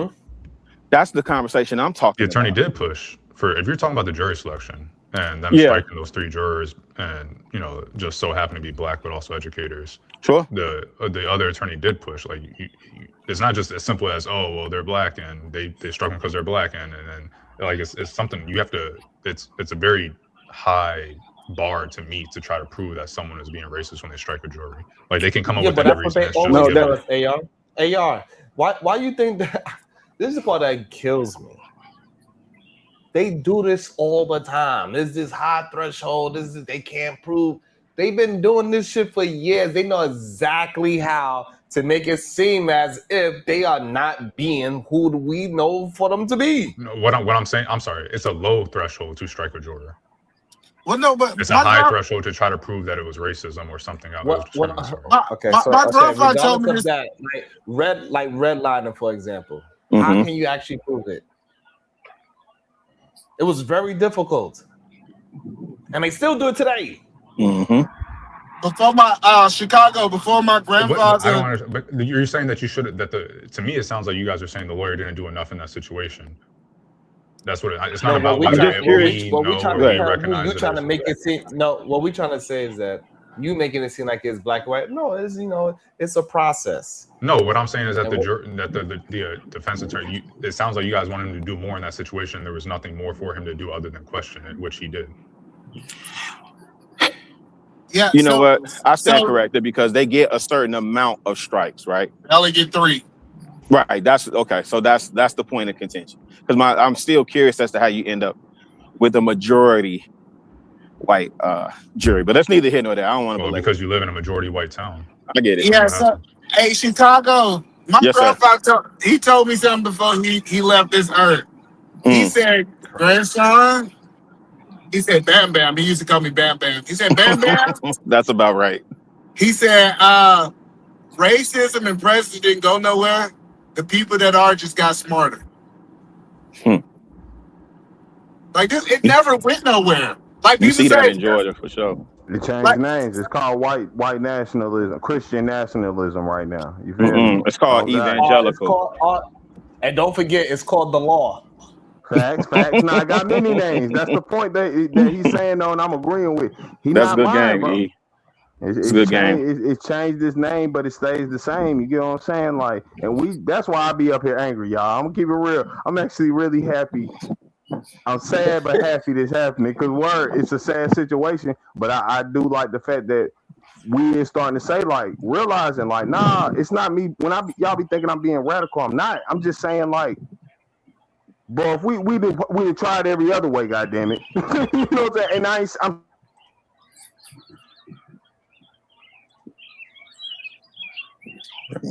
Who got the birds? I'm walking this last 15 minutes. I've been walking for about an hour. I think I did 6 or 7 miles by now. I'm sweating. Yes, they got birds in Chicago, man. Yeah, it just come down like, and you know what really surprised me? How much people double down on this. Like double down. I was like, man. I was reading this other case. You know, most cases like this usually take a minimum of a couple weeks. I think it was a level of prejudice inside of this when the judge said that he's only going to deal with this case for 4 days. 5 days. Like, imagine what? Facts. Yeah, he said establishing the timeline. He established the timeline like we not about to be on this for a long time. We supposed to be getting to the truth, and the man responsible for moderating both sides while they present their arguments says this is the time frame that you have to deliver. And then what they were saying is that they chose I don't know how true this is, but this is what I read. They chose a prison that he's going through that supposed to be the uncle of the person that was deleted. Yeah, I think they said that I don't know if they verified that, but I think they said the warden of that prison last name is Metcalf. So then my question to the black men becomes, what is our response, right? Because again, we keep seeing this stuff happen. See, the same people that would sit up there, hey man, if I was in Money, Mississippi with Emmett Till, ain't no way they coming up in my house. You know, they ran up in that man's his uncle's house and snatched him out.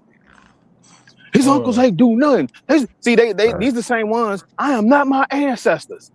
You certainly not. I want to tell the answer, but I get so much pushback every time I say it. And what the real answer is, Chicago, black people need to leave the South. I know that sounds chaotic. Listen, everybody say that's not realistic.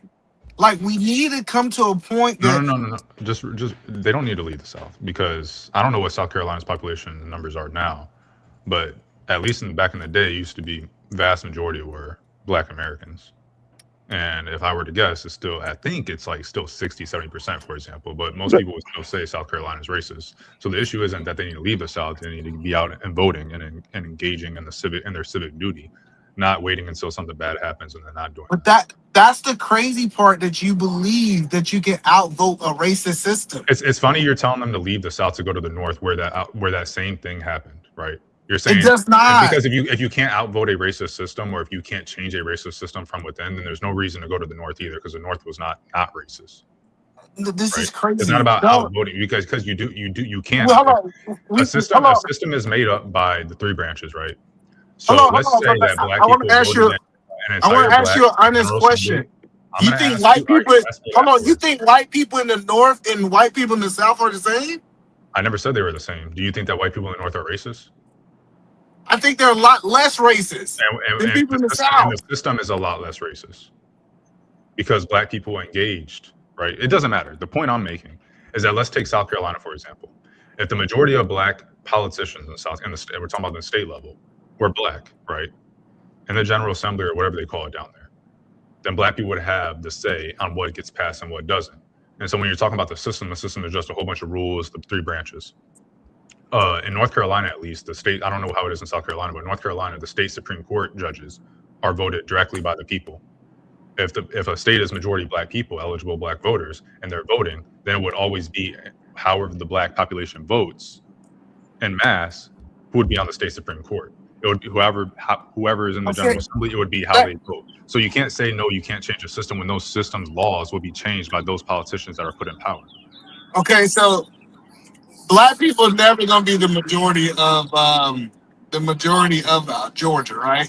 People don't realize, like, we might run Atlanta, but they run everything else. Right. Anything outside of Atlanta, white people run, right? Including Buckhead and Brookhaven, yeah. So the point that I'm saying is, let's say South Carolina is the exception to the rule.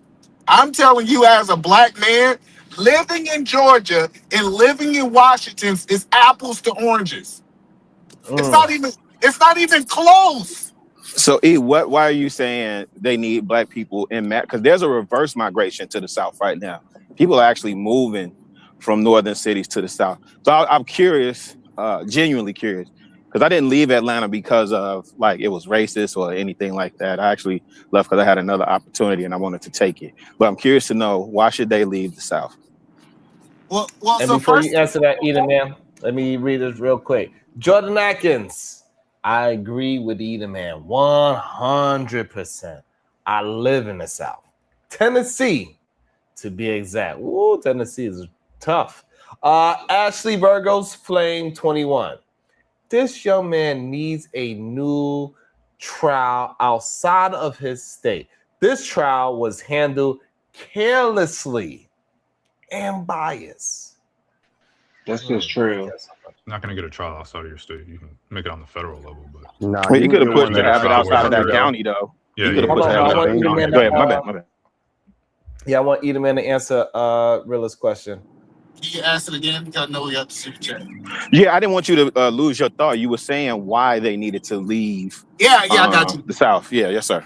Yeah, because what I realize is it's a level of injustice in the South that most Black people will not understand, right? I mean, most Black people from the North will not understand, right? And so instead of us trying to change the system, right? This is something that I remember I was having this conversation with my mother. And I told her, I said, if I don't like the system, why won't I abandon the system? If I don't like something, I should abandon. What we're gonna realize is in the South, Black people makes it actually work. Black people is the system. So if we protest and say, you know what, we're not gonna be a part of this Southern system, they're gonna either have to change or they will have to collapse. One thing will happen. So I see you saying. You saying as a strategy, withdraw your labor and economic power from the South. Straight from the state. Oh, that's interesting. So you want everybody to uproot their life. Definitely, and move. if it was a mass exodus, it changes things quick, fast. That's an in a interesting hurry. point. New York started. Hey, look, New York started scrambling to try to get that shit back right. They said, "Oh shit, hold on." Shout out to Corinne Mackey. Thanks always. they got Madani. They got Madani together, Rilla. Yeah, I heard. Y'all lost. Hey, look, people started leaving. Policies started changing. Y'all lost one of the biggest firms, right? It was like a multi-billion-dollar firm that left. Relocated their HQ to like Tennessee or something. Yeah, and now it's starting to happen. It's starting to happen in Jersey too. So you know, like, hey, same with Seattle. It trickled down to the next state. So yeah. So Eden Man is he do have a decent idea for sure. Thanks always. That was already an idea. I know you see the damn super chat. You'll get a chance. Thanks. You want to read it? Yeah, I got you. Karen Mackey, $2. Thanks always, Sharon, for having these hard combos. You're welcome. And thank you, AR. Yeah, I got you. Hey, either man, what's the difference between Washington and Georgia? All right, man. I think so. You said what's the biggest difference? Yeah, you said you could tell the difference living in Georgia and then moving to Washington. What is that difference you notice or seen? I think the system is different. So, for example, Washington State. First of all, Washington State was never a state. White. No, it was never a state. It became a state after slavery, right? It was a territory. So this is very important. So they never really contribute to it, right? So they wasn't really connected to slaves in the way the South was. Like it always been this melting pot up here where multiple cultures, well, I say that and people say ain't enough Black people here, but multiple cultures, not just Black people, always lived kind of in close proximity of each other, right? The second thing is, if you understand how their policies are set up, their policies are set up that it is designed to be anti-discriminatory. So what we see is we typically see new policies happen on the West Coast, and then years later, the South typically adopted it. Like Washington State was the first states to master the all-gender bathroom, in my opinion, right? They said, hey, we're gonna have one common wash area, and then we're gonna have where people can go in individual stalls, and we're gonna make sure that we create a safer environment for kids. So the reason I think that since they're so forward thinking here in Washington, even though I don't want to agree with that, it actually helps to be able to be not stuck in older ways. Hey, y'all, I got to just point out real quick. This don't make sense because white people are still racist in the North, like everywhere, the West Coast, the North. The difference is, as you said, it's not a lot of Black people in the area you're talking about. Now, when we start trying to migrate to these areas, I bet you will see high prevalence of that shit. Let's not forget the Yankees still did sell slaves and shit. Like, it's not a. They had nowhere near the amount of slaves in the North than the South. No, I'm not saying they did. What I'm saying is they still partook. It's wild, a fallacy of us to act like, oh, Well, yeah, if we could go there and now shit'll be good. No, they're going to be mad because the same reason why these white people be mad yeah, in but the South is putting keep it it in real. They see their perspective numbers matters. I dwindle. think But that's not in the racism. You talking about 1800s. prejudice? All right. I think You in the talking about 1800s, prejudice? 95 or 90 or 85% of South Carolina's population were enslaved people. That was never, ever, ever the case in any northern state. So proportion and talking about putting it in context actually matters. You can't say, oh, well, 10 people had slaves and therefore it was the same in the North as the South.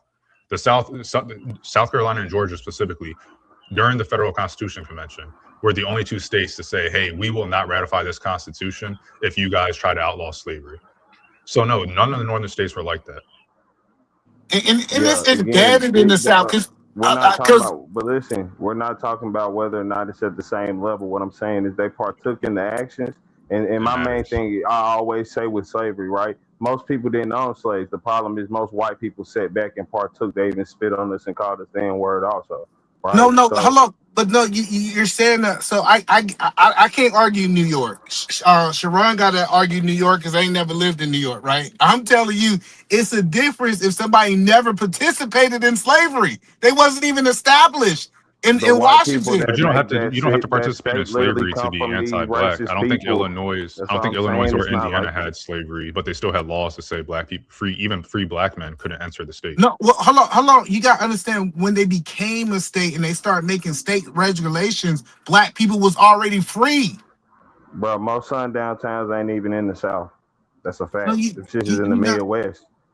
And that's not even true as far as Washington, because even Seattle got a history of treating the Chinese really bad. They used to live underground and stuff, and they used to Shanghai niggas back to China. So I'm not really sure as far as the history basis. They still discriminated racially. Hello. So how do you think the Chinese is treated in Seattle today, Tone? They're probably treated like normal humans. Better. Like that. That's what I'm saying. They even right their own wrong. Define better. Like they have literally special certain things just for them because of their mistreatment. They right their wrong. In the South, they still have not written their wrong with black people.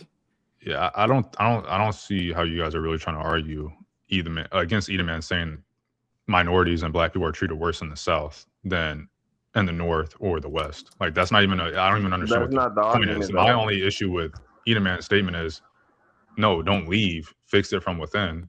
Which the migration, the mass migration has happened before, and that didn't really change anything, right? When up north, redlining happens. You have the South, instead of changing their ways, they started making laws saying no, black people can't go up north, right? It was like, oh, if you get found on a train going up north or something like that, you're automatically a slave and we're bringing you back. So they don't make laws necessarily to correct their behaviors. They make laws to try to double down on their behaviors while also discriminating and being oppressive. So it's an economical suffering that the South would have, right? So they have it right now. Their GDP is yes. They take more money in because they can have the. So what happens now is you have this mass migration. You have these northern states and the richer states. These other places where it's more liberal, there's less discrimination, all these things, and people move there, and because capitalism says, hey, money is going to be made where money is best be made, or whatever you want to say. So they move to these places in these liberal areas, they make more money and stuff like that. And then what happens is these racist southern states that don't do shit, they go, hey, federal government, give us more money to fund our shit. And so that money that you made in North, when you move to get away from there, that money gets taxed from you and it gets sent to Alabama, it gets sent to Louisiana, it gets sent to Florida, it gets sent to all these racist states because the federal government does that transfer of wealth. So yeah, you're not there in the local area, but they're still going to get the money to fund their programs. So I want to be clear. I want to be clear. So you believe if you move to Washington, they're going to take your money from Washington and give it to Georgia? That's your argument? Yeah. My argument, it's not an argument, it's a fact that your federal taxes, the federal budget is like $6 trillion or something. Where do you think most of that money goes? So no, I'm trying to understand your premise, because what I'm saying is that Alabama will run a budget deficit. Let's say their budget is $5 billion and their expenses are $6 billion. That means they are short, or their income, whatever you want to say, their revenue or whatever, is $5 billion. They have a deficit of $1 billion. Where do you think they get that $1 billion from? States cannot print their own tender. They cannot print their own money.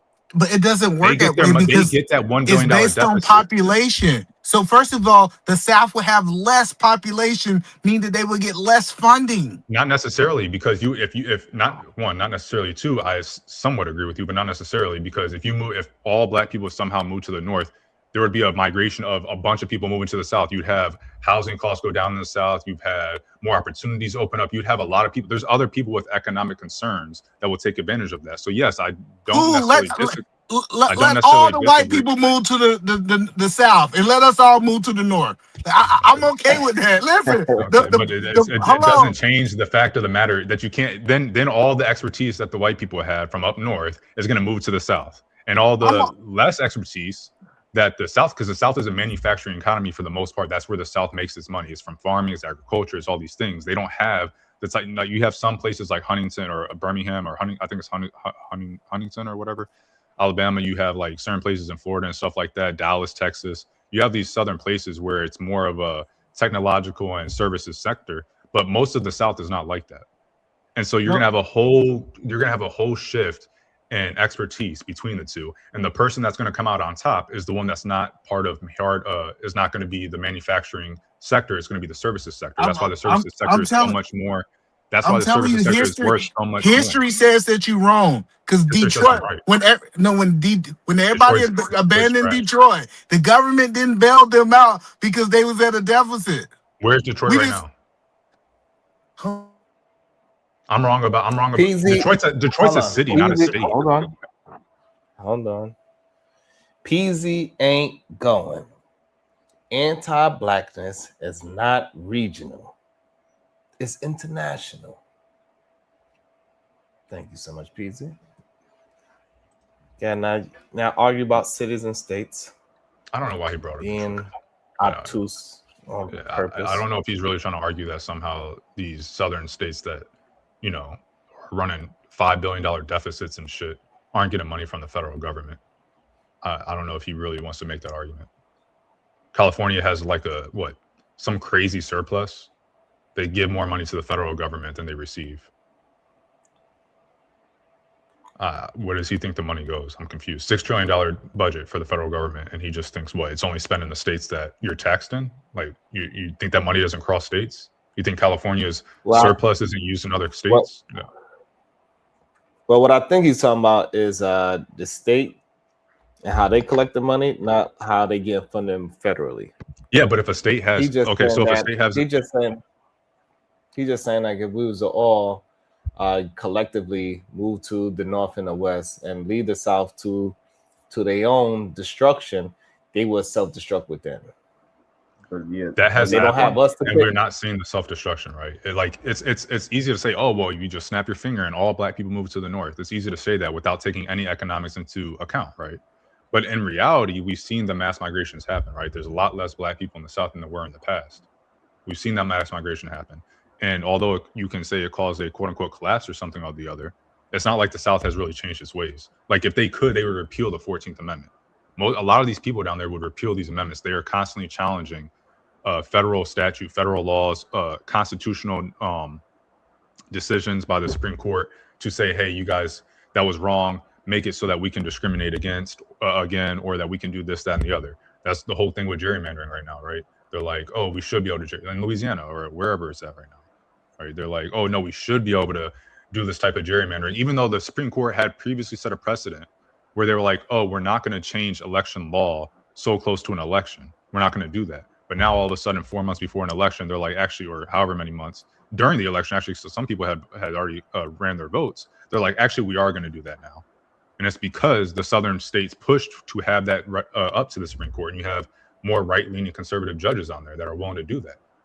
So I just think that people have this belief that people will change their minds, even in the face of destruction. And we literally watch people vote in a guy, and to spite, like they would rather everybody fall than everybody do better, as long as they get their way. And that is what the South has been about since its beginning. Again, I will say it again. You go back to the federal So convention. why stay there? I'm not. If you change, I think you can do either or. Me personally, I think if you're in the state, to vote and change it. I don't think like if the state is not doing something, but you're not engaged in voting, you're not engaged in going like local, whether it's local or statewide. If you're not engaged in a civic duty, you can't complain about the state doing something that you don't like or doing one thing or the other when you're not even engaged in it. So, in my I think opinion, South being Carolina engaged in proved that. I think South Carolina proved that it doesn't matter if they're the same skin folk. They can still, as KT said, just because they black doesn't mean they ain't racist towards black folks as well. And that's the issue. They get indoctrinated. I mean, and with the outside of that, I mentality. got can I say for real quick? I was just about to read something real quick. All right, look. They say black racism in Seattle is deeply entrenched reality masked by the city's progressive reputation. While lacking official Jim Crow laws, the region has a severe legacy of institutional racism, including redlining, housing covenants, and economic displacement, which has contributed to massive racial disparities. So the thing that dude said earlier in the super chat, right? It's not, we can move wherever. It's not going to change and get out the way. Y'all act like because they ain't as overt as the muds in the South. Oh no, it's better here. It's not. It's still we facing the same thing. To be clear, you had so. laws in the South that made a penalty of death to teach black people how to read, and you're comparing that to redlining. No. How is that even a valid rebuttal? When was those laws made? When do you think the laws that he's talking about? When was that law made? I'm not comparing either. That's what you're trying to do. I'm saying regardless of the comparison thereof, they're racist as fuck everywhere else. This is a very good point. Are we doing it to them? This super chat is a good it's point. like again, even if you're talking about PZ ain't going with the 5-ball. The first revolution is in the mind. Today's convo proves anti-blackness has to be dismantled in the minds of our people first. It's funny how I don't know if this dude's name is Tony or whatever his name is. He says when were those laws made? But you didn't say the same thing to KT, right? You said that's not a good rebuttal because when were those laws made? We can look at the laws today and we can see which states are constantly pushing for discriminatory laws. Are constantly give me the laws. Give me the states. We can look at today which states are joining in class lawsuits to push for more discrimination, to allow more openings for discrimination. We can do that. I'm happy to do that. It's 2026. We don't have to look at 1950. We don't have to look at 1930. We can look at today. So why'd you bring it up? It's more in the South than it is in the North.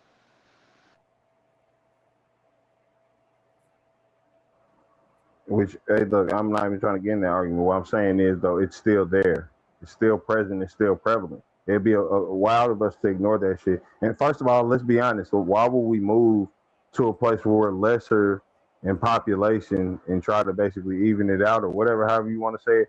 And why wouldn't it be smarter for them to just move down there? Because it's still lesser white people. I guess you could just say that honestly, what you'll need to do is get them more on your thought process, right, AR? Since we're here in this populous position down here, let's go to these cities and get in that position or whatever, right? But that wouldn't be as easily done if we're trying to literally migrate to different areas up north. Yeah, I don't think it's realistic to have people just up and move. I don't live in Ohio, and I try to get family to move out of Ohio because there's less opportunities where my hometown is. But they don't, like, people are stuck where they, that's just how it is, especially if they're older. They want to live in their home. And if you have, family from the ancestors from there, you're not going to want to move. You're like, this is my home, I'm not leaving. So that's one. And two, it's just like to have people just get up and go find a job over here. And like population centers are population centers. They've been built around the population that came there gradually, not just a sudden uptick in 1 million people or a sudden loss of 1 million. Cleveland in its heyday had, like, I think in the 1920s or 30s or 40s or something like that, had almost a population of 1 million. So they had housing for 1 million people. Every decade after whatever their height was, they lost like 100,000 people or something. And the 2010s, they had like 300,000 people in Cleveland. So you had 300,000 people for seven, and you had another 700,000, and the 2010s, they had like 300,000 people. Completely different. So you had 300,000 people for seven, and you had another 700,000, and the 2010s, they had like 300,000 people. Completely different. So you had 300,000 people. Wait, yeah, am I tripping? To be realistic. No, I think that was Sean's mic or feedback. But yeah, I don't think it's, realistic to expect people to do that. I think it's more realistic to, push them to vote in their areas and, be more engaged on the jury, at the ballot, at town council meetings, protests, all that stuff. Now I agree with all that because I know most people die where they're born at. That's no exaggeration. You feel me? They just don't leave that area. Financially harm, even familiarity, right? But I don't think we should be talking about because we can't keep working in the basis of what's convenient to whatever situation we in. If we really talking about progression overall, we have to talk about what's most convenient for us overall, which goes outside of you, yourself, your family. Like we have to talk about communities and things like that. Like you said, Cleveland, I know it's a large black population of motherfuckers in Cleveland. You feel me? And again, if they're in a place that's being struck-in, it's not really being helped, you know what I'm saying? Wouldn't it be smarter for them to migrate? Because let's be real, a lot of people from Ohio really got some southern roots. Like we all know that. Like a lot of the black folks I know, and I guess that'd be weird. I won't use that because I'm from the South myself, right? But I do know other people that do have a lot of southern family members. So I mean, I think it'd be smarter just to have us relocate to the place where we already have the number. I mean, the relocation thing. I mean, I don't know. Yeah, the relocation thing probably really wouldn't work. So I agree with AR. You better off just trying to change it locally. Now, Sharon, I don't think you weighed in on the Anthony parents saying they were told to get white counsel or seek white help. You asked us, but I don't think we got your opinion on that. That was my whole opening monologue. I did a whole half an hour on that. He said he wasn't here for that. I did a whole. You gonna have to go and rewind it. I did a whole half an hour on my. Yeah, because people was complaining. There was like something about Anton, and I think you said something along lines of like, you think the news ain't doing the same thing, being selective or doing it for views or something like that, which I thought was a good point. So good point on that. At least someone's doing it, interviewing someone. It doesn't matter whether it's for clicks. That's kind of like that's the whole backdrop of capitalism is that people are inherently greedy. So how can we make them a better society within their greed? So I think that'd be the lie of capitalism, right? How do we make it doesn't matter? I'm just saying that's the backdrop. That's like what people. It's a philosophical thing. People are inherently greedy. They're inherently self-serving. I don't think it's a lie. I think it's pretty obvious. They're inherently self-serving. How can we incentivize them in their nature of being self-serving to also benefit society? So. Well, no, I ain't gonna lie. Because we gotta deal with what we have in front of us at the time. Yeah, we can want this whole kumbaya thing, but in reality, we gotta work with some strange people to make this thing work. It is what it is. I think we could just better work for our benefit. When you're only 13% of a population, you need allies. Nah, you need control. I'd say personally, which you can't get control without allies. Like if black people decided, hey, we're gonna go at it alone, and you have 87% of the rest of the population, how exactly do black people get any control? If they're voting one way and everybody else is voting another way, how does 13% beat out 87? Yeah. Well, this is why I be talking about the production joint, like a lot of things like that for real. Because, and I hate to use it for example, but I'm only 2%, like 0.2% period of the world's population is small hats. They figured out how to place themselves in a position that they are needed, right? And then they took that and then said, all right, we're going to control it off. Yes, sir. Do you believe it's because they figured out how to create allies? No, they figured out how to create banking, honestly, which is control, right? They figured out how to, like how you talking about capital. I mean, well, not you, but AR talking about capitalism. They figured out that greed point, right? And then how to regulate and control that. And then from there, they got in their positions. It literally led them to get in the country. It's not, They didn't get a country because the mugs just ain't. You know what I'm saying? You get allies in terms of force sometimes. So for example, with the banking stuff, right? Because that was a Supreme Court case a couple of times, or at least once that I know of. How do you think it even, like the legislation, the president signing off on it, the national charter, national bank, and all that good stuff? How does that happen without getting people to vote the way that you want them to vote, and getting politicians to initiate bills that you want them to initiate? Okay, the best example would be the Federal Reserve, right? Yeah, like I'm talking about how they initiated the Federal Reserve itself, right? So they did that because they were in a deficit. They needed help. They ain't need them. The banking system did not need America. Let's be very clear. But what they did say is, yes, we understand how to do things to even influence your government for your joint to crash. So now you have to come to us. Because if we being frank, that's what America was doing prior to really getting with the Federal Reserve. So you think that some exterior force controls the banking system and which is all based in the U.S. and the U.S. couldn't just nationalize the world banking system is not based in the U.S. But we're talking literally you the said world Federal banking Reserve. system. You didn't say you said Federal Reserve, which is a branch of the world banking system. Okay, but we're talking about and the Federal not a part Reserve of the American government at all, right? Okay. They slotted themselves in the position. And this wasn't no vote. It's a quasi part. Nah, it's more like they work with us. No, it's not. The Federal Reserve is literally headed by government officials appointed. Listen, it's like nine. I think there's 12 governors. 9 of them are government appointed. 3 of them are from private. That's kind of the play role, right? And the private bankers. So the private bankers have basically no say. If the government decides something, then 9 of them will vote one way, and the 3 private bankers have no say. When the Feds just said there and said they're no longer allowing 0% finance, when they did that back in like 2001, remember when they said we're no longer giving out them breaks? Because remember they gave out basically the economy failed and they was giving everybody money on even loans type stuff. You almost had 0 for a minute, for a very long time, and then the Federal Reserves come out after the whole vid joint. After that situation happens, the Reserve comes out and says we're raising the shit back up. The government couldn't stop them. Nobody could stop them, and they adhered to it. That's why we're going through inflation and things right now. You want the Federal Reserve. You want the independent banking system. And if you want to know why you want an independent banking system, you can go throughout history and look at it. That's why you want an independent banking system. You don't want a banking system that's controlled by the whims of the president. That's why for example, if Jerome Powell was just a puppet of Trump's, we'd be in a worse situation than we are now. It's a good thing that the Federal Reserve and the banking system in any country is independent and has its own thoughts and can do its own thing without being forced to by the president. You don't want that. It's literally in any country that you look at throughout history without an independent banking system, they failed.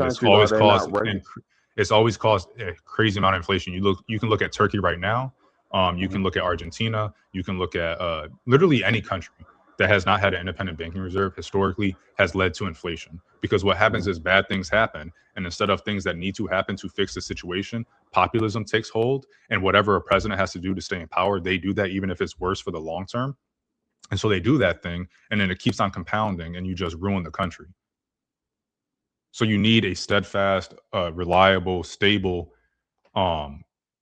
structure in play that's going to make bad decisions, or the tough decisions, I should say, tough decisions even in bad times. I can agree with that somewhat. The point of this contention there hasn't been any literal thing that worked that way with a banking system. Right. Like America, financially, we're losing power and we're still regulated. Most of the world is under the world banking system. Again, you're saying is if they're actually independent companies that's running and doing, they're not independent. They all adhere to what the world banking system says. What the people that run that bank says, that's what they adhere to, correct? So they're not free and independent, bro. That's the first thing. The second thing is, again, you're right. This is what has worked so far, but it's not the long term because we're seeing it failing. Like we can't sit there and this is the thing I'll be pointing out too. I'm not even going to sit there and say I know what the next stage should be, but we should not sit in a point of perpetually being stuck in a bad system and saying, well, we ain't seen better, so fuck it. Let's just, you know what I'm saying? Like, we know we can improve. We know for a fact. Like, it's some good things in capitalism. I'll admit that. A lot of it isn't. Like that's like most things I look at. I think Christianity has some real good tenets, right? But overall, I ain't hitting on that. So it's like things have good. Let's just start taking the good and then trying to build off of these good precedents or areas, and then saying like, you know, instead of saying, well, let's just leave it where it is, because it's not working.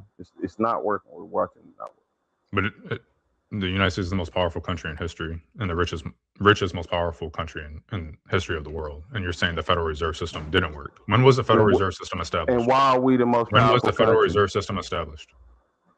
I believe it was 19 something. I ain't gonna early 19 something. And the U.S. became the most powerful and wealthiest country after it was established, correct?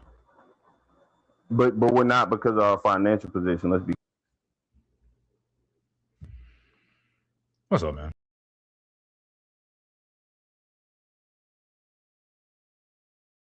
Hey, all right. We're gonna see y'all asses tomorrow. We gotta do better. We gotta keep maintaining our thoughts. We gotta speak about these things more often, get out in the open. For far too long, we've been speaking about this in private. Hold on. What happened? What happened? Y'all have a good day.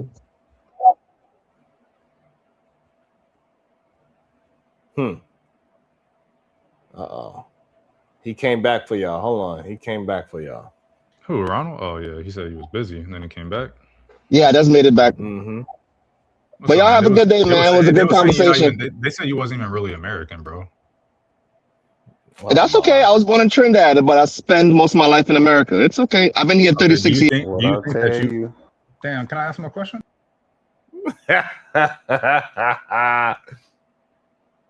We see y'all mañana. Nothing wrong with being. Let me